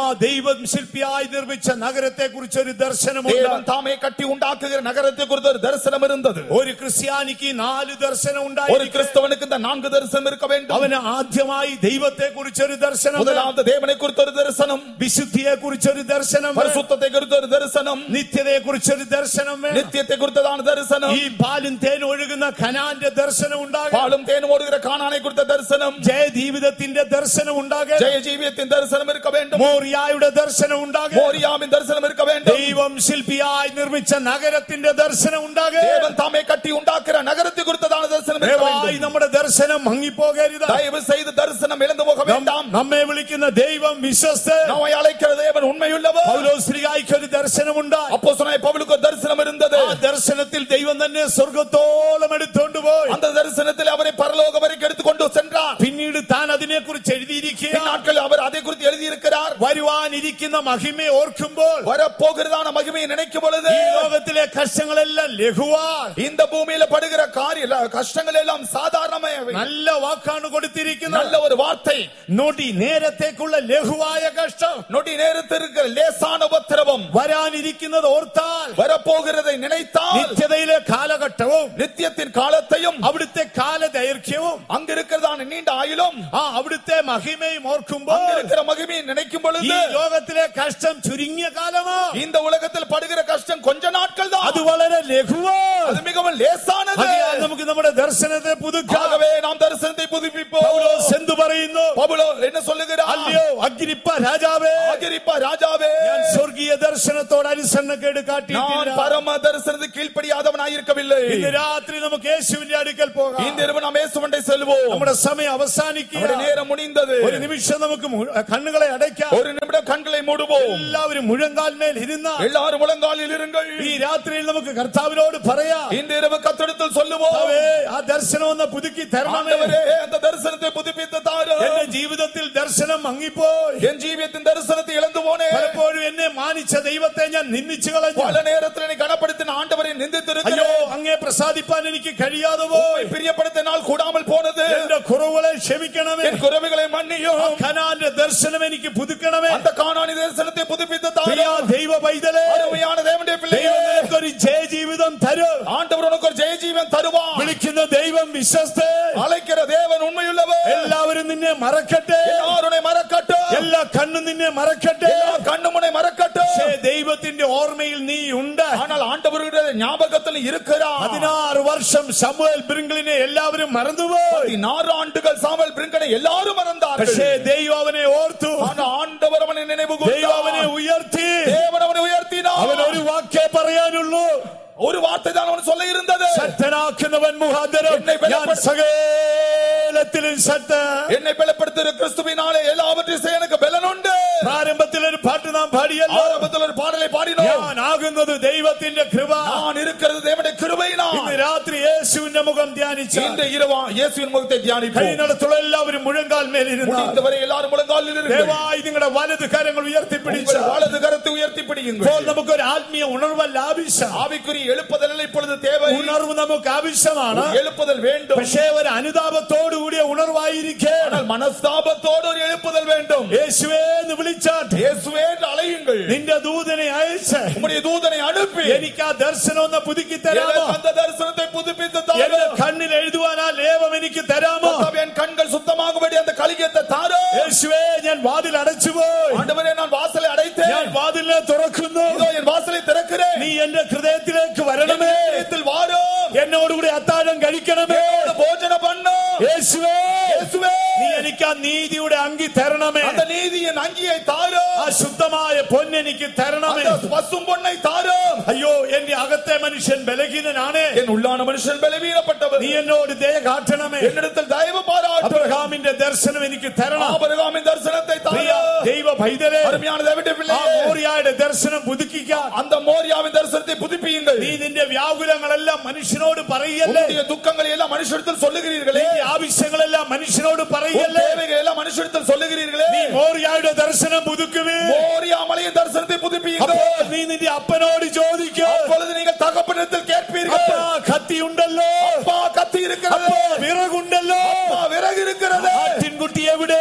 ஆட்டுக்குட்டி எங்கே? അപ്പൻ നിന്നോട് എന്തു പറയും? தகப்பன் உங்களுக்கு என்ன മകനെ சொல்லுவார்? ഞാൻ നിനക്കായി കരുതിക്കൊള്ളാം. மகனே நான் அதை பொறுப்பெடுத்துக் கொள்ளுகிறேன். മകളെ ഞാൻ നിനക്കായി மகனே കരുതിക്കൊള്ളാം. நான் அதை பொறுப்பெடுத்துக் கொள்ளுகிறேன். വിളിക്കുന്ന ദൈവം വിശ്വസ്തൻ. அழைக்கிறவர் உண்மையுள்ளவர். നിത്യതയുടെ ദർശനം പുതുക്കുവേ. நித்தியத்தின் தரிசனம் புதுப்பியுங்கள். ആത്മാവ് നമ്മുടെ മധ്യേ ശക്തിയായി ആവരിക്കുന്നു. ஆவியானவருடைய மத்தியில் வல்லமையாய் கிரியை செய்கிறார். എത്ര പേർ ആഗ്രഹിക്കുന്നു? எத்தனை பேர் விரும்புகிறீர்கள்? യേശുവേ ആ ദർശനം എനിക്കൊന്ന് പുതുക്കി തരണം. இயேசுவே அந்த தரிசனத்தை புதுப்பித்து தாரும். യേശുവേ ആ ദർശനം എനിക്ക് പുതുക്കി തരണം. இயேசுவே அந்த தரிசனத்தை புதுப்பித்து தாரும். പരമാർത്ഥതയോടെ കരങ്ങൾ ഉയർത്തി ഏറ്റുപറയുന്നു. உத்தம இருதயத்தோடு கரத்தை உயர்த்தி சொல்லுங்க.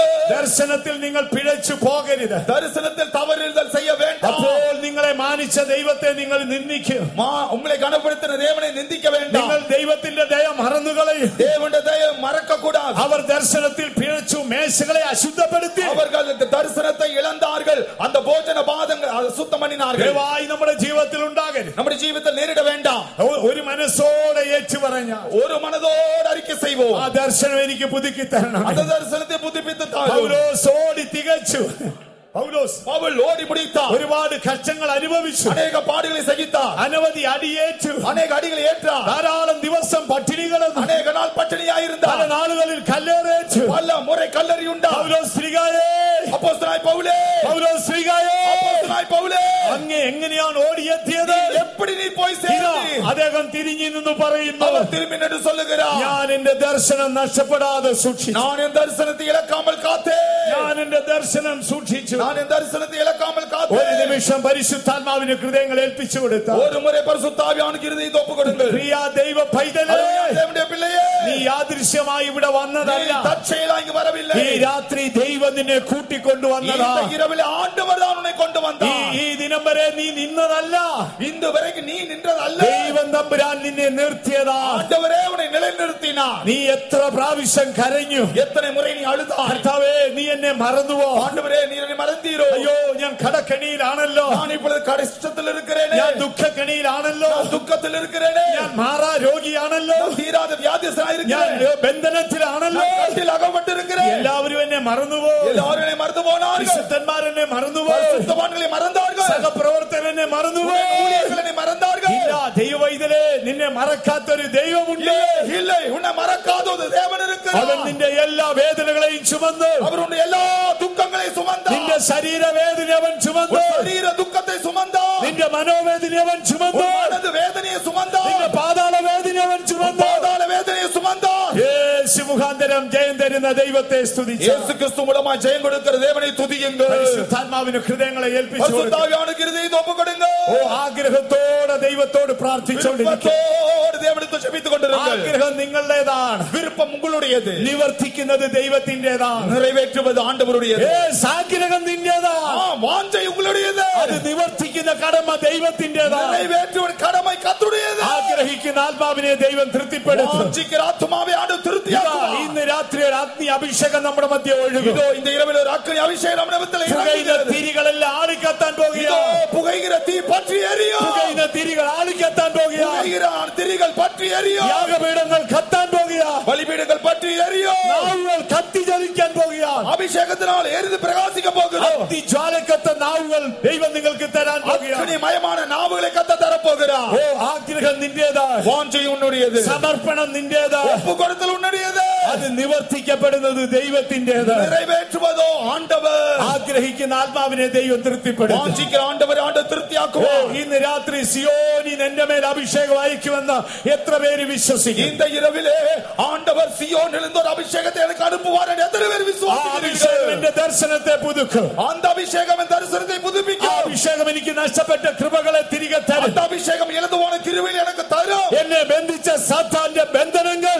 ആ അഭിഷേകത്താൽ ദഹിക്കട്ടെ. கட்டி வைத்திருக்கிறானே அந்த சாத்தானின் கட்டுகள் அந்த அபிஷேகத்தால் அருந்துவோம். ഒരു നിമിഷം പരിശുദ്ധാത്മാവിന്റെ ഹൃദയങ്ങൾ ഏൽപ്പിച്ചു ஒரு நிமிடம் பரிசுத்தாவியான கிருபையை ஒப்புக் கொடுங்கள். യേശുവിൻ നാമം വിജയിക്കട്ടെ. സാത്താന്യ കോട്ടകൾ തകർന്നിടട്ടെ. യേശുവിൻ നാമം വിജയിക്കട്ടെ. സാത്താന്യ കോട്ടകൾ തകർന്നിടട്ടെ. യേശുവിൻ നാമം വിജയിക്കട്ടെ. സാത്താന്യ കോട്ടകൾ തകർന്നിടട്ടെ. യേശുവിൻ നാമം വിജയിക്കട്ടെ. സാത്താന്യ കോട്ടകൾ തകർന്നിടട്ടെ. യേശുവിൻ നാമം വിജയിക്കട്ടെ. സാത്താന്യ കോട്ടകൾ തകർന്നിടട്ടെ. യേശുവിൻ നാമം വിജയിക്കട്ടെ. സാത്താന്യ കോട്ടകൾ തകർന്നിടട്ടെ. യേശുവിൻ നാമം വിജയിക്കട്ടെ. സാത്താന്യ കോട്ടകൾ തകർന്നിടട്ടെ. യേശുവിൻ നാമം വിജയിക്കട്ടെ. സാത്താന്യ കോട്ടകൾ തകർന്നിടട്ടെ. യേശുവിൻ നാമം വിജയിക്കട്ടെ. സാത്താന്യ കോട്ടകൾ തകർന്നിടട്ടെ. യേശുവിൻ നാമം വിജയിക്കട്ടെ. പാപശക്തി രചിക്കട്ടെ. പാപശക്തി രചിക്കട്ടെ.